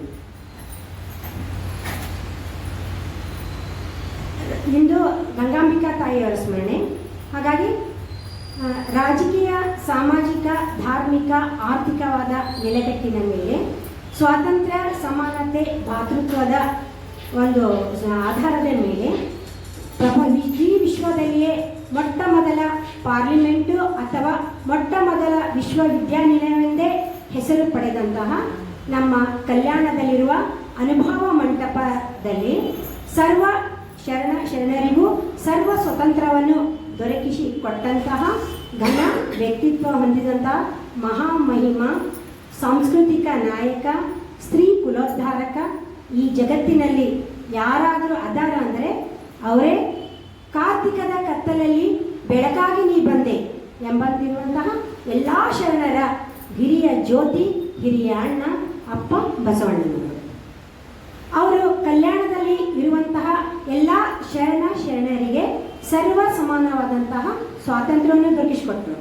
ಅವರು ಇರುವಂತಹ ನಾಡು ಕಲ್ಯಾಣ ರಾಜ್ಯವಾಗಿತ್ತು. ಅದಕ್ಕಾಗಿಯೇ ಒಂದು ಕಡೆ ಹೇಳ್ತಾರ ಅಪ್ಪ ಬಸವಣ್ಣನ ಕುರಿತು, ಕಲ್ಯಾಣ ರಾಜ್ಯವ ಕಟ್ಟಿತು, ಗತ ವೈಭವದಿ ಮೆರೆದಿತ್ತು, ದಿಕ್ಕು ದಿಕ್ಕಿಗೂ ಬಸವ ಧ್ವಜ ಹಾರಿತು, ಇದು ಸತ್ಯ, ಇದು ಸತ್ಯ, ಇದು ಸತ್ಯ. ಈ ಮಾತು ಯಾರು ಆ ಕಲ್ಯಾಣವನ್ನು ನೋಡ್ಯಾರ, ಆ ಮಹಿಮೆಯನ್ನು ಕೇಳ್ಯಾರ, ಆ ಇತಿಹಾಸವನ್ನು ತಿಳ್ಕೊಂಡಿದ್ದಾರ, ಅವರಿಗೆ ಇದು ಅತಿಶಯೋಕ್ತಿ ಅನ್ಸಂಗಿಲ್ಲ. ಹಾಗಾಗಿ ಅಪ್ಪ ಬಸವಣ್ಣನವರ ಒಂದು ವ್ಯಕ್ತಿತ್ವ ಎಂಥದ್ದಾಗಿತ್ತಂದ್ರೆ ಹೇಳ್ತಾರ, ಬಸವ ನಾಡಿನ ಸಿರಿಯು, ಬಸವ ಬಡವರ ನಿಧಿಯು, ಬಸವ ಮಳೆ ಬೆಳೆಯು ನಾಡಿನಳು, ಬಸವ ಮಳೆ ಬೆಳೆಯು ನಾಡಿನಳು ನಿಜ ನಿಧಿಯು, ಬಸವನೇ ಸಗ್ಗ ಸೋಪಾನ. ನೋಡಿ ಎಂತಹ ವ್ಯಕ್ತಿತ್ವ ಇತ್ತು ಅಪ್ಪ ಬಸವಣ್ಣನವರು. ಇಡೀ ಪ್ರಪಂಚದಾದ್ಯಂತ ಎಲ್ಲ ಜನರು ಸಾಗರೋಪಾದಿಯಲ್ಲಿ ಕಲ್ಯಾಣಕ್ಕೆ ಬರಬೇಕಾದ್ರೆ ಸುಮ್ಮನೆ ಅಲ್ಲ, ಅಂಥ ವ್ಯಕ್ತಿತ್ವವನ್ನು ಹೊಂದಿದರು ಅಪ್ಪ ಬಸವಣ್ಣನವರು. ಅಲ್ಲಿ 60ಕ್ಕೂ ಹೆಚ್ಚಿನ ಶಿವಶರಣೆಯರಿದ್ದರು, 35ಕ್ಕೂ ಹೆಚ್ಚಿನ ವಚನಗಾರ್ತಿಯರಿದ್ದರು, 770 ಅಮರ ಗಣಗಳಿದ್ದರು. ಈ ಒಂದು 35 ವಚನಗಾರರಲ್ಲಿ ಶ್ರೇಷ್ಠ ವಚನಗಾರ್ತಿಯಾಗಿ, ಪತಿಗೆ ತಕ್ಕ ಸತಿಯಾಗಿ, ಒಂದು ಅನುಭವಿ ಪ್ರಸಾದಿಯಾಗಿ, ಲಿಂಗ ನಿಷ್ಠೆಯ ಉಳ್ಳವಳಾಗಿ, ಸಕಲ ಕಲಾ ವಲ್ಲಭೆಯಾಗಿ ನಮ್ಮ ನಿಮ್ಮೆದುರು ಬಂದು ನಿಲ್ತಾರ ಶರಣೆ ಗಂಗಾಂಬಿಕಾ ತಾಯಿ. ಗಂಗಾಂಬಿಕಾ ತಾಯಿಯವರು ಕಲಿಚೂರಿ ರಾಜ್ಯದ ಬಿಜ್ಜಲನ ಅರಸನ ಆಸ್ಥಾನದಲ್ಲಿ ಮಹಾಮಂತ್ರಿಯಾದಂತಹ ಬಲದೇವರ ಒಬ್ಬಳೇ ಏಕಮಾತ್ರ ಪುತ್ರಿಯವರು. ಅತ್ಯಂತ ಸಿರಿ ಸಂಪತ್ತನ್ನು ಹೊಂದಿದಂತಹ ಮನೆಯಲ್ಲಿ ಆಕಿ ಐಷಾರಾಮದ ಜೀವನವನ್ನು ನಡೆಸ್ತಾ ಇದ್ಲು. ಅಂದರೆ ಅಷ್ಟು ಆಕೆಗೆ ಸುಖದ ಸುಪ್ಪತ್ತಿಯಲ್ಲಿ ಇಟ್ಟಿದ್ರು ಅವರು.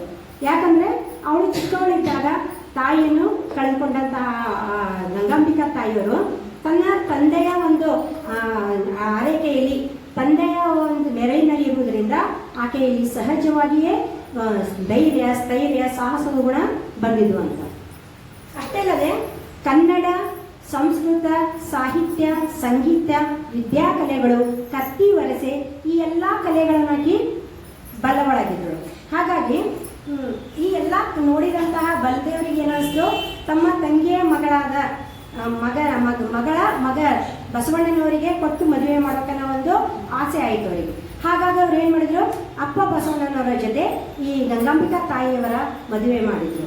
ಅಷ್ಟು ಸಿರಿ ಸಂಪತ್ತಿನಲ್ಲಿರುವಂತಹ ತಾಯಿ ಗಂಡನ ಅಣತಿಯಂತೆ, ಗಂಡನ ಆಜ್ಞೆಯೇ ಸಿರಿವಂತಿಕೆಗಿಂತಲೂ ಶ್ರೇಷ್ಠ ಅಂತ ತಿಳಿದುಕೊಂಡಂತಹ ಅಪೂರ್ವ ಸಾಧ್ವಿ ಗಂಗಾಂಬಿಕಾ ತಾಯಿಯಾಗಿದ್ರು.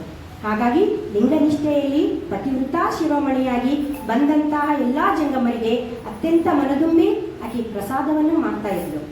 ಆ ತಾಯಿ ಬರೆದಂಥ ವಚನಗಳು 9. ಆ ವಚನದ ಒಂದು ಅಂಕಿತನಾಮ ಗಂಗಾಪ್ರಿಯ ಕೂಡಲ ಸಂಗಮ ದೇವ.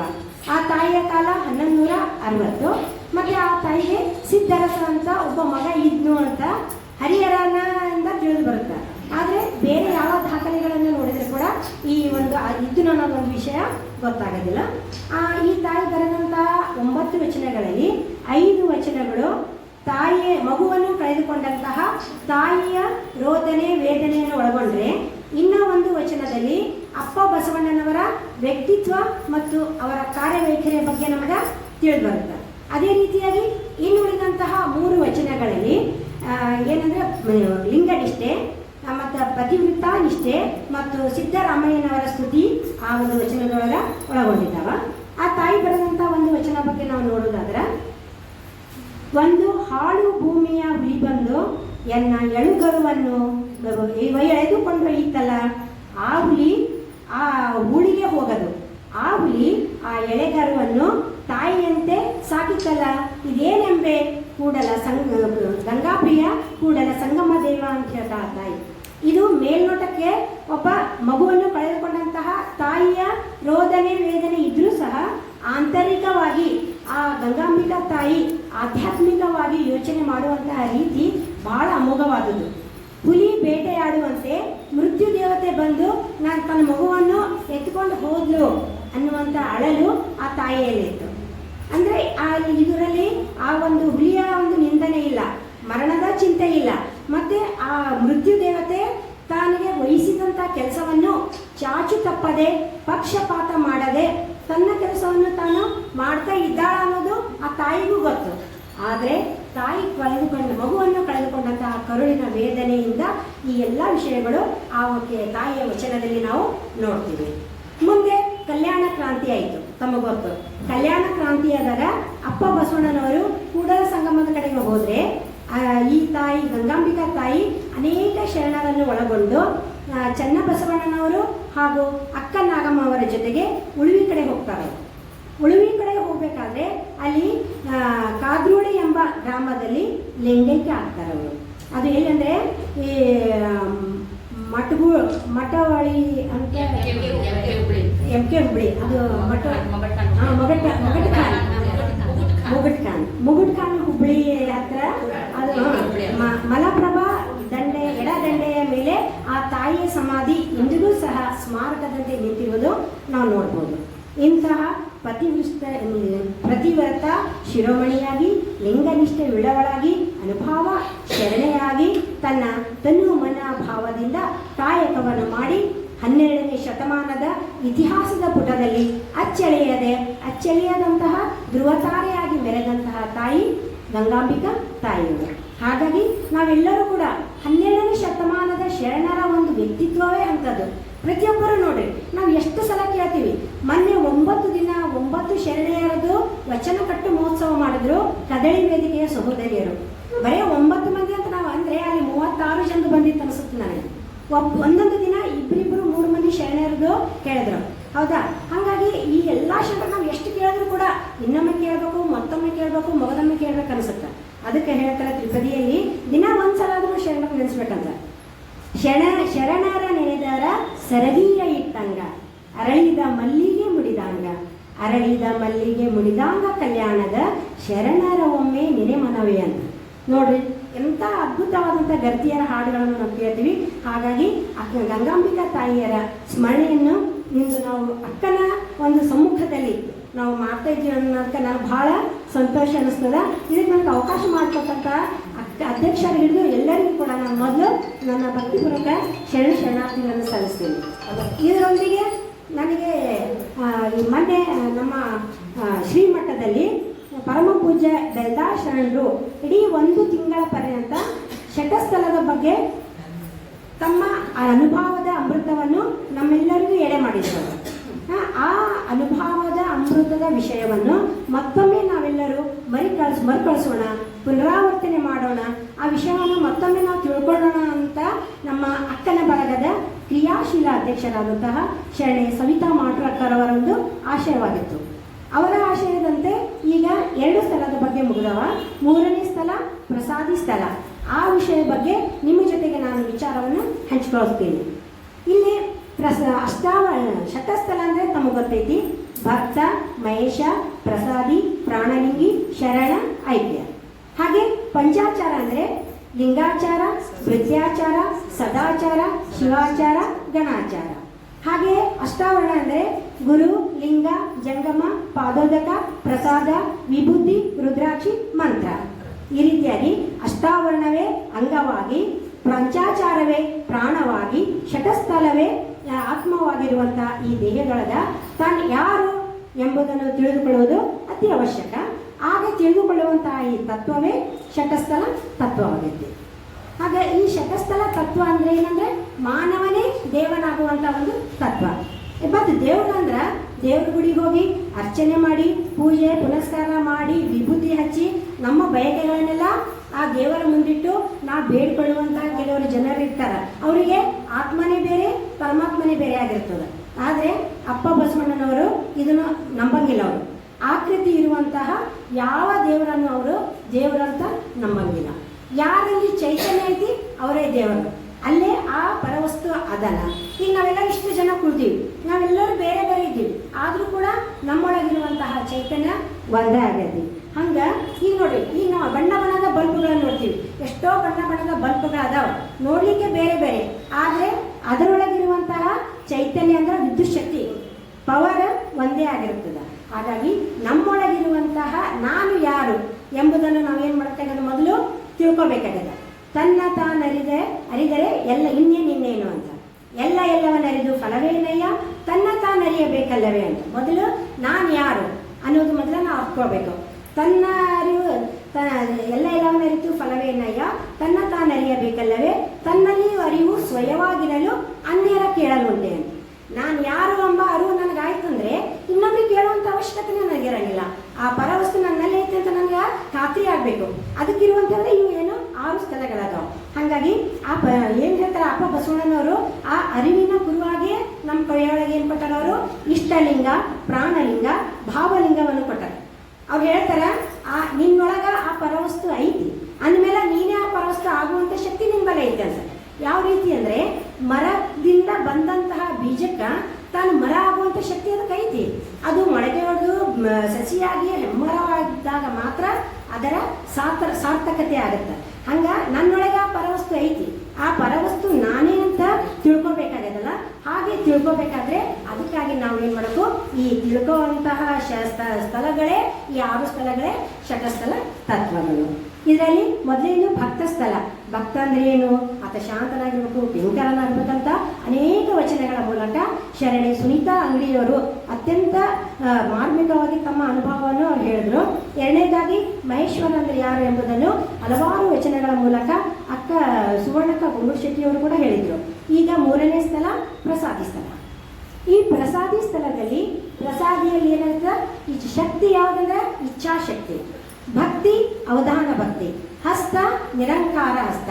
ಹಂಗ ಇಚ್ಛಾಶಕ್ತಿಯಾಗಿ ಅವಧಾನ ಭಕ್ತಿಯಾಗಿ ನಿರಂಕಾರ ಹಸ್ತ ಮತ್ತು ನಮ್ಮ ನೇತ್ರೇಂದ್ರಿಯವೇ ಮುಖವಾಗಿ ಮತ್ತು ರೂಪು ಪದಾರ್ಥವಾಗಿ ಸ್ವರೂಪು ಪ್ರಸಾದವಾಗ್ತದಲ್ಲಿ. ಇಲ್ಲಿ ಮಣಿಪುರ ಚಕ್ರದಲ್ಲಿ ಶೀಕಾರ, ಪ್ರಣವ ಮತ್ತು ಶಿವ ಸಾಧಕ್ಯ, ವಿದ್ಯಾಕಲೆ ಮತ್ತು ತೇಜ ಇವೆಲ್ಲವೂ ಏನಾಗಿರ್ತವ ತತ್ವಾಂಗವಾಗಿರ್ತವ. ಈ ಹಿಂದೆ ನಾವು ಹೇಳಿದಂತಹ ಮಹೇಶ್ವರ ಸ್ಥಳದಲ್ಲಿ ತನು ಮನ ಭಾವಗಳು ಕರ್ಣೇಂದ್ರಿಯಗಳ ವಿಕಾರಗಳೊಂದಿಗೆ ವೀರ ಹೋರಾಟವನ್ನು ಮಾಡಿ ಅವು ನಿಷ್ಠಾ ಬಲದಿಂದ ವಿಜಯವನ್ನು ಸಾಧಿಸಿ ಸಾರ್ಥಕತೆಯನ್ನು ಪಡೆದು ಪ್ರಸಾದಿಯಾಗ್ತದೆ. ಆಗ ತನ್ನದೆನ್ನುವುದು ಏನೂ ಇರಂಗಿಲ್ಲ, ಎಲ್ಲವೂ ಆ ಪರಶಿವಲಿಂಗಕ್ಕೆ ಅರ್ಪಿಸೋದು. ತನು ಮನ ಭಾವ ಕರ್ಣೇಂದ್ರಿಯಗಳು ವಿಷಯ ಪಡಿ ಪದಾರ್ಥಗಳೆಲ್ಲವೂ ಆ ಪರಶಿವನ ಲಿಂಗಕ್ಕೆ ಅರ್ಪಿಸಿ ಸಮರ್ಪಣಾ ಭಾವದಿಂದ ಅರ್ಪಣೆ ಮಾಡುವುದಲ್ಲ. ಅಂದರೆ ಯಾವುದೇ ಒಂದು ಪದಾರ್ಥ ಸಮರ್ಪಣೆ ಅರ್ಪಣೆ ಮಾಡದ ಹೊರತು ಆ ಪದಾರ್ಥವಾಗಿಯೇ ಉಳಿತದ ಹೊರತು ಪ್ರಸಾದ ಆಗೋದಿಲ್ಲ. ಈಗ ನೋಡ್ರಿ, ನಾವು ಮನೆಯಲ್ಲಿ ಅಡುಗೆ ಮಾಡ್ತೀವಿ. ಆ ಅಡಿಗೆಯಾಗಿ ಎಲ್ಲಿವರೆಗೆ ಇರ್ತದೆ ಅಂದ್ರೆ ಲಿಂಗಕ್ಕೆ ಬೋನವ ಸಲ್ಲಿಸುವ ತನಕ ಆ ಅಡಿಗೆಯಾಗಿರ್ತದೆ. ಆ ಬೋನವ ಸಲ್ಲಿಸಿದ ನಂತರ ಅದೇನಾಗುತ್ತಾ ಪ್ರಸಾದ ಆಗ್ತದ. ಅದೇ ರೀತಿಯಾಗಿ ಈಗ ಅವರು ಮಠಕ್ಕೆ ಹೋಗ್ತಿರ್ತಾರೆ, ಅವರೇ ಏನು ತೊಗೊಂಡು ಹೊಂಟೀನಿ ಅಂತ ಕೇಳ್ತೀನಿ ನಾನು. ಆವಾಗ ಅವರು ನಾ ಬಾಳೆಹಣ್ಣು ತೊಗೊಂಡು ಹೊಂಟೀನಿ ಅಂತ ಹೇಳ್ತಾರೆ. ಅದೇ ಒಂದು ಅರ್ಧ ತಾಸು ನಂತರ ಮತ್ತೆ ಒಳಗಿಂದ ಹೊರ ಬರ್ತಿರ್ಬೇಕಾದ್ರೆ ಅವರೇ ಏನು ತೊಗೊಂಡು ಹೋಗ್ತಾ ಇದ್ದೀರಿ ಅಂದರೆ ಪ್ರಸಾದ ಅಂತಾರೆ. ಎಂಥ ಶಕ್ತಿ ಬರುತ್ತದಕ್ಕಂದ್ರೆ ಆ ರೀತಿಯಾಗಿ ಈಗ ನೋಡಿ, ಒಂದು ಕಟ್ಟಿಗೆ, ಆ ಕಟ್ಟಿಗೆಯನ್ನು ನಾವು ಅಗ್ನಿಸ್ಪರ್ಶ ಮಾಡಿದಾಗ ಆ ಕಟ್ಟಿಗೆ ಅಗ್ನಿಮಯವಾಗಿ ಅಗ್ನಿ ಪ್ರಸಾದವಾಗಿರ್ತದೆ. ಅದೇ ರೀತಿಯಾಗಿ ಸಾಧಕನ ಅಂತರಂಗವು ಆ ಅಂತರ್ಯಾಮಿಯಾದಂತಹ ಶಿವಲಿಂಗಕ್ಕೆ ಅರ್ಪಣೆಯಾದಾಗ ಮಾತ್ರ ಆ ಪದಾರ್ಥ ಏನಾಗುತ್ತಾ ಪ್ರಸಾದವಾಗಿ ಪರಿಣಮಿಸ್ತದೆ. ಅಂಗಗುಣ ಹೋಗಿ ಅಲ್ಲಿ ಏನು ಬರುತ್ತಾ ಲಿಂಗಗುಣ ಬರುತ್ತದೆ. ಅಂಗಗುಣ ಉಳಿದು ಲಿಂಗಗುಣ ಉಳಿದು ಅಂಗವು ಲಿಂಗದೊಳಗಾದ ಕಾರಣ ಅಂಗಗುಣ ಬೆಲೆಗೆ ಇಳಿತಿಲ್ಲ. ಲಿಂಗವು ಬಂದೆನ್ನ ಅಂಗದೊಳು ನೆಲೆಸಲು ಅಂಗವು ಲಿಂಗದೊಳಗಾದ ಕಾರಣ ನಾ ನಿಮ್ಮ ಪಾದದೊಳೊಡವೆರವೆ ಅಂತ ಅಕ್ಕ ಮಹಾದೇವಿ ತನ್ನ ಯೋಗಾಂಗ ತ್ರಿವಿಧಿಯಲ್ಲಿ ಹೇಳ್ತಾಳೆ. ಯಾಕೆ ಹೇಳ್ತಾಳೆ ಅಂದ್ರೆ ಚಿಕ್ಕವರಿರುವಾಗಲೂ ಕೂಡ ಆ ಶಿವಲಿಂಗವೇ ನನ್ನ ಗಂಡ, ಆ ಮಲ್ಲಿಕಾರ್ಜುನ ನನ್ನ ಗಂಡ ಅಂತಿಕೊಂಡು ಲಿಂಗ ನಿರೀಕ್ಷಣೆ ಮಾಡ್ತಾ ಮಾಡ್ತಾ ಮಾಡ್ತಾ ಆಕಿನ ಅಂಗಾಂಗವೆಲ್ಲವೂ ಏನಾಗಿರ್ತಾವ ಲಿಂಗಾಂಗ ಆಗಿರ್ತಾವ. ಅದಕ್ಕೆ ಹೇಳ್ತಾಳ ತನ್ನ ಅಣುಗಳೆಲ್ಲವೂ ಲಿಂಗಮಯ ಆಗ್ಯಾವ, ನಿನ್ನಲ್ಲೇ ಸೇರ್ಕೊಂಡಾವ. ಅದಕ್ಕೆ ನಿನ್ನ ಚರಣ ಕಮಲದೊಳಗ ನಾ ಬಂದು ಅಡ್ಕೊಂತೀನಿ ಅಡಿಗಿನಿ ಅಂತಿಕೊಂಡು ಆ ತಾಯಿ ತನ್ನ ಒಂದು ಯೋಗಾಂಗ ತ್ರಿವಿಧಿಯಲ್ಲಿ ಹೇಳ್ಬೇಕಾದ್ರೆ ಈ ಒಂದನೇದ ನಮ್ಮಲ್ಲಿರುವಂತಹ ಅಂಗಗುಣಗಳು ಹೋಗಿ ಲಿಂಗ ಗುಣಗಳಾಗ್ತವ, ಅಂಗೇಂದ್ರಿಗಳೆಲ್ಲವೂ ಲಿಂಗೇಂದ್ರಿಗಳಾಗ್ತವ. ಆಗ ಪ್ರಸಾದಿಗೆ ಯಾವುದೇ ಪರಿತಾಪ ಎಂಬುದೇ ಇಲ್ಲ ಅಂತ. ಯಾಕಿಲ್ಲಂದ್ರೆ ಅಲ್ಲಿ ನಂದು ತನ್ನದು ಎಂಬ ಅಹಂ ಮಮಕಾರ ಇದ್ರೆ ಮಾತ್ರ ಅಲ್ಲಿ ಕಷ್ಟ ನೋವು ಆಗ್ತದೆ. ಅಲ್ಲಿ ತನ್ನದೆಂಬ ಅಹಂ ಮಮಕಾರನೇ ಇಲ್ಲ ಅಂದಮೇಲೆ ಅಂತ ಪ್ರಸಾದಿಗೆ ಎಲ್ಲಿಯ ನೋವು ಎಲ್ಲಿಯ ಬಾಧೆ? ತಂದಿರುವಂತಹ ಎಲ್ಲ ಪಡಿ ಪದಾರ್ಥಗಳನ್ನು ಆ ಪರಶಿವ ಲಿಂಗಕ್ಕೆ ಅರ್ಪಿಸಿ ತಾನು ಲಿಂಗ ಭೋಗೋಪಭೋಗಿಯಾಗುವುದೇ ಈ ಪ್ರಸಾದಿ ಸ್ಥಳದ ಮುಖ್ಯ ಲಕ್ಷಣ ಮತ್ತು ಪರಮ ಉದ್ದೇಶ ಅಂತ ಹೇಳುವಂಥದ್ದು.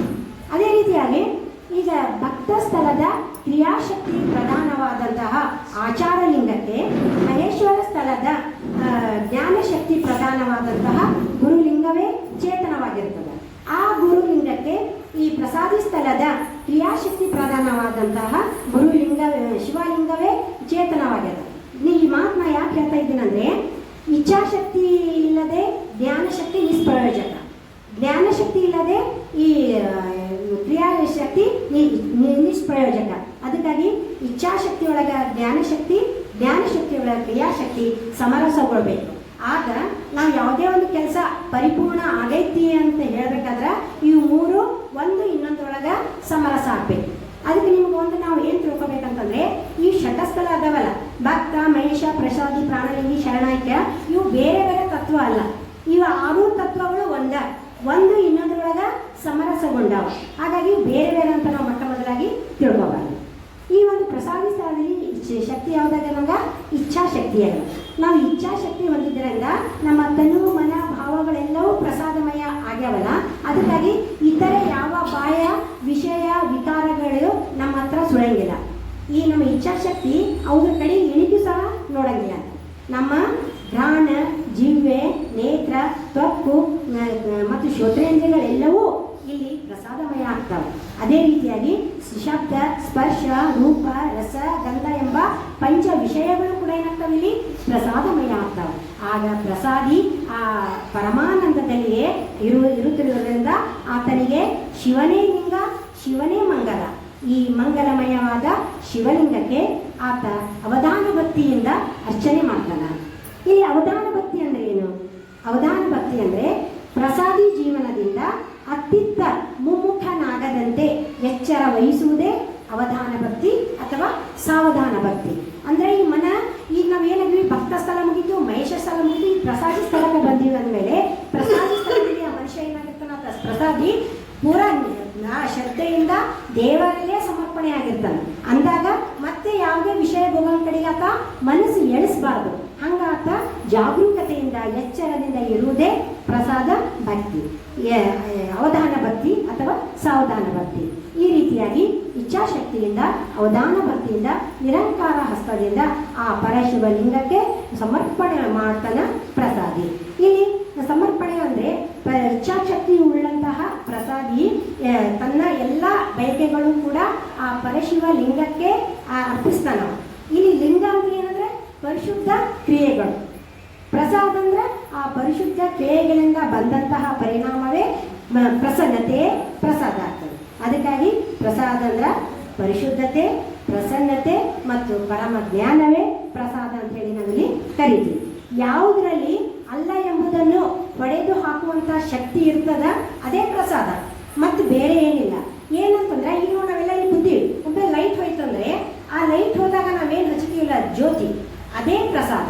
ಈಗ ನಮ್ಮ ಅಂತರಂಗದೊಳಗಿರುವಂಥ ಅಜ್ಞಾನದ ಕತ್ತಲೆಯನ್ನು ಹೋಗಲಾಡಿಸುವಂತಹ ಜ್ಯೋತಿ ಎಂಬ ಅರಿವು ಐತಲ್ಲ, ಆ ಅರಿವೇ ಪ್ರಸಾದ. ಈಗ ಅನಾಚಾರವನ್ನು ಹೋಗಲಾಡಿಸುವಂತಹ ಆಚಾರವೇ ಪ್ರಸಾದ, ಅಜ್ಞಾನವನ್ನು ಹೋಗಲಾಡಿಸುವ ಜ್ಞಾನವೇ ಪ್ರಸಾದ, ಅಸಂತೋಷವನ್ನು ಹೋಗಲಾಡಿಸುವಂತಹ ಸಂತೋಷವೇ ಪ್ರಸಾದ, ದುಃಖವನ್ನು ಹೋಗಲಾಡಿಸುವಂತಹ ಸಂತೋಷವೇ ಪ್ರಸಾದ. ಈ ರೀತಿಯಾಗಿ ಪ್ರತಿಯೊಂದರಲ್ಲಿಯೂ ಕೂಡ ಪ್ರಸನ್ನತೆಯನ್ನು ಕಾಣುವ, ಪರಿಶುದ್ಧತೆಯನ್ನು ಕಾಣುವ ತತ್ವವೇ ಪ್ರಸಾದ ಆಗಿದೆ. ಹಾಗೆ ಪಂಚ ವಿಷಯಗಳು ಸಹ ಏನಾಗ್ತಾವೆ, ಇಲ್ಲಿ ಪ್ರಸಾದಮಯವಾಗ್ತಾವಂತ. ಪಂಚ ವಿಷಯಗಳಂದ್ರೆ ಶಬ್ದ, ಸ್ಪರ್ಶ, ರೂಪ, ರಸ, ಗಂಧ ಇವೆಲ್ಲವೂ ಏನಾಗ್ತಾವ, ಪದಾರ್ಥವಾಗಿ ಪ್ರಸಾದ ಆಗ್ತಾವ. ಆ ಪ್ರಸಾದ ಆಗ್ಯಾವಂದೆಲ್ಲ ಇವೇನು ಮಾಡ್ತಾವ, ಲಿಂಗಾಂಗ ಸಾಮರಸ್ಯ ಮಾಡಬೇಕಾದ್ರೆ ಇವು ಬಾಧಕ ಮಾಡದೆ ಸಾಧಕ ಆಗ್ತಾವ, ಸಹಾಯ ಮಾಡ್ತಾವ ಅಂತ. ನಮ್ಮ ಮನುಷ್ಯನಿಗೆ ಅತಿ ಅವಶ್ಯಕ ಆದಂತಹ ತನು, ಮನ, ಭಾವ, ಕರ್ಣೇಂದ್ರಿಯ ಮತ್ತು ಭೌತಿಕ ವಿಷಯಗಳೆಲ್ಲವೂ ಕೂಡ ನಾವು ಪ್ರಸಾದಮಯ ಆಗೋದ್ರಿಂದ ಅವು ನಾವು ಏನು ಮಾಡ್ತೀವಿ, ಲಿಂಗಯ್ಯನಿಗೆ ಅರ್ಪಣೆ ಮಾಡ್ತೀವಿ. ಇಲ್ಲಿ ಅರ್ಪಣೆ ಅಂದರೆ ಏನು ಅಂತಂದರೆ ತನಗೆ ಯಾವ ಫಲ, ಪದ, ಭೋಗ, ಭಾಗ್ಯಗಳು ಬಯಸದೆ ಎಲ್ಲವೂ ಲಿಂಗಯ್ಯನಿಗಾಗಿ ಅರ್ಪಿಸಿ ಲಿಂಗಯ್ಯನಿಗಾಗಿ ನಾವು ಸಕಲ ಸತ್ಕಾರಗಳನ್ನು ಮಾಡೋದಾಗಿದೆ. ಈ ಸಕಲ ಸತ್ಕಾರ ಮಾಡಿದ ಪರಿಣಾಮವೇ ಪ್ರಸನ್ನತೆ. ಹಾಗಾಗಿ ಲಿಂಗಕ್ಕಾಗಿ ಮಾಡುವ ಮಾಟದಲ್ಲಿ ಪ್ರಸನ್ನತೆ ಇದೆ, ಆ ಪ್ರಸನ್ನತೆಯಲ್ಲಿಯೇ ಪ್ರಸಾದ ಇದೆ. ಹಾಗಾಗಿ ನಾವು ಏನು ಮಾಡ್ತೀವಿ, ಲಿಂಗಕ್ಕಾಗಿ ಮಾಡಬೇಕು. ಅದಕ್ಕೆ ಅಪ್ಪ ಬಸವಣ್ಣನವರು ಹೇಳ್ತಾರ, ಲಿಂಗಕ್ಕೆಂದೇ ನೆನೆವೆ, ಲಿಂಗಕ್ಕೆಂದೇ ಮಾಡುವೆ, ಲಿಂಗಕ್ಕೆಂದೇ ಕೊಡುವೆ ನಾನಯ್ಯ, ಸಕಲ ಪಡಿ ಪದಾರ್ಥಗಳೆಲ್ಲವೂ ಲಿಂಗಕ್ಕೆಂದೇ ಬಯಸುವೆ, ಅಂಗಗುಣವನ್ನರಿಯನಯ್ಯ, ಲಿಂಗಕ್ಕಾಗಿಯೇ ಕಾಮಿಸುವೆ ನಿಕಾಮಿಯಾಗಿ, ಎನ್ನ ತನು ಪ್ರಾಣ ಮನಾದಿಗಳೆಲ್ಲವೂ ಲಿಂಗದ ಸತಿಯರಾಗಿ ಲಿಂಗಕ್ಕೆಂದೇ ಬಯಸಿ ಲಿಂಗದ ಪ್ರಾಣಿಗಳಾದ ಕಾರಣ ಆ ಲಿಂಗಕ್ಕೆಂದೇ ಕೈಗೊಂಡೇನು, ಅನರ್ಪಿತವ ನರಿಯನಯ್ಯ ಕೂಡಲ ಸಂಗಮ ದೇವ ಅಂತ ಹೇಳ್ತಾರೆ. ನೋಡ್ರಿ, ಪ್ರತಿಯೊಂದು ನಾ ಏನು ಕೆಲಸ ಮಾಡಿದ್ರು ಲಿಂಗಕ್ಕಾಗಿಯೇ ಮಾಡ್ತೀನಿ, ನಾ ಏನು ಕೊಟ್ಟರು ಕೂಡ ಲಿಂಗಕ್ಕಾಗಿಯೇ ಕೊಡ್ತೀನಿ. ನಾನು ಕೊಡೋದು ಮಾಡೋದು ನಮ್ಗೆ ಏನದವ ಎಲ್ಲ ಕ್ರಿಯೆಗಳು ಕೂಡ ಲಿಂಗಕ್ಕಾಗಿಯೇ ಮಾಡ್ತೀನಿ ಅಂತ ಹೇಳ್ತಾರೆ. ಯಾಕೆ? ಅದೆಲ್ಲ ಶಿವನು ಕೊಟ್ಟಿದ್ದ ದೇಣಿಗೆ, ನನ್ನದನ್ನೋದು ಏನೂ ಇಲ್ಲ, ಎಲ್ಲವೂ ಆ ಪರಶಿವ ಕೊಟ್ಟಿದ್ದಕ್ಕಾಗಿ ಅವನಿಗೆ ನಾನು ಕೊಡ್ತೀನಿ. ನಿಮ್ಮ ದಾನ, ಬೆಳೆ ನಿಮ್ಮ ದಾನ, ಸುಳಿದು ಸೂಸುವ ಗಾಳಿ ಅದು ನಿಮ್ಮ ದಾನ ಅಂತ. ಇಲ್ಲಿರುವಂತಹ ಪ್ರತಿಯೊಂದು ಅಣು, ರೇಣು, ತೃಣ, ಕಾಯಗಳೆಲ್ಲವೂ ಆ ಪರಶಿವನ ಆಜ್ಞೆಯಿಂದ ನಡೆಯುವಂಥವು, ಅವನೇ ಕೊಟ್ಟಂತಹ ಕೊಡುಗೆ.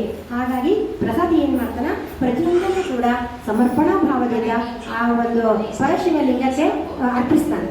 ಹೀಗೆ ಅರ್ಪಣೆ ಮಾಡೋದ್ರಲ್ಲಿ ಕೂಡ 3 ಪ್ರಕಾರದ ಅರ್ಪಣೆಯನ್ನು ನಾವು ನೋಡ್ತೀವಿ. ಕಾಯಾರ್ಪಣ, ಕರ್ಣಾರ್ಪಣ, ಭಾವಾರ್ಪಣ. ಹೆಂಗಂದ್ರೆ ಈಗ ನಮ್ಮಲ್ಲಿರುವಂತಹ ಕೆಟ್ಟ ಕ್ರಿಯೆಗಳೆಲ್ಲ, ದುಷ್ಕ್ರಿಯೆಗಳನ್ನೆಲ್ಲ ಹೋಗಲಾಡಿಸಿ ಸತ್ಕ್ರಿಯಾ ಸಂಪನ್ನನಾದ್ರ ಅದೇನಾಗುತ್ತೆ, ಅಲ್ಲಿ ಕಾಯಾರ್ಪಣ ಮಾಡ್ತಾನೆ.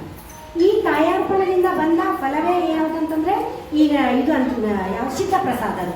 ಆ ತನು ಏನಾಗುತ್ತ ಸಿದ್ಧ ಪ್ರಸಾದ ಆಗುತ್ತೆ. ಹಾಗೆ ನಮ್ಮ ಮನಸ್ಸಿನ ಕೆಟ್ಟ ಗುಣಗಳೆಲ್ಲ ಹೋಗಿ ಒಳ್ಳೆಯ ಗುಣಗಳು ಸದ್ಗುಣಗಳು ನಮ್ಮಲ್ಲಿ ಬಂದ್ರ ಸದ್ಗುಣ ಸಂಪನ್ನನಾದ್ರೆ ಅದೇನಾಗುತ್ತಲ್ಲ ಕರುಣಾರ್ಪಣ. ಆ ಕರುಣಾರ್ಪಣದಿಂದ ಶುದ್ಧ ಪ್ರಸಾದವಾಗುತ್ತಲ್ಲ ನಮ್ಮ ಮನ. ಅದೇ ರೀತಿಯಾಗಿ ಮುಂದಿನ ನಮ್ಮ ಭಾವನೆಗಳು ನಮ್ಮೊಳಗಿರುವಂಥ ಎಲ್ಲ ಕೆಟ್ಟ ಭಾವನೆಗಳು ಹೋಗಿ ಸದ್ಭಾವ ಸಂಪನ್ನನಾದ್ರೆ ಅದೇನಾಗುತ್ತದ ಕಾಯಾರ್ಪಣ ಕರುಣಾರ್ಪಣ ಭಾವಾರ್ಪಣ ಆಗುತ್ತೆ. ಆ ಭಾವಾರ್ಪಣ ಆದಾಗ ಅಲ್ಲಿ ಏನು ಬರ್ತದ ಪ್ರಸಿದ್ಧ ಪ್ರಸಾದವಾಗುತ್ತದ ನಮ್ಮದು ಭಾವ. ಈ ರೀತಿಯಾಗಿ ತನು ಮನ ಭಾವಗಳು ಕಾಯಾರ್ಪಣ ಕರುಣಾರ್ಪಣ ಭಾವಾರ್ಪಣದಿಂದ ಅವು ಏನಾಗ್ತಾವಂತ ಸಿದ್ಧ ಶುದ್ಧ ಪ್ರಸಿದ್ಧ ಪ್ರಸಾದ ಆಗಿ ಪರಿಣಮಿಸ್ತದ. ಈ ಪ್ರಸಾದವನ್ನು ನಾವು ಯಾರಿಗೆ ಕೊಡ್ಬೇಕಂತ ಗುರು ಲಿಂಗ ಜಂಗಮರಿಗೆ ಕೊಡ್ಬೇಕಂತ. ಯಾಕಂದ್ರೆ ಈ ತನು ಮಲಿನ ಆಗಿರ್ತದ, ಅದು ಮುಂದೆ ಅದು ಶುದ್ಧ ಆಗೋದಲ್ಲಿ ಇದು ಇನ್ನೊಂದು ವಿಷಯ ವಿಕಾರಗಳಿಗೆ ಎಳೆಯದಂತೆ ಎಳೆಯೋಕ್ಕಿಂತ ಮೊದಲೇನೆ ನಾವು ಏನು ಮಾಡ್ಬೇಕಂತ ಗುರು ಲಿಂಗ ಜಂಗಮರಿಗೆ ಅರ್ಪಿಸ್ಬೇಕು. ಅಂದ್ರೆ ಗುರುವಿಗೆ ತನುವನ್ನು ಅರ್ಪಿಸೋದಲ್ಲದೆ ತನುವಿನ ಮಾಯ ಹರಿಯೋದು, ಲಿಂಗಕ್ಕೆ ಮನವನ್ನು ಅರ್ಪಿಸಿದಲ್ಲದೆ ಮನದ ಮಾಯ ಹರಿಯೋದು, ಲಿಂಗ ಜಂಗಮಕ್ಕೆ ಧನವನ್ನು ಅರ್ಪಿಸಿದಲ್ಲದೆ ಧನದ ಮಾಯ ಹರಿಯೋದು. ಇದು ಕಾರಣ ತ್ರಿವಿಧ ಕಲ್ಪಿಸಿ ತ್ರಿವಿಧವು ಪರಿಪೂರ್ಣವಾದರೆ ನಮ್ಮ ಅದೇ ಸದ್ಭಕ್ತನೆಂಬೆ ಅಖಂಡೇಶ್ವರ ಅಂತೇಳಿ ಷಣ್ಮುಖ ಶಿವಲಿಂಗ ಹೇಳ್ತಾರೆ. ತನು ಮನ ಭಾವಗಳು ಇವು ಹೆಂಗಂದ್ರೆ ಇಷ್ಟಲಿಂಗ ಪ್ರಾಣಲಿಂಗ ಭಾವಲಿಂಗ ಆಗಿರೋದ್ರಿಂದ ನಮ್ಮ ತನು ಮನ ಭಾವವನ್ನು ಲಿಂಗಾರ್ಪಿತವ ಮಾಡ್ಬೇಕಂತ. ಅದು ಹೆಂಗ್ ಮಾಡ್ಬೇಕಂದ್ರೆ ಅದು ಮೀಸಲಿದ್ದಾಗಷ್ಟೇ ಮಾಡಕ್ ಬರುತ್ತೆ. ನಮ್ಮ ತನು ಮನ ಭಾವಗಳು ವಿಷಯ ವಿಕಾರಗಳಿಗೆ ಮುಟ್ಟೋಕ್ಕಿಂತ ಮುಂಚೆಯೇ ಅದು ಮೀಸಲಿರ್ತಾವಲ್ಲ ಅವಾಗೇ ಮಾಡ್ಬೇಕಂತ. ಅದಕ್ಕೆ ಹೇಳ್ತಾರ ಕಣ್ಣು ಮೀಸಲು ಶಿವನ, ಕೈ ಮೀಸಲು ಶಿವನ, ನಾಸಿಕ ಮೀಸಲು ಶಿವನ, ನಾಲಿಗೆ ಮೀಸಲು ಶಿವನ, ಕಿವಿ ಮೀಸಲು ಶಿವನ. ಈ ಮೀಸಲು ಬೀಸರ ಹೋಗರದಂತಿದ್ದರೆ ಆತನೇ ಸದ್ಭಕ್ತ ಕಾಣ ರಾಮನಾಥ ಅಂತ ಜೇಡರ ದಾಸಿಮೆಯನ್ನು ಹೇಳ್ತಾರೆ. ನಮ್ದು ಪ್ರತಿಯೊಂದು ಕೂಡ ನಮ್ಮ ಅಂಗಾಂಗ ಈ ಏನು ಹೇಳೋದು ಶತಸ್ಥಳ ಪ್ರತಿಯೊಂದು ನಮ್ಮ ದೇಹಕ್ಕೆ ಅಂಗಕ್ಕೆ ಸಂಬಂಧಪಟ್ಟಿದೆ ಹೊರತು ಮತ್ತು ಬೇರೆ ಏನು ಇಲ್ಲ ಇದ್ರೊಳಗ. ಹಾಗಾಗಿ ನಮ್ದೆಲ್ಲರೂ ಕೂಡ ಮೀಸಲಾದಾಗ ಈ ಮೀಸಲು ನಾವು ನೋಡ್ರಿ ದೇವ್ರಿಗೆ ಕೊಡ್ಬೇಕಂದ್ರೆ ಮಕ್ಕಳು ಏನಾದ್ರು ತಿಂತಾರಂದ್ರೆ ಬೇಡ ಅಂತೀವಿ ನಾವು, ದೇವ್ರಿಗೆ ಹಿಡಿಯೋದೈತೆ ಅಂದ್ರೆ. ಹಂಗ ನಮ್ದು ತನು ಮನ ಭಾವಗಳೆಲ್ಲವೂ ಮೀಸಲಿದ್ದಾಗ ಮಾತ್ರ ನಾವು ಪರಮಶಿವ ಲಿಂಗಕ್ಕೆ ನಾವೇನು ಮಾಡಬೇಕು ಅರ್ಪಣೆ ಮಾಡ್ಬೇಕಂತ. ಹೆಂಗಂತಂದ್ರೆ ಮತ್ತೇನಾದ್ರು ಅರ್ಪಣೆ ಮಾಡ್ಬೇಕಂದ್ರೆ ಗುರುವಿಗೆ ತನುವನ್ನು ಅರ್ಪಿಸಬೇಕು, ಮನವನ್ನು ಅರ್ಪಿಸಬೇಕು, ಜಂಗಮಕ್ಕೆ ಮನವನ್ನು ಅರ್ಪಿಸಬೇಕು ಅಂತ ಹೇಳ್ತೀವಲ್ಲ. ಅದೇ ರೀತಿಯಾಗಿ ತನು ಮನ ಭಾವಗಳೆಲ್ಲ ಏನಾದ್ರು ಪ್ರಸಾದಮಯವಾದವು. ಈ ಪ್ರಸಾದಮಯ ಯಾಕಂದ್ರೆ ಇದು ಬಯಸಿ ಬಂದಂಥ ಅಂಗ. ಈ ಬಯಸಿ ಬಂದಂಥ ಅಂಗದೊಳಗ ಬಯಸದೇ ಬಂದಂಥ ಲಿಂಗವನ್ನು ನಾವು ಪ್ರತಿಷ್ಠಾಪನೆ ಮಾಡ್ಕೊಂಡ್ರೆ ಈ ಅಂಗ ಏನಾಗುತ್ತೆ ಲಿಂಗ ಆಗ್ತದೆ. ಅದಕ್ಕೆ ಬಯಸಿ ಬಂದುದು ಅಂಗಭೋಗ, ಬಯಸದೇ ಬಂದುದು ಲಿಂಗಭೋಗ. ಅಂಗಭೋಗ ಅನರ್ಪಿತ, ಲಿಂಗಭೋಗ ಪ್ರಕಾರ. ಬೇಕೆಂಬುದು ಕಾಯಗುಣ, ಬೇಡೆಂಬುದು ವೈರಾಗ್ಯ. ಬೇಕೆಂಬುವನು ಅಲ್ಲ, ಬೇಡೆಂಬುವನಲ್ಲ. ಈ ಉಭಯವ ನತಿಗಳೆದರೆ ಆತನೇ ಪ್ರಸಾದೀಕರಣ ಅಂತೇಳಿ ಚೆನ್ನ ಬಸವಣ್ಣನವರು ತಮ್ಮ ಒಂದು ವಚನದಾಗ ಹೇಳ್ತಾರೆ. ಬಯಸಿ ಬಂದುದು ಅಂಗಭೋಗ, ಬಯಸಿ ಬಂದುದು ಅಂಗಭೋಗ, ಬಯಸದೆ ಬಂದುದು ಲಿಂಗಭೋಗ. ಬೇಕೆಂಬುದು ಕಾಯಗುಣ, ಬೇಡೆಂಬುದು ವೈರಾಗ್ಯ. ಬೇಕೆಂಬುದು ಕಾಯಗುಣ, ಬೇಡೆಂಬುದು ವೈರಾಗ್ಯ. ನೋಡಿ ಹೆಂಗತ್ತರ ಬೇಕನ್ನುವುದೇ ಸಂಸಾರ. ಅಪ್ಪರು ಹೇಳಿದ್ರು ಸಂಸಾರ ಅಂದ್ರೆ ಏನಂದ್ರೆ ನಮ್ಗೆ ಅದು ಬೇಕು ಇದು ಬೇಕು ಅಂತ ನಾವು ಏನಂತೀವಿ ಅದೇ ಸಂಸಾರ. ನಮ್ಗೆ ಏನು ಬೇಡ ಅಂತೇಳಿ ನಿರ್ಲಿಪ್ತತೆ ಇರ್ತೀವಿ, ಅದೇನು ವೈರಾಗ್ಯ. ಹಾಗಾಗಿ ನಾವು ಏನು ಮಾಡ್ಬೇಕಂತ ತನು ಮನ ಭಾವಗಳನ್ನು ಈ ರೀತಿಯಾಗಿ ಆ ಪರಮಾತ್ಮಗೆ ನಾವು ಅರ್ಪಿಸ್ತೀವಿ. ಈ ಬಯಸಿ ಬಂದಂಥ ದೇಹದೊಳಗ ಬಯಸಿದೆ ಬಂದಂಥ ಲಿಂಗವನ್ನು ಇಟ್ಕೊಂಡು ನಾವು ಪ್ರಸಾದಿ ಆಗಬೇಕು. ಆ ಪ್ರಸಾದಿ ಆದ ನಂತರ ನಾವು ಪ್ರಸಾದವನ್ನು ಸ್ವೀಕಾರ ಮಾಡಬೇಕಲ್ಲ. ಸ್ವೀಕಾರ ಮಾಡುವಾಗಲೂ ಕೂಡ ತುತ್ತಿಗೊಮ್ಮೆ ನಾವೇನಂತ ಶಿವ ಶಿವ ಅಂತ ನೆನೆಸ್ಬೇಕಂತ. ಮೌನದೆಂಬುದು ಆಚಾರವೆಲ್ಲ ಲಿಂಗಾರ್ಪಿತವ ಮಾಡಿದ ಬಳಿಕ ತುತ್ತಿಗೊಮ್ಮೆ ಶಿವಶರಣ ನಿನ್ನುತ್ತಿರಬೇಕು. ಕೂಡಲ ಸಂಗಮ ದೇವರ ನೆನೆಯುತ್ತಲುಂಡರೆ ಕರಣ ವೃತ್ತಿಗಳಡಗುವ ಅಂತ. ನೋಡಿ ಎಷ್ಟೆಂಥ ಒಂದು ಒಳ್ಳೆಯ ವಚನ ಅಂತಂದ್ರೆ ನಾವು ಪ್ರತಿಯೊಂದು ಪ್ರಸಾದವನ್ನು ಒಂದೊಂದು ತುತ್ತು ಸೇವನೆ ಮಾಡಬೇಕಾದ್ರೆ ಶಿವ ಶಿವ ಶಿವ ಶಿವ ಅನ್ಬೇಕಂತ. ಯಾಕಂದ್ರೆ ನಾವು ಏನು ಸೇವನೆ ಮಾಡ್ತಿರ್ತೀವಿ ಯಾವ ಭಾವದಿಂದ ಆ ಭಾವ ನಮ್ಮ ಅಂತರಂಗದೊಳಗ ಹೋಗಿ ಶೇಖರಣೆ ಆಗುತ್ತಂಥದ್ದು. ಒಳ್ಳೆ ಸದ್ಭಾವದಿಂದ ಮಾಡಿದ್ರೆ ಸದ್ಭಾವದಿಂದ, ದುರ್ಗುಣದಿಂದ ನಾವು ಯಾರಿಗೇನೆ ಕೆಟ್ಟ ಆಗಲಿ ಅಂತ ಬಯಸ್ತಾನೆ ಊಟ ಮಾಡಿದ್ರೆ ಅದೇ ಗುಣಗಳು ನಮ್ಮ ಒಳಗೆ ಬರ್ತಾವಂತ. ಈ ರೀತಿಯಾಗಿ ನಾವು ಪ್ರತಿಯೊಂದನ್ನು ಕೂಡ ಆ ದೇವರಿಗೆ ಸಮರ್ಪಣೆ ಮಾಡಿದಾಗ ಅಂಗ ಹೋಗಿ ಲಿಂಗ ಆಗ್ತದೆ. ಇದು ಅಂಗ ಲಿಂಗ ಅಂತ ಎರಡು ಆಗವೆ ಇಲ್ಲಿ ತತ್ವಗಳು. ಅಪ್ಪರು ಎಷ್ಟು ಸಲ ಹೇಳ್ಯಾರ ನೀವು ಏನೆಂಬೇನು ಒಂದಳಿದು ಎರಡಾದುದ, ಏನೆಂಬೇನು ಎರಡಳಿದು ಒಂದಾದುದ ಅಂತ. ಒಂದೋಗಿ ಎರಡು ಅಂದ್ರೆ ಆ ಲಿಂಗ ಹೋಗಿ ಜೀವಾತ್ಮ ಪರಮಾತ್ಮ ಆಯಿತು. ಅದೇ ರೀತಿ ಎರಡಳಿದು ಒಂದಂದ್ರೆ ಜೀವಾತ್ಮ ಪರಮಾತ್ಮ ಹೋಗಿ ಅದು ಅಂಗ ಲಿಂಗದೊಳಗೆ ಸಮರ್ಪಣೆ ಆದಾಗ ಅದೇನಾಯ್ತು ಒಂದಾಯ್ತು. ಇದು ಒಂದೇ ಒಂದು ಉದಾಹರಣೆ ಏನಂದ್ರೆ ಈ ಬಯಲೊಳಗೆ ನಾವು ಮನೆ ಕಟ್ಟಿದಾಗ ಆ ಮನೆ ನಡುವೆ ಗಾಡಿ ಬರ್ತೈತಿ. ಅವಾಗ ಇದು ಒಳಗ ಅದು ಹೊರಗ ಅಂತೀವಿ. ಅದೇ ಆ ಗಾಡಿ ತೆಗೆದುಬಿಟ್ಟೇವಂದ್ರೆ ಒಳಗಿಂದ ಹೊರಗಿಂದ ಏನಾಗ್ಬಿಡ್ತದೆ ಎಲ್ಲ ಒಂದೇ ಆಗ್ಬಿಡುತ್ತ. ಹಾಗಾಗಿ ನಮ್ದು ಇವಾಗೆಲ್ಲ ಅಂಗದೊಳಗೆ ಆ ಲಿಂಗ ಪರಶಿವ ಬಂತಂದ್ರೆ ಇಲ್ಲಿ ಒಳಗಿರುವಂತಹ ಜೀವಾತ್ಮ ಏನಾಗ್ಬಿಡ್ತಾನ ಪರಮಾತ್ಮ ಆಗ್ಬಿಡ್ತಾನ. ಅದಕ್ಕೆ ದೇಹವೆಂಬ ಮನೆಯಲ್ಲಿ ಮಹಾಲಿಂಗವೆಂಬ ಅರಸು ಮನೆ ಎಂಬ ಪೀಠದ ಮೇಲೆ ಕುಳ್ಳರಿಸಿ ಅಂತಃಕರಣವೆಂಬ ಪರಿಚಾರಿಕರ ಕೈಯಲ್ಲಿ ಪಂಚೇಂದ್ರಿಗಳೆಂಬ ಪರಿವಾಣದಲ್ಲಿ ಶಬ್ದ ಸ್ಪರ್ಶ ರೂಪ ರಸ ಗಂಧವೆಂಬ ವಿಷಯಗಳನ್ನು ಎಡೆಮಾಡಿ ಸೇವಿಸುತ್ತಿರಲು ಮಹಾನಂದವೇ ಪ್ರಸಾದವಾಗಿ ಗುರುಲಿಂಗ ಪ್ರತಿಪ್ರಿಯ ವಿಶ್ವೇಶ್ವರನು ಸದಾ ಸನ್ನಿಹಿತನು ಅಂತ. ನೋಡಿ ಇವೆಲ್ಲವೂ ಏನದ ವಿಷಯಗಳೆಲ್ಲವೂ ಪದಾರ್ಥ ಹೋಗಿ ಪ್ರಸಾದಮಯ ಆದಾಗ ಇಲ್ಲಿರುವಂತಹ ಜೀವಾತ್ಮ ಏನಾಗ್ಬಿಡ್ತಾನ ಪರಮಾತ್ಮ. ಜೀವಾತ್ಮನಿಗೂ ಪರಮಾತ್ಮನಿಗೂ ಏನು ವ್ಯತ್ಯಾಸ ಇಲ್ಲ ಅಂತ ಅವ್ರು ಹೇಳ್ತಾರೆ. ನೋಡಿ ಈ ರೀತಿಯಾಗಿ ಈ ಪ್ರಸಾದಿಯ ವ್ಯವಹಾರಕ್ಕನುಗುಣವಾಗಿ 11 ಪ್ರಕಾರದ ಪ್ರಸಾದವನ್ನು ನಾವು ನೋಡ್ತೀವಿ. ಒಂದೇದು ಶುದ್ಧ ಪ್ರಸಾದ, ಸಿದ್ಧ ಪ್ರಸಾದ, ಪ್ರಸಿದ್ಧ ಪ್ರಸಾದ, ಅಪ್ರಾಯಣ ಪ್ರಸಾದ, ಸಮಯ ಪ್ರಸಾದ, ಜ್ಞಾನೇಂದ್ರಿಯ ವಿರಹಿತ ಪ್ರಸಾದ, ಅಂತಃಕರಣ ಚತುಷ್ಟಯ ವಿರಹಿತ ಪ್ರಸಾದ, ಪ್ರಸಾದಿಯ ಪ್ರಸಾದ, ಸದ್ಭಾವನಾ ಪ್ರಸಾದ, ಸದ್ಭಾವನಾ ಪ್ರಸಾದ, ಸಮತಾ ಪ್ರಸಾದ, ಜ್ಞಾನ ಪ್ರಸಾದ. ಈ ರೀತಿಯಾಗಿ ಪ್ರಸಾದಿಯ ವ್ಯವಹಾರಕ್ಕನುಗುಣವಾಗಿ 11 ಪ್ರಕಾರದ ಪ್ರಸಾದವನ್ನು ನೋಡ್ತೀವಿ. ಅದಕ್ಕೆ ನಾವೇನು ಕರಿತೀವಿ, ಇದಕ್ಕೆ ಏಕಾದಶ ಪ್ರಸಾದ ಅಂತ ಹೇಳಿ ಕರೀತಾರೆ. ಈ ರೀತಿಯಾಗಿ ಪ್ರಸಾದವನ್ನು ಸ್ವೀಕರಿಸಿ ತನು ಮನ ಭಾವ ಅಂತಃಕರಣಗಳೆಲ್ಲವೂ ಪ್ರಸಾದಮಯ ಮಾಡಿದಾಗ ಈ ಜೀವಾತ್ಮ ಹೋಗಿ ಪರಮಾತ್ಮ ಆದಾಗ ಅವನಿಗೆ ಹೊರಗಿನವ್ರು ಏನಾರ ಅನ್ನಲಿ ಯಾವ ಚಿಂತೆಯೂ ಇರಲ್ಲ. ಆತನಿಗೆ ನಿಂದನೆ ಮಾಡಲಿ, ಬೈಲಿ, ಹೊಗಳಿ, ತೆಗಳಿ, ಸುದ್ದಿ ಮಾಡಲಿ, ಆತ ಆ ಲಿಂಗದ ಒಂದು ಅಮೃತ ಚಿದ್ರಸದಲ್ಲಿಯೇ ಆತ ಪರಮಾನಂದವನ್ನು ಪಡಿತನ ಪ್ರಸಾದಿ. ಅದಕ್ಕೆ ಆತ ನೋಡಿ ಯಾವುದು ಎನ್ನ ವಾಮಕ್ಷೇಮ ನಿಮ್ಮದಯ್ಯ, ಎನ್ನ ಹಾನಿ ವೃದ್ಧಿ ನಿಮ್ಮದಯ್ಯ, ಎನ್ನ ಮಾನಾಪಮಾನ ನಿಮ್ಮದಯ್ಯ ಅಂತ ಯಾರು ಏನೇನು ಅಂದರೂ ಕೂಡ ಅವರು ಮನಸ್ಸಿನ ಆತ ಏನಿರ್ತಾನ ನಿರುಕ್ತ ಆಗಿರ್ತಾನ. ನಿಷ್ಠೆಯಿಂದ ನಿರುಕ್ತನಾಗಿ ಆತ ತಾನು ಹೆಂಗಿರ್ತಾನಂದ್ರೆ ಪರ್ವತದಂಗೆ ಇರ್ತಾನೆ. ಯಾರು ಏನಂದ್ರೂ ಕೂಡ ಆತ ಮನಸ್ಸಿನೊಳಗೆ ಏನೂ ಅನ್ಕೋದಿಲ್ಲ. ಅವನು ಕೊನೆಯ ಒಂದು ಪರಮ ಇಚ್ಛೆ ಏನಾಗಿರ್ತದ ಮುಕ್ತಿ ಪಡೆಯೋದಲ್ಲ, ಮುಕ್ತಿಗಿಂತಲೂ ಮೇಲಿರುವಂತಹ ಪರಮ ಲಿಂಗದಲ್ಲಿ ಸಾಮರಸ್ಯಗೊಂಡು ಚಿದ್ರಸವನ್ನು ಪರಮಾನಂದವನ್ನು ಪಡೆಯುವುದೇ ಆತನ ಒಂದು ಆಶೆ ಆಗಿರ್ತದ. ಈ ರೀತಿಯಾಗಿ ಈ ಶತಸ್ಥಲ ಇದು ಒಂದು ಹೊಸ ತತ್ವ ಆದರೂ ಕೂಡ ಅಷ್ಟೇ ಪರಿಣಾಮಕಾರಿಯಾದಂಥ ಒಂದು ತತ್ವ ಆಗಿದೆ. ಕೊನೆಯದು ಒಂದೇ ಒಂದು ವಚನ ಹೇಳಿ ನನ್ನ ಮಾತುಗಳನ್ನು ಮುಗಿಸ್ತೀನಿ. ಈ 6 ತತ್ವಗಳ ಬಗ್ಗೆ ಒಂದೇ ಒಂದು ವಚನ ನೋಡಿದ್ರೆ ಈ 6 ಸ್ಥಳದ ಬಗ್ಗೆ ಇರುವಂತಹ ಭಕ್ತನ ಹೆಂಗಿರ್ತದಂದ್ರೆ, ಭಕ್ತನಾದರೆ ಕಿಂಕರನಾಗಿರಬೇಕು, ಮಹೇಶ್ವರನಾದರೆ ಇಹ ಪರವನ್ನು ಅರಿತಿರಬೇಕು, ಪ್ರಸಾದಿಯಾದರೆ ಒಡಲಗುಣ ವಿರಹಿತನಾಗಿರಬೇಕು, ಪ್ರಾಣಲಿಂಗಿಯಾದರೆ ಬಾಹ್ಯ ವಿಚಾರವಿಲ್ಲದಿರಬೇಕು, ಶರಣನಾದರೆ ನಿಸ್ಸಂಗಿಯಾಗಿರಬೇಕು, ಐಕ್ಯನಾದರೆ ಬಯಲಾಗಿರಬೇಕು. ಇಂತಪ್ಪ ಸ್ಥಳವ ನರಿಯದೆ ಕೂಡಲ ಚೆನ್ನ ಸಂಗೆಯನಲ್ಲಿ ಸುಸಂಗತಿ ಎನಿಸಬಾರದು. ನೋಡಿ ಇವು ಈ ಒಂದೇ ವಚನದಿಂದ ನಾವು ಶತಸ್ಥಲದ ಬಗ್ಗೆ ಎಷ್ಟು ಅದ್ಭುತವಾದಂಥ ಪರಿಕಲ್ಪನೆಯನ್ನು ನಾವು ತಿಳ್ಕೊಬೋದಾಗ್ಯದ. ಹಾಗಾಗಿ ನನಗೆ ಈ ಒಂದು ಪ್ರಸಾದಿ ಸ್ಥಳದ ಬಗ್ಗೆ 6 ಸ್ಥಳದಲ್ಲಿ ಪ್ರಸಾದಿ ಸ್ಥಳದ ಬಗ್ಗೆ ನನಗೆ ಮಾತನಾಡೋಕ್ಕೆ ಅಕ್ಕ ಕೊಟ್ಟರು. ಅದಕ್ಕೆ ಮೊಟ್ಟ ಮೊದಲಾಗಿ ಅವರಿಗೆ ನಾನು ನನ್ನ ವೈಯಕ್ತಿಕವಾಗಿ ಅವರಿಗೆ ಶರಣಾರ್ಥಿ ಸಲ್ಲಿಸ್ತೀನಿ. ಮತ್ತು ಈ ನನ್ನ 2 ಮಾತುಗಳನ್ನು ಗುರುಮಾಂತಪ್ಪನವರ ಅಡಿದಾವರಿಗಳೇ ಹಾಕುತ್ತಾ ಈ ಒಂದು ವಿಷಯವನ್ನು ಅತ್ಯಂತ ಮನಸ್ಸಿನಿಂದ ಎಲ್ಲರೂ ಕೇಳ್ಕೊಳ್ಕೊಂತದಕ್ಕಾಗಿ ತಮ್ಮೆಲ್ಲರೂ ಕೂಡ ಭಕ್ತಿಪೂರ್ವಕ ಶರಣಾರ್ಥಿ ಸಲ್ಲಿಸುತ್ತಾ ನನ್ನ 2 ಮಾತುಗಳನ್ನು ಮುಗಿಸುತ್ತೇನೆ. ಶರಣಾರ್ಥಿ. ಅಲ್ಲ ಗುರುಮಾತೆ ಹೆಂಗೆ ಹೇಳಿದ್ರು ಅಂತಂದ್ರೆ, ಇಡೀ ಪ್ರಪಂಚಕ್ಕೆ ಗುರು ಯಾರು ಅಂತಂದ್ರೆ ಬಸವಣ್ಣವ್ರ ಧರ್ಮಪತ್ನಿ ಗಂಗಾಂಬಿಕೆ ಬಗ್ಗೆ ಬಾಲ್ಯದ್ದು ಆ ತಾಯಿ ಹೆಂಗೆ ಬೆಳೆದ್ಲು, ಆ ತಾಯಿ ಮುಂದೆ ಬೆಳೆದ ಮೇಲೆ ಅವರು ಧರ್ಮಪತ್ನಿಯಾಗಿ ಆಕೆ ಹೆಂಗೆ ಕಾರ್ಯನಿರ್ವಹಿಸಿದ್ಲು, ಕೊನೆಗಾಲಕ್ಕೆ ಏನೈತಿ ಎಲ್ಲ ವಚನಗಳ ಕಾಪಾಡ್ಕೋಬೇಕಲ್ಲ ಅಂತೇಳಂತ ಉಳಿಯತ್ತ ಹೋದ್ಲು. ಆಮೇಲೆ ಅವ್ರಿಗೆ ಸಮಾಧಿ ಎಲ್ಲೈತೆ ಅನ್ನುವಂಥದ್ದು ಸಹಿತ ಅದನ್ನು ಸಹಿತ ಸವಿಸ್ತಾರವಾಗಿ ಪ್ರತಿಯೊಂದು ನೋಡ್ರಿ ನಿಜವಾಗಿ ಮೈ ಜುಮ್ ಆಗತೈತಿ.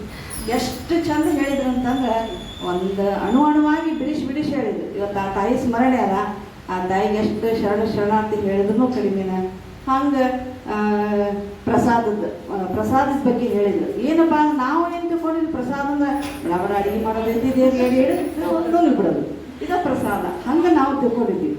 ಆದರೆ ಅವ್ರು ಹಂಗಲ್ಲ, ಇಡೀ ನಮ್ಮ ದೇಹ ಯಾವ ರೀತಿಯಿಂದಲೂ ನಾವು ಪ್ರಸಾದ ತಿಳ್ಕೊಬೇಕನ್ನುವಂಥದ್ದು ಏನೈತಿ ಎಲ್ಲ ಎಳೆಯಾಗಿ ತಿಳಿಸ್ಕೊಟ್ರು ನಮಗೆ. ನಿಜವಾಗಿಯೂ ನಮಗೆ ಬೆಳೆದ ಶರಣ ಬಂದದ್ದು ಶ್ರಾವಣ ಮಾಸಕ್ಕೆ ಜನ್ಮ ಸಾರ್ಥಕ ಅಂತ ಹೇಳಕ್ಕೆ ನಾವು ಭಾಳ ಇಷ್ಟಪಡ್ತೀವಿ. ಅಕ್ಕನ ಬಳಗದ ಅಚ್ಚುಮೆಚ್ಚಿನ ಹಾಗೂ ನಮ್ಮ ಪ್ರೀತಿಯ ತಾಯಿಯರಿಂದ ಒಂದೆರಡು ಮಾತು. ಓಂ ಶ್ರೀ ಗುರು ಬಸವಲಿಂಗಾಯ ನಮಃ. ಕಾಯಗಳು ಗುರು ಲಿಂಗ ಜಂಗಮವಾದ ಎತ್ತವನ್ನರಿಯಲಿಕ್ಕೆ ಸುಲಭೋಪಾಯಗೆ ಮೀದಲಿಟ್ಟುದ ಆಯ ಸ್ಥಳಕ್ಕೆ ಕುರುಹಾಗಿ ದಾಯದೋರಿ ಸಮಸ್ತ ಭಕ್ತನಿ ಕಾಯವನ್ನು ಪಾವನ ಮಾಡಿದ ರಾಯ ಪೂರ್ವಾಚಾರ್ಯ ಸಂಗನ ಬಸವ ಶರಣಾರ್ಥಿ. ಚಿತ್ತರಿಗೆ ಚಿಜ್ಯೋತಿ ಶ್ರೀ ವಿಜಯ ಮಹಾಂತ ಶಿವಗಳನ್ನು ಮತ್ತು ದೊಡ್ಡ ಪರ್ಣ ಮನದಲ್ಲಿ ನಿಮಿತ್ತ ಪರಮ ಪೂಜ್ಯ ಗುರುಭಾಂತ ಪೂಜ್ಯರ ಪಾದಗಳಿಗೆ ಪಡಮಟ್ಟು ಶೀಗಿ ಹುಣ್ಣಿಮೆ ಮತ್ತು ಶರಣ ಗಂಗಾಂಬಿಕೆಯ ಸ್ಮರಣೆಯ ಪ್ರಯುಕ್ತ ಏರ್ಪಡಿಸಿದಂತಹ ಈ ಕಾರ್ಯಕ್ರಮಕ್ಕೆ ಆಗಮಿಸಿದಂತಹ ಎಲ್ಲ ಶರಣ ತಾಯಂದರಿಗೂ ಭಕ್ತಿಪೂರ್ವಕ ಶರಣಾರ್ಥಿಗಳು. ಇವತ್ತು ಕೊಟ್ಟಂತಹ ವಿಷಯ ಅವರಿಗೆ ಪ್ರಸಾದ, ಅದ್ರ ಜೊತೆಗೆ ಇವತ್ತಿದ್ದಂತಹ ಸ್ಮರಣೆ ಗಂಗಾಂಬಿಕೆಯವರ ಸ್ಮರಣೆ. ಗಂಗಾಂಬಿಕೆಯವರ ಕುರಿತು ಅವ್ರು ಹೇಳ್ಕೊಂಡ್ರು, ಜೊತೆಗೆ ಪ್ರಸಾದದ ಬಗ್ಗೆನೂ ಹೇಳ್ಕೊಂಡ್ರು. ಪ್ರಸಾದದ ಯಾವ ಪಾಠನೂ ಉಳಿಸ್ಲಿಲ್ಲ ಅಂತ ಹೇಳ್ತೀವಿ. ಅಂದರೆ ನಮ್ಮ ಶರಣ ತಾಯಂದಿರು ಎಷ್ಟು ಪ್ರಬುದ್ಧವಾದಂಥ ವಿಷಯವನ್ನು ಸಹಿತ ಎಷ್ಟು ಸರಳವಾಗಿ ವಿಷಯವನ್ನು ಮಂಡನೆ ಮಾಡುವಷ್ಟು. ಅಂದರೆ ನೀವು ಎದಕ್ಕೆ ನಾನು ಇದನ್ನು ಮಹತ್ವ ಕೊಡತ್ತೀನಿ ಅಂತಂದ್ರೆ, ನೀವು ಅದನ್ನು ಹೇಳ್ಬೇಕನ್ನೋದು ಓದ್ತಿರಲ್ಲ, ಪರ್ಫೆಕ್ಟ್ ಆಗ್ತದೆ. ನೀವು ಹಂಗೆ ಓದ್ರಿ ಅಂತ ಹೇಳಂದ್ರೆ ಓದೋದಿಲ್ಲ. ಅದನ್ನ ನೆನಪು ಮಾಡ್ಕೊಳ್ರಿ ಅಂತಂದ್ರೂ ಆಗೋದಿಲ್ಲ. ಮನೆಯೊಳಗೆ ಇನ್ನೊಮ್ಮೆ ರಿಕಾಲ್ ಮಾಡ್ಕೊಳ್ರಿ ಅಂತ ಹೇಳಂದ್ರೆ ಆಗೋದಿಲ್ಲ. ಇಲ್ಲಿ ನೀವು ಬಂದು ಹೇಳ್ತೀರಿ ಅಂತಂದಾಗ ಏನು ಮಾಡ್ತೀವಿ, ಅದ್ರ ಬಗ್ಗೆ ಹೆಚ್ಚಿನ ವಿಷಯನ ಕಲೆಕ್ಟ್ ಮಾಡಿ, ಅವ್ರು ಹೇಳಿದಕ್ಕಿಂತಲೂ ಹೆಚ್ಚಿನ ವಿಷಯ ಬಂದಿದೆ. ಹಾಗಾಗಿ ಹೆಚ್ಚಿನ ವಿಷಯವನ್ನು ಕಲೆಕ್ಟ್ ಮಾಡೋದಕ್ಕೂ ನೋಡ್ತೀವಿ ನಾವು. ಅದ್ರ ಬಗ್ಗೆ ನಿಮಗೆ ಯಾಕಂದ್ರೆ ಇಲ್ಲಿ ಓದಕ್ಕೆ ಶುರು ಮಾಡಿದ್ರೆ ಅಂದ್ರೆ ಇಷ್ಟು ವಿಷಯ ಐತೆ ಅದನ್ನು ಓದ್ಕೊತ ಹೋದಾಗ ನಮಗೆ ಹೌದಲ್ಲ, ಬರೀ ಪ್ರಸಾದ ಅಂದ್ರೆ ಇದರ ಅರ್ಥ ಇಷ್ಟು ವಿಶಾಲವಾಗಿ ಇಷ್ಟು ವ್ಯಾಪ್ತಿ ಆಗೈತಿ ಅನ್ನುವಂಥದ್ದು. ಪ್ರತಿಯೊಂದ್ರ ಬಗ್ಗೆನೂ ನನಗೆ ಭಕ್ತ ಅಂತಂದ್ರೆ ನಾ ಅದನ್ನು ಓದ್ಕೊತ ಹೋದ್ರೆ ಅಂದ್ರೆ ನಾವು ನಿಜವಾಗ್ಲೂ ಭಕ್ತರಾಗೇ ಇಲ್ಲ ಇದು ಅನ್ನುವಂಥದ್ದು ನಮ್ಗೆ ಅರಿವಿಗೆ ಬರ್ತೈತಿ. ಅಂದ್ರೆ ನಮ್ಮಲ್ಲಿ ಯಾವ ಗುಣನೂ ಒಳದಿಲ್ಲ, ಯಾವ ಅಂಗ ಗುಣನೂ ಒಳದಿಲ್ಲ ಅಂದ್ರೆ ನಾವು ಭಕ್ತ ಹೆಂಗಾಗ್ತೀನಿ ಅಂತ ಹೇಳಿ ಅದನ್ನ ನಾವು ಓದ್ಕೊಂತ ಹೋದಾಗ ಅಂತ ಹೇಳಿ ಇಲ್ಲಿ ಕೂಡ ಹೇಳಿದ್ರು. ಸಿದ್ಧ ಶುದ್ಧ ಪ್ರಸಿದ್ಧ ಪ್ರಸಾದ ಅಲ್ಲಿ ನಾವು ಆಗ್ಬೇಕಾದಂಥದ್ದು. ಮತ್ತು ಎಲ್ಲವೂ ಕೂಡ ಏನಿರ್ತೈತಿ ಅಂತಂದ್ರೆ ಪದಾರ್ಥ ಇರ್ತೈತಿ. ಅದನ್ನು ಪರಮಾತ್ಮನಿಗೆ ಅರ್ಪಿಸಿದಾಗ ಮಾತ್ರ ಪ್ರಸಾದ ಅನ್ನುವಂಥದ್ದು. ಅಕ್ಕನ ಯೋಗಾಂಗ 3D ನಾವು ನೋಡ್ಕೊಂತ ಹೋದಾಗ ಎಲ್ಲದರಲ್ಲೂ ಅಕ್ಕ ಬಹಳ ಒತ್ತು ಕೊಟ್ಟು ಹೇಳೋದು ಅಂತಂದ್ರೆ ಅಂಗಗುಣ ಕಳ್ಕೊಂಡದ್ದನ್ನ ಹೇಳ್ತಾಳಲ್ಲಿ. ಅಂಗಗುಣ ಅಳಿದು ಅಂಗದಾಶ್ರಯ ಉಳಿದು ಲಿಂಗದಾಶ್ರಯ ಉಳಿದು ಲಿಂಗವು ಮನವು ಲಿಂಗದೊಳಗೆ ಉಳಿದ ಕಾರಣ ಅಂಗಗುಣ ಎಣ್ಣೆಗೆ ನಿಂತಿಲ್ಲ ಅಂತ ಹೇಳ್ತಾ. ಅಂದ್ರೆ ಇಲ್ಲಿ ನೋಡಿ ಇಷ್ಟು ಕಾನ್ಫಿಡೆಂಟ್ ಆಗಿ ಹೇಳ್ಬೇಕಂದ್ರೆ ಅಂಗಗುಣಗಳನ್ನು ಎಷ್ಟೊಂದು ಕಳ್ಕೊಂಡಿದ್ದು ಎಲ್ಲವನ್ನ ಲಿಂಗಕ್ಕೆ ಸಮರ್ಪಿತ. ಈಗೇನು ಪ್ರಸಾದ ಭಾವ ಬಂತಲ್ಲ, ಪ್ರಸಾದ ಪ್ರಸನ್ನತೆಯ ಭಾವ. ಈಗ ಒಂದು ಹಂಗೆ ನಮ್ಗೆ ಇಲ್ಲಿ ಒಂದು ಹೂವು ಉದುರ್ತಿರ್ತೈತಿ, ನಂಗೆ ಪ್ರಸಾದ ಸಿಕ್ತು. ಹೂವನ್ನು ಅದು ತಿನ್ನುವ ವಸ್ತು ಅಲ್ಲ, ನಾವು ತಿನ್ನುವ ವಸ್ತುವನ್ನ ಮಾತ್ರ ಪ್ರಸಾದ ಅನ್ಕೊಂಡಿವಿ. ಒಂದು ನುಡಿ ಪ್ರಸಾದ ಅಂತ ಹೇಳ್ತೀವಿ, ಅವರಿಂದ ಒಂದು ಸಿಕ್ತು ಅಂತ. ನನ್ನಲ್ಲಿ ಪ್ರಸನ್ನತೆಯ ಭಾವವನ್ನು ಹಸ್ಕೊಂಡಾಗ ಒಂದು ತಣ್ಣನು ನಮಗೆ ಪ್ರಸಾದ. ಹೌದಾ, ನನಗೆ ಏನೋ ಒಂದು ಸಮಾಧಾನದ ಮಾತುಗಳು ಸಹಿತ ಪ್ರಸಾದ. ನನ್ನ ನೋವನ್ನು ದೂರ ಮಾಡುವಂಥದ್ದು ಸಹಿತ ವಿಷಯ ನಮಗೆ ಪ್ರಸಾದ.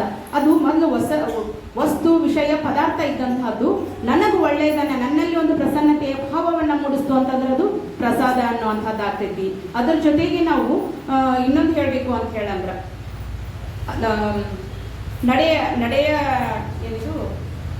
ನಡೆಯವಲ್ಲಿ ನುಡಿಯುವಲ್ಲಿ ಉಣುವಲ್ಲಿ ಉಂಬಲ್ಲಿ ಬಿಡನೆಯ ನಿಮ್ಮ ಚರಣವನ್ನು ಈ ಛಲವ ಕಡೆಮುಟ್ಟಿ ಸೆನೆಗೆ ಗುರುರಾಯ. ಅಕ್ಕನ ಒಂದು ಯೋಗಾಂಗ ತ್ರಿವಿಧಿಯಲ್ಲಿ ಬರುವಂತಹದ್ದು ನೋಡ್ರಿ. ನಡೆ ನುಡಿ ಉಣ್ಣೋದು ಉಂಬೋದು ಅಂದ್ರೆ ಎಲ್ಲವೂ ಸಹಿತ ಲಿಂಗಕ್ಕೆ ಸಮರ್ಪಿತ ಮಾಡಿದಾಗ ಮಾತ್ರ ಏನಾಗ್ತೈತಿ ಅಂತಂದ್ರೆ ಆ ಛಲವನ್ನು ಅವಳು ಏನು ಮಲ್ಲಿಕಾರ್ಜುನನ್ನು ಕಾಣಬೇಕು ಅನ್ನುವಂಥದ್ದು ಒಂದು ಛಲವನ್ನು ಹೊಡ್ಕೊಂಡಿದ್ಲು, ಅದನ್ನ ನನಗೆ ಮುಟ್ಟಿಸಪ್ಪ ಅನ್ನುವಂಥದ್ದನ್ನ ಕಡೆ ಮುಟ್ಟಿ ಸೆನೆಗೆ ಗುರುರಾಯ ಅಂತ ಹೇಳಿ ಹೇಳ್ತಾರೆ. ಅಂದ್ರೆ ಸಂಪೂರ್ಣ ಎಲ್ಲವನ್ನ ನಾವು ಪರಮಾತ್ಮನಿಗೆ ಅರ್ಪಿಸಿದಾಗ ನನಗೆ ನೋವು ಅನ್ಸೋದಿಲ್ಲ, ನಲಿವು ಅನ್ಸೋದಿಲ್ಲ. ಕುಗ್ಗದೆ ಇರುವಂತಹ ಒಂದು ಸಮಸ್ಥಿತಿ ಭಾವ. ಎಲ್ಲದರಲ್ಲೂ ನಾವು ಕಾಯ್ಕೊಳ್ಬೇಕಾಗಿದ್ದ ಏನಂತಂದ್ರೆ ಸಮಸ್ಥಿತಿ ಭಾವ ಅನ್ನುವಂಥದ್ದನ್ನ ಇಲ್ಲಿ ಪಂಚ ವಿಷಯಗಳ ಬಗ್ಗೆ ಹೇಳಿದ್ರು. ನಮ್ಮಲ್ಲಿ ಇರುವಂತಹ ಪಂಚ ಜ್ಞಾನೇಂದ್ರಿಯಗಳೇನದಾವ ಅದರಿಂದ ಉತ್ಪತ್ತಿ ಆಗುವಂತಹ ಅದಕ್ಕೆ ಸಮಾನಾಗಿ ಇರುವಂತಹ ಶಬ್ದ ಸ್ಪರ್ಶ ರೂಪ ರಸಗಂಧ ಅಂತ ಹೇಳ್ತೀವಿ. ಅವುಗಳಿಗೆ ನಾವು ಒಳಗಾಗ್ತೀವಿ. ಅಂದ್ರೆ ಮಾಯ ಅಂತಂದ್ರೆ ಏನು, ಒಂದು ಸ್ಟಾರ್ಟಿಂಗ್ ಒಂದು ವಚನಾನು ಹೇಳಿದ್ರು, ಅರಿತೊಡೆ ಶರಣ ಮರೆತೊಡೆ ಮಾನವ ಅನ್ನುವಂಥದ್ದನ್ನ. ನಾವು ಮರೆವೆಗೆ ಒಳಗಾದ್ವಿ ಅಂತಂದ್ರೆ ಮಾಯ ಮಕ್ಕಳಾಗ್ತೀವಿ ನಾವು. ಮಾಯೆಗೆ ಒಳಗಾದಂತ ನನ್ನ ಜೀವನದ ಗುರಿ ಏನು, ನಾನು ಎಲ್ಲವನ್ನ ಈ ಒಂದೆರಡು ಆಗುವಂತಹದ್ದು ಏನು ಹೇಳಿದ್ರಲ್ಲ, ನಾನು ಎರಡು ಅಳಿದು ಒಂದಾಗಬೇಕು. ಅದು ನನ್ನ ಜೀವನದ ಮೂಲ ಉದ್ದೇಶ, ಮೂಲ ಗುರಿ. ಅದನ್ನ ಮರೆಸೋದು ಮಾಯಿ, ಅದು ಜ್ಞಾಪಿಸೋದು ಅರಿವು ಅಂತ ಹೇಳಿ. ಅದಕ್ಕಾಗಿ ನಾವು ಎಲ್ಲವನ್ನ ಒಟ್ಟು ನಾವು ಅಲ್ಲಿ ಎಲ್ಲವನ್ನ ಇವ್ರು ಏನ್ ಮಾಡ್ತಾರ, ಸಂಗೈಗೆ ಅರ್ಪಣೆ ಮಾಡಿದೆ ಅಂತ ಹೇಳ್ತಾರ. ಅಕ್ಕ ಮಹಾದೇವಿ ಚನ್ನಮಲ್ಲಿಕಾರ್ಜುನನೇ ಅರ್ಪಣೆ ಮಾಡಿದ್ಲು ಅಂತ ಹೇಳಿ. ಅಂದ್ರೆ ತನ್ನ ತಮ್ಮ ಆರಾಧ್ಯ ದೈವವನ್ನ ನೆನೆಸೋದು ಎದಕ್ಕೆ ಅಂತಂದ್ರೆ, ಆ ಆರಾಧ್ಯ ದೈವ ನನ್ನೊಳಗಿನ ಚೈತನ್ಯವನ್ನ ಜಾಗೃತ ಮಾಡ್ತಾ ಇರ್ತದೆ. ನನ್ನೊಳಗಿನ ನನ್ನನ್ನು ತಪ್ಪಾಗದೆ ಇರೋ ರೀತಿಯಲ್ಲಿ ನನ್ನ ನೋಡ್ಕೊಂತಿರ್ತೈತೆ ಅದು. ಅದಕ್ಕಾಗಿ ನಾವು ಯಾಕೆ ಒಂದು ಆರಾಧ್ಯ ದೈವ ಅದರೊಳಗೆ ನನ್ನ ಮನಸ್ಸಿನಲ್ಲಿ, ಈಗ ನಾವು ಒಂದು ನ್ಯೂಟನ್ಸ್ ಲಾ ಇದನ್ನ ಹೇಳುವಾಗ ಒಂದು ಪ್ಲೇಸ್ನಲ್ಲಿ ಇಬ್ರು, ಈಗ ಅವ್ರು ಒಬ್ರು ಕುಂತಾರ ಅಂದ್ರೆ ಮತ್ತೊಬ್ಬರನ್ನ ಆಕ್ಯುಪೈ ಮಾಡಕ್ ಆಗೋದಿಲ್ಲ. ಆ ಪ್ಲೇಸ್ನಾಗ ಅವ್ರು ಎದ್ದಾಗ ಮತ್ತೊಬ್ಬರಲ್ಲಿ ಬಂದು ಕೂತ್ಕೋಬಹುದು. ಹಂಗ ನನ್ನ ಮನಸ್ಸಿನೊಳಗ ಪರಮಾತ್ಮನಿಗೆ ನಾವು ಜಾಗ ಕೊಟ್ರಂದ್ರ ಬೇರೆ ಕೆಟ್ಟ ಅಂಶಗಳಿಗೆ ಅಲ್ಲಿ ಜಾಗ ಇಲ್ಲ ಅಂತೇಳಿ. ಅದಕ್ಕಾಗಿ ಆ ಅಂಶದಲ್ಲಿ ನಮ್ಮ ಮನಸ್ಸು ಹೆಂಗಿರ್ಬೇಕಂತಂದ್ರ ಬುಧದ್ವಾರದ ರೀತಿಯಲ್ಲಿ ಇರ್ಬೇಕಂತ. ಅದು ಪ್ರತಿದಿನ ಹೊಲಸನ್ ಹೊರಗೆ ಹಾಕುವಂಗ ನಮ್ಮ ಮನಸ್ಸು ಕೂಡ ಮಾಯಾಮಲಗೆ ಅಂತಂದ್ರ ಈಗ ಅದನ್ನು ಹೇಳ್ಕೊಂಡ್ರು ಅವ್ರು. ಆ ಶಬ್ದಗಳನ್ನ ಹೇಳಿಲ್ಲ, ಅಷ್ಟ ಮಲತ್ರಯಗಳನ್ನ ಹೇಳಿಲ್ಲ ಅವರು. ಆ ರೀತಿ ನಾನು ಸ್ವಚ್ಛ ಆಗ್ತಾ ಹೋದಾಗ ಪ್ರಸಿದ್ಧ ಪ್ರಸಾದ, ಶುದ್ಧ ಪ್ರಸಿದ್ಧ ಪ್ರಸಾದ ನಮ್ಗೆ ಒಲಿಯೋದಕ್ಕೆ ಸಾಧ್ಯ. ನಂದು ಇನ್ನೊಂದು ನಾವು ತಿಳ್ಕೊಬೇಕಾಯ್ತು, ಗುರುಲಿಂಗ ಜಂಗಮಕ್ಕೆ ಅರ್ಪಿಸಬೇಕು ಅಂತ. ತನು ಮನ ಧನವನ್ನ, ಧನ ಅಂದ್ರೆ ಆತ್ಮ, ಇಲ್ಲಿ ನಾವು ನೆನ್ಪಿಟ್ಕೋಬೇಕಾಗಿತ್ತು. ಹಾಗಾಗಿ ತನು ಮನ ಧನವನ್ನ ಗುರುಲಿಂಗ ಜಂಗಮಕ್ಕೆ, ಗುರುಲಿಂಗ ಜಂಗಮ ಅಂದ್ರೆ ಹೊರಗಲ್ಲ, ಅದನ್ನ ಹೇಳಿದ್ದನ್ನು ತಿಳ್ಕೊಂಡ ಒಬ್ರು ಐನಾರು ಮುಡ್ಕೊಂಡು ಹೋಗಿ ಅವ್ರಿಗೆ ಅರ್ಪಿಸ್ಬೇಕು ಅಂತ ಹೇಳಿ ನಾವು ಹೋಗ್ತೀವಿ. ಗುರುಲಿಂಗ ಜಂಗಮ ತತ್ವ ನನ್ನೊಳಗೆ ಇರುವಂತಹ ತತ್ವಗಳು, ನನ್ನನ್ನ ಜಾಗೃತ ಮಾಡಿಕೊಂಡು ನನ್ನನ್ನ ಅಂತರಂಗದ ಅರಿವನ್ನ ಜಾಗೃತ ಮಾಡ್ಕೊಳ್ಳೋದಕ್ಕೆ ಇರುವಂತಹ ತತ್ವಗಳು. ನಾವು ಅರಿವನ್ನ ಜಾಗೃತ ಮಾಡುವಾಗ ಅದು ಗುರು ಆಗ್ತೈತಿ. ಆ ಗುರುವಿನ ಮೂಲಕ ನಾನು ಏನೆಲ್ಲ ಕಾಣ್ಕೊಂಡು ಹೋಗ್ತೀನಿ. ಅದಕ್ಕಾಗಿ ಗುರು ಲಿಂಗ ಜಂಗಮ ಈ ಎಲ್ಲ ತತ್ವಗಳು ಏನ್ ನಾವು ಅಷ್ಟಾವರಣಗಳನ್ನು ಹೇಳ್ತೀವಿ, ನನ್ನೊಳಗೆ ಇರುವಂತಹ ಅಷ್ಟ ತತ್ವಗಳು, ಅಷ್ಟ ಬದಿಕೆ, ಅಷ್ಟ ಆವರಣ, ಅಷ್ಟ ತತ್ವಗಳು, ಅಷ್ಟ ಶರೀರ ಅಂತೆ. ಅದಕ್ಕಾಗಿ ಅವುಗಳನ್ನ ನಾವು ಮೊದಲು ಅರ್ತ್ಕೊಳ್ಬೇಕಾಗೈತಿ. ಅಂತಹ ವಿಷಯಗಳನ್ನು, ಸೂಕ್ಷ್ಮ ವಿಷಯಗಳನ್ನು ಸ್ವಲ್ಪ ನಾವು ಅರ್ತ್ಕೊಂತ ಹೋದ್ವಿ ಅಂತಂದ್ರೆ ನನ್ನ ಶರೀರದ ಬಗ್ಗೆ ನಾವು ಅದು ತಿಳ್ಕೋಬೇಕು. ಅದಕ್ಕೆ ಕರ್ಣ ಹಸಿಗೆ ಬೇಕು. ಕರ್ಣ ಹಸಿಗೆಯನ್ನು ಸ್ವಲ್ಪ ಓದ್ಕೊಂತ ಹೋಗ್ರಿ, ಅದ್ರ ಬಗ್ಗೆ ಆಸಕ್ತಿಯನ್ನು ವಹಿಸ್ಕೋರಿ. ಅವಾಗ ನಮ್ಮ ಶರೀರದೊಳಗೆ ಏನೆಲ್ಲ ಅದಾವ, ಏನೆಲ್ಲವನ್ನ ನಾನು ಎಲ್ಲಿ ಅರ್ಪಿಸ್ಬೇಕು, ಹೆಂಗೆ ಕಾಣ್ಕೋಬೇಕು ಅನ್ನೋಂಥದ್ದು ಸ್ವಲ್ಪ ಅದ್ರ ಅರಿವು ಮೂಡ್ತೈತಿ ಅಂತ ಹೇಳಿ. ಅದಕ್ಕಾಗಿ ಇವತ್ತು ಗಂಗಾಂಬಿಕೆ ಸ್ಮರಣೆ ನಂತರ ಪ್ರಸಾದಿಸ್ತಲ್ಲ ಎರಡನ್ನೂ ಅದ್ಭುತವಾಗಿ ಅವರು ಹೇಳ್ಕೊಂಡ್ರು. ಅದ್ರ ಬಗ್ಗೆ ಏನು ಹೇಳ್ಕೊಳ್ಳೋದಕ್ಕೆ ಮಾತು ಉಳಿದಿಲ್ಲ ಅಂತಾನೆ ಹೇಳ್ತೀನಿ ನಾನು. ಹಾಗಾಗಿ ಮುಂದಿನ ವಾರ ಪ್ರಾಣಲಿಂಗಿ ಸ್ಥಳದ ಬಗ್ಗೆ ನೋಡೋಣ ಅಂತ. ಆದಷ್ಟು ಏನಾಕೈತಿ, ಗ್ಯಾಪ್ ಕೊಟ್ಕೊಂತ ಹೋದ್ವಿ ಅಂದ್ರೆ ನಡಕಿನ ವಿಷಯ ತಿಳಿಯೋದಿಲ್ಲ ಅಂತೇಳಿ. ಆದಷ್ಟು ಅದ್ರ ಜೊತೆ ನಾವು ಈಗ ಮನೇನು ಹೆಂಗೆ ಇಂಪಾರ್ಟೆಂಟ್, ಇದು ವಿಷಯ ಅಷ್ಟೇ ಇಂಪಾರ್ಟೆಂಟ್. ಅದಕ್ಕೆ ಕೊಟ್ಟಾಗ ಮಾತ್ರ ನಮ್ಗೆ ಸ್ವಲ್ಪ ಆದ್ರೂ ಅದ್ರ ಆಗ್ತೈತಿ. ಅಲ್ಲಿ ಗ್ಯಾಪ್ ಕೊಟ್ಕೊಂತ ಹೋಗ್ಬೇಕು. ನಾ ಇದನ್ನ ಇಷ್ಟಕ್ಕನ ಮುಗಿಸೋದಿಲ್ಲ, ಮತ್ತೆ ಹೊಳ್ಳಿ ಅದನ್ನ ರಿಪೀಟ್ ಮಾಡೋಣ ಅನ್ನೋದು ನಮ್ದು ಉದ್ದೇಶ ಅಷ್ಟೇ. ನೀವು 8 ಸಲ ರಿಪೀಟ್ ಮಾಡಿದಾಗ ಒಂದೆರಡು ಅಂಶ, ಈಗ ಅವ್ರು ಹೇಳಿದಾಗ 4 ಪಾಯಿಂಟ್ ಹೇಳಂತಂದ್ರೆ ನಮಗೆ ಎಲ್ಲ ಪಾಯಿಂಟ್ಸ್ ನೆನಪಾಗೋದಿಲ್ಲ. ಯಾಕೆಂದ್ರೆ ಎಲ್ಲ ವಿಷಯಗಳನ್ನ ಕಲೆಕ್ಟ್ ಮಾಡೋದು ಅಷ್ಟು ಹಗರಿಲ್ಲ. ನಿಮ್ಗೆ ಇದ್ರ ಬಗ್ಗೆ ಇಷ್ಟ ತಿಳ್ಕೊಬೇಕಾದ್ರೆ 8 ಬುಕ್ ಓದ್ಬೇಕು ನಾವು, ಹೌದಾ? ನಾವು ಎಲ್ಲ ಇದನ್ನ ಮಾಡ್ಕೋಬೇಕು ಅಂತಂದಾಗ ಸ್ವಲ್ಪ ಅದನ್ನ ರಿವಿಷನ್ ಎಷ್ಟಾದ್ರೂ ಕಡಿಮೆ. ನಿಮ್ಗೆ ಎಲ್ಲರೂ 2 ನಿಮಿಷ ತರೋದು, ಯಾರಾದ್ರೂ ಈಗ ಬಡಗನ ಮಾತಾಡ್ರಿ ಅಂತ ಹೇಳಂದ್ರೆ ನಾನು ಅಷ್ಟು ಪ್ರಿಪೇರ್ ಇರಬೇಕು ಅಂದ್ರೆ ನಾನು ತಿಳ್ಕೊಂಡಿದ್ದೆ ಅಂದ್ರೆ ಅಲ್ಲಿ ಹೇಳೋದಕ್ಕೆ ವಿಷಯ ಇರ್ತೈತಿ ಅನ್ನುವಂಥದ್ದು ಒಂದೇ ಉದ್ದೇಶ ನಮ್ದು, ಮತ್ತೆ ಏನಿದಿಲ್ಲ. ಅದನ್ನ ಹೇಳ್ಬೇಕು ಅನ್ನೋದಕ್ಕೆ ನೀವು ಓದ್ಕೊಂತೀರಿ ಅನ್ನುವಂಥದ್ದು ಅಷ್ಟೇ. ಈಗ ಯಾಕಂದ್ರೆ ಬುಕ್ಸ್ ಅದಾವ, ಯೂಟ್ಯೂಬ್ನಾಗೂ ನಿಮ್ಗೆಲ್ಲ ವಿಷಯ ಸಿಗ್ತಾವ. ಯೂಟ್ಯೂಬ್ ಅಂದ್ರೆ ನಿಜವಾಗ್ಲೂ ಶಾರ್ಟ್ ಆಗಿರ್ತೈತಿ. ನೀವು ಮತ್ತೆ 3-4 ಬುಕ್ಸ್ ನಾವು ಓದ್ದಾಗ್ಲೇ ನಮ್ಗೆ ಎಲ್ಲ ವಿಷಯ ನನಗೆ ತಿಳ್ಕೊಳ್ಳುವಂಥದ್ದು ಅಂಥೇಳಿ. ಹೀಗಾಗಿ ಇವತ್ತು ಅನುಭವವನ್ನು ಮಾಡಿದಂತಹ ಶರಣೆ ವೀರಮ್ಮ ಕುಂಬಾರ ಅವರಿಗೆ ನಮ್ಮೆಲ್ಲರ ಪರವಾಗಿ, ಅಕ್ಕನ ಬಳಗದ ಪರವಾಗಿ ಭಕ್ತಿಪೂರ್ವಕ ಶರಣ ಸಮರ್ಪಿಸುತ್ತಾ ಈ ಒಂದು ಕಾರ್ಯಕ್ರಮಕ್ಕೆ ಆಗಮಿಸಿದಂಥ ಎಲ್ಲ ನನ್ನ ಸಹೋದರಿಯರಿಗೂ ಭಕ್ತಿಪೂರ್ವಕ ಶರಣಾರ್ಥಿಗಳು. ಇವತ್ತು ನಾನು ಪ್ರಸಾದ್ ಬಗ್ಗೆ ಹಂಗ ಮಾತಾಡತ್ತಿದ್ದೆ, ಮಾನ್ಯನ ಅವ್ರಿಗೆ ಹೇಳಕತ್ತಾಗನ ಅವ್ರು ಇಲ್ರಿ ಯಾಕ ಇವತ್ತು ನಾ ಏನು ಪ್ರಸಾದ್ ನಾನ ಮಾಡಿಸ್ತೀನಿ ಅಂತ ಹೇಳಿ ವೀರಮ್ಮ ಕುಂಬಾರ ಅವರು ಇವತ್ತಿನ ಪ್ರಸಾದ ನಮ್ಗೆಲ್ಲರಿಗೂ ಬಿಸಿ ಉಪ್ಪಿಟ್ಟು ಸೀರ ಅವರ ಮಾಡ್ಸಾರ ಇವತ್ತು.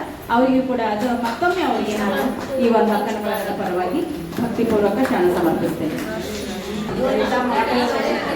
ಅವರು ಭಾಳ ಭಾಳ ಆಮೇಲೆ